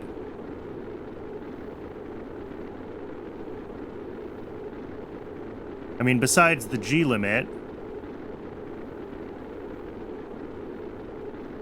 because we actually may have over-aggressively deorbited. Please don't die.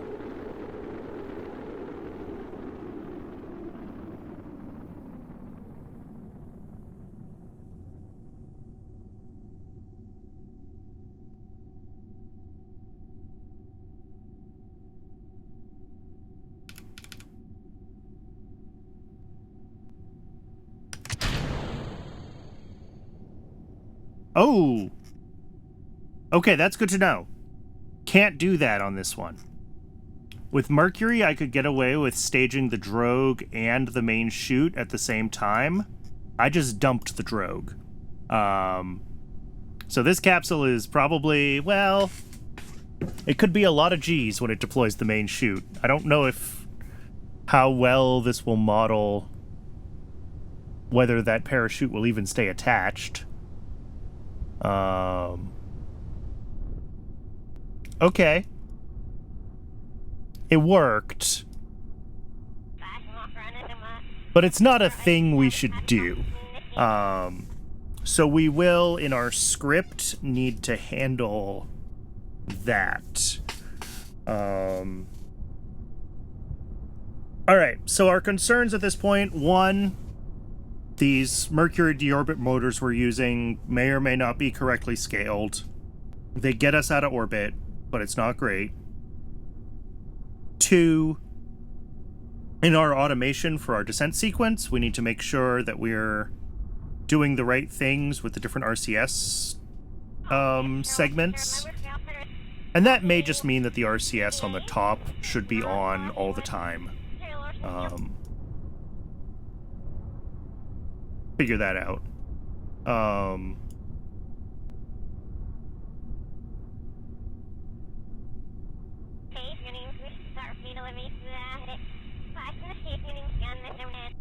And there were a couple of other things. I wanted to change the rotation of the booster. We'll do that as soon as we're back in the VAB. Actually, we can just revert to VAB now. This is fine.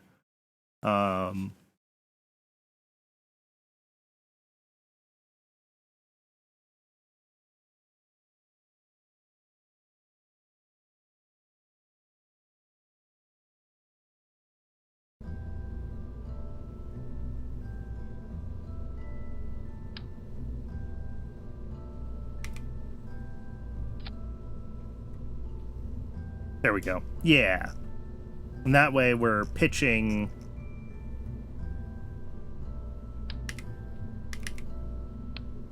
Put it that way, even. So it rolls out facing the right direction. So that's good.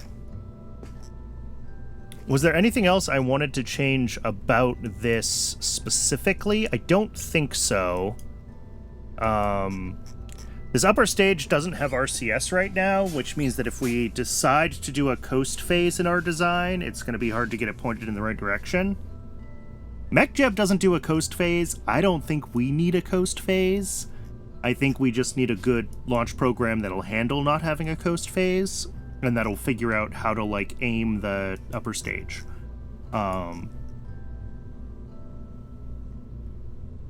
As far as... this needs to be, like, here. Right, so we do all this, blah, blah, blah. We drop the equipment section, which I can't mark for staging. And then we stage to enable the RCS, and that's what we'll do in the script. We'll stay pointed, reverse. We stage again to activate our deorbit engines, and then we can drop everything. Right, and these need to be staged separately. The drogue has to be its own thing. Alright. That is the fixes to the staging.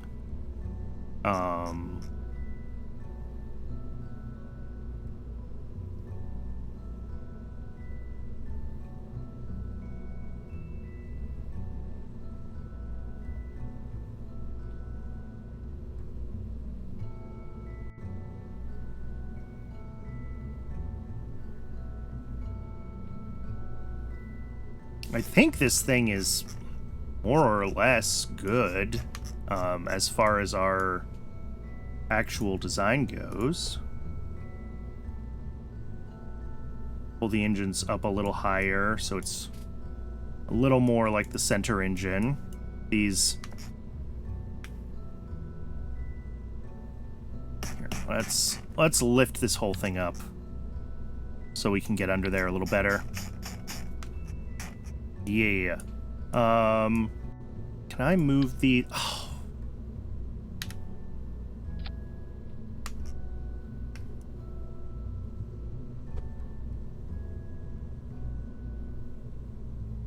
Up there. Okay, that's about as far as it'll go without... and that's actually too far. These should be further down in this mount. Right? Because, like, in theory, they've got, like, gimbals and stuff.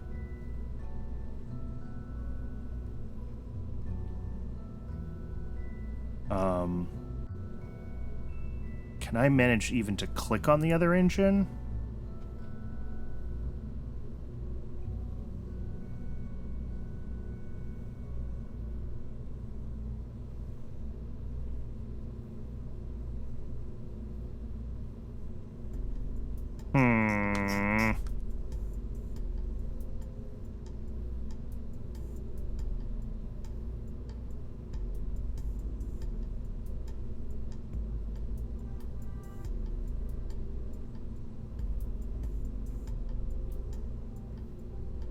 Well, that's not ideal. Yeah, it's like it's fully inside the plane of the shroud.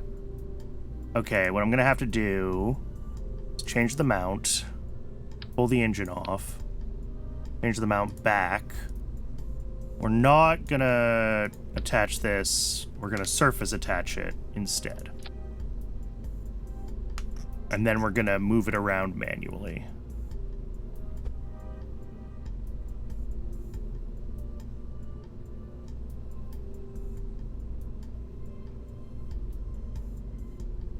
Somewhere like that. And then we can go ahead and open Fine Adjust. Bring it kind of just to where... yeah, just like that. Perfect. I think those are exactly where I want them. I guess I could push them up higher, but yeah. Also looking at the rotation, close, fine, adjust, of these guys, and I think these should be rotated by 45 degrees.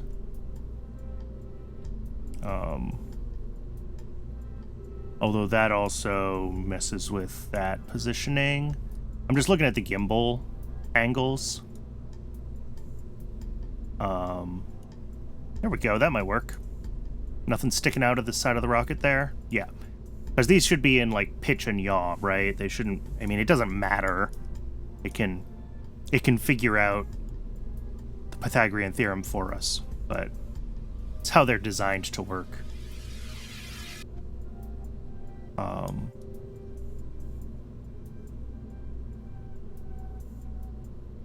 Cool.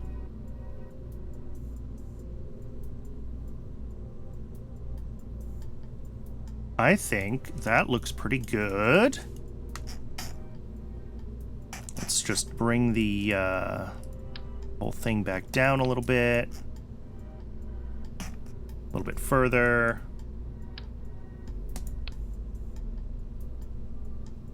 Yeah.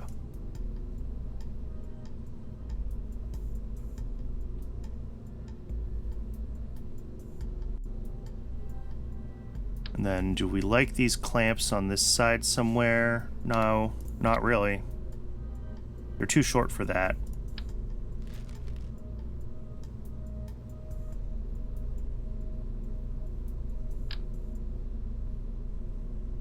I mean, we can go to the full-size ones, but they're overkill for this rocket.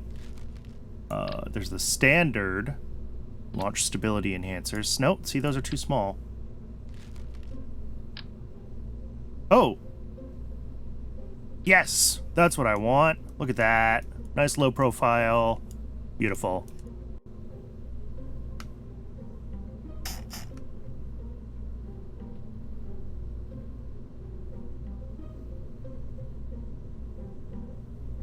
All right, well, I spent almost 5 hours designing a rocket today. I didn't intend to spend the whole stream designing one rocket, but that's where we ended up. I do have to call it here for the night, unfortunately, but I'm gonna... My commitment is to do some Googling around and maybe look at the MechJeb source and try to have at least a passing understanding of primer vector guidance, or at least of other ascent guidance options. And we'll come into things next week ready to write a better ascent guidance program than what we've got right now. I think that is a good thing to have as kind of its own stream, just like the ascent guidance rewrite. And then if we also are able to get to, you know, obviously we still need to design our lunar lander. We have to upgrade our lunar probe. We'll open up the to-do list.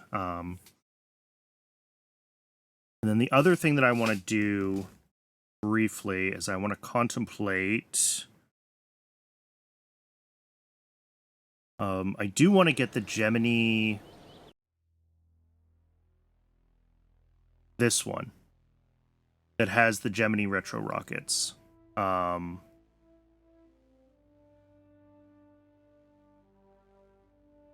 Although... we have the Star 13Ds, which maybe are close enough to the Gemini retro rockets. Maybe we don't need this node.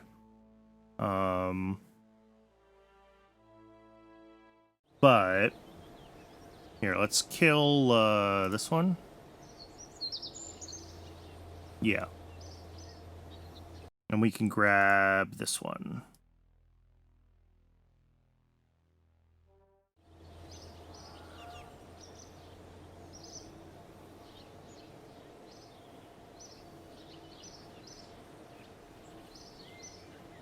All right, so looking at our science and the way things are ordered and organized right now, what I'm thinking is we have pretty much everything down here, second-gen capsules on, is Gemini related. like early life support, which gives us all of the right scrubbers and locks to gawks and all of this stuff. EVA jetpack, etc. Early landing, which gives us the Gemini heat shield. All of that stuff, that's all Gemini. Up here, electronics research is, I don't think that gives us anything. Battery upgrade. All right, cheaper batteries. And improved research efficiency. But then we'll also get the interplanetary era science. So I think where we're at as far as our next missions are, once we hit interplanetary science, we need to do a new lunar orbiter, and that'll get us this. Here, let's go into the to-do list and let's make sure that we're all right. Designing Gemini launcher is done. So let's, whoops. Yes, undo paste. What's our, like, overall order? Oh, I already have an overall plan section. Okay. So we have first lunar orbiter mapper once science unlocks.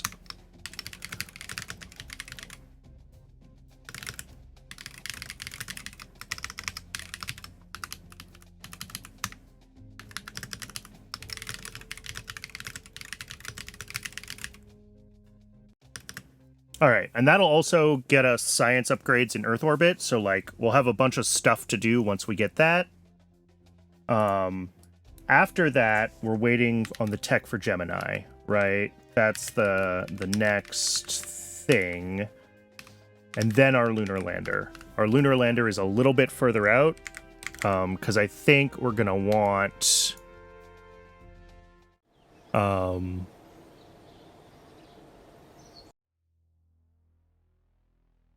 Well, maybe not. Maybe we can do lunar lander with our current everything. If we make, like, the absolute smallest lunar lander we possibly can.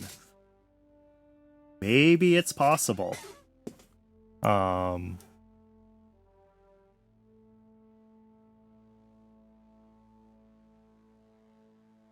Worth thinking about. 64 orbital rocketry gives us an H1 engine upgrade.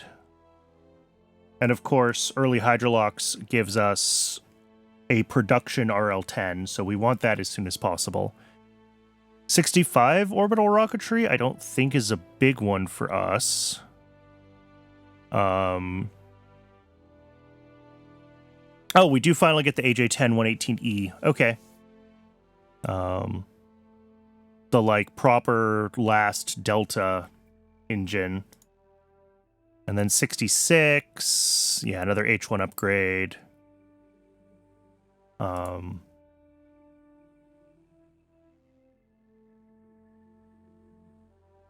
But, like, we should have, as far as engines go, besides maybe the RL-10 upgrade, I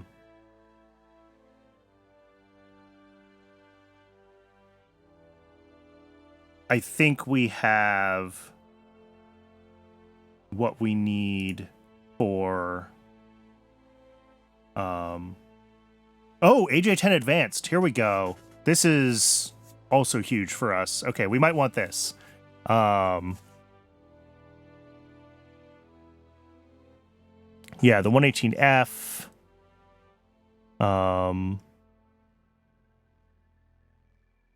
Whatever that configuration is used on.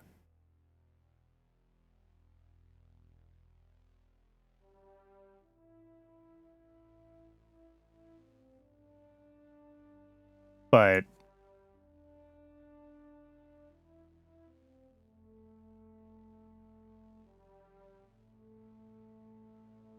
yeah, Apollo, for whatever reason, We do have this intermediate lunar orbiter capsules, which gives us Gemini L.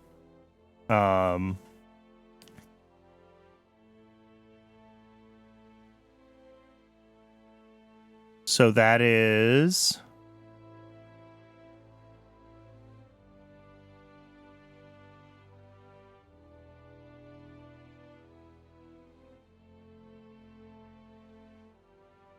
certainly something we can think about.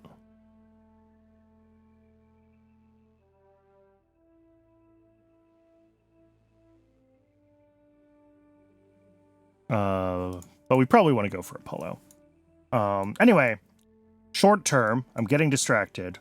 We're going to get the Interplanetary Aeroscience. That's going to give us a bunch more tech. There's a heap of science in here.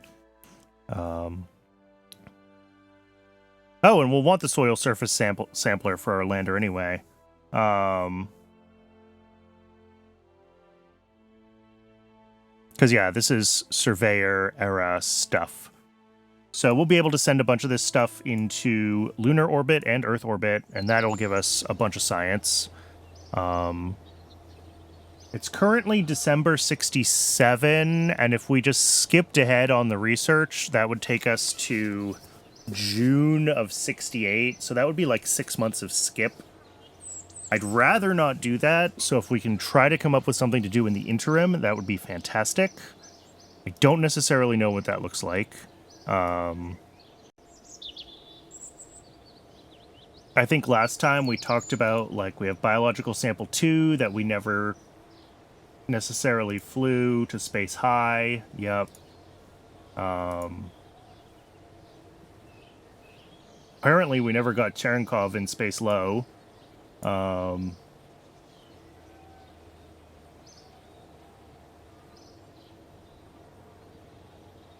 And obviously we have new crew experiments coming along with Gemini, but we can't do those until we actually are ready to go. We have all the tech for it, right? And that's end of 68 currently is when the Gemini tech, or no, early 69 is when the Gemini tech will be available. So in the interim on that, you know, figuring out what can we do. If we figure out better booster programs and we're able to consistently, like, launch into LAN or whatever, we could potentially build some kind of controllable Mercury.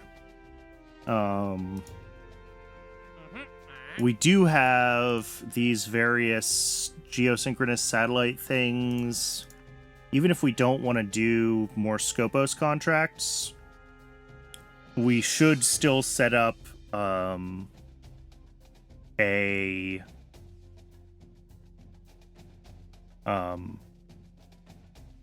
we should still set up a comms constellation, so maybe that's what we do.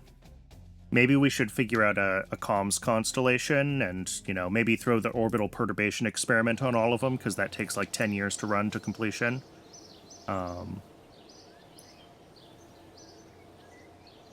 Yeah. Because, like, that's a bunch of science if we just let it run, right? So, can't hurt to throw a few satellites into orbit doing it.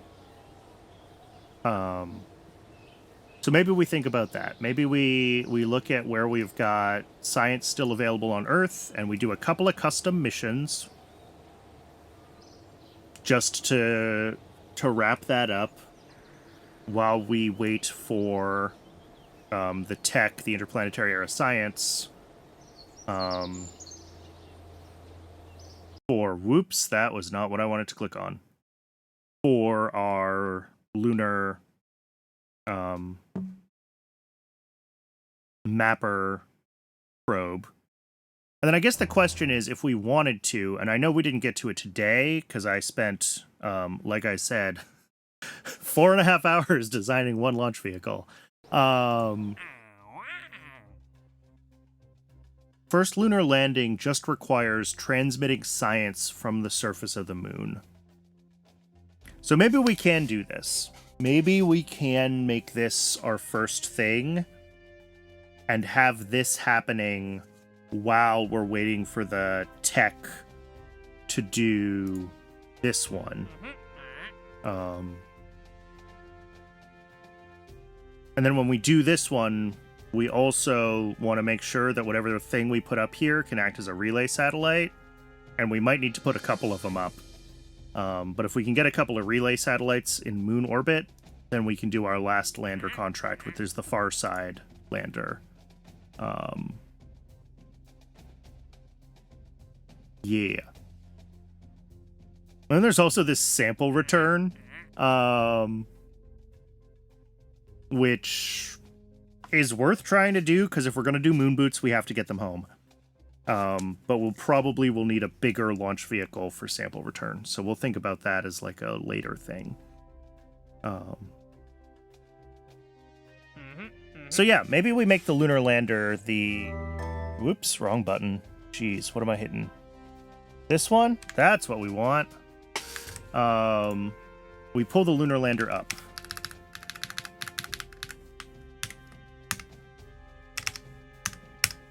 All right, so next session is we need to... It'll be one of two things. It'll either be write new ascent guidance program for Gemini in future, or it will be design and fly a seat of our pants lunar lander. Those are the two, I think, next immediate goals. Because I don't think our current ascent guidance program is going to do well with the rocket we built for Gemini. So we do have to... Well, I mean, we could test it, right? We could see what our current functions we can copy and paste are and see how it actually works. But the big one is this lunar lander, because that needs to be our next mission.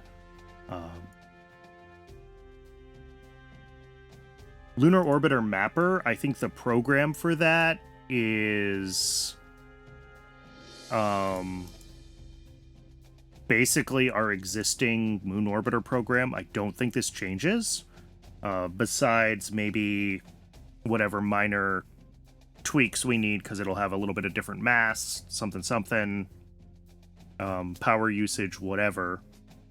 We might need to play with that, but... All right, I think that is the plan for next time. I'm sorry this whole session was designing one rocket. That really was not my original intent. But it's what happened. So thanks very much, everybody, for tuning in. I do appreciate it. And thanks very much if you're watching this on YouTube. If you want to watch me design rockets live, and you're watching on YouTube, there's a link to my Twitch down in the doodly-doo. Come hang out. It's fun. We talk about rocket science. Thanks again, everybody. I will see y'all tomorrow with more Factorio and next week with more KSP. Ta-ta.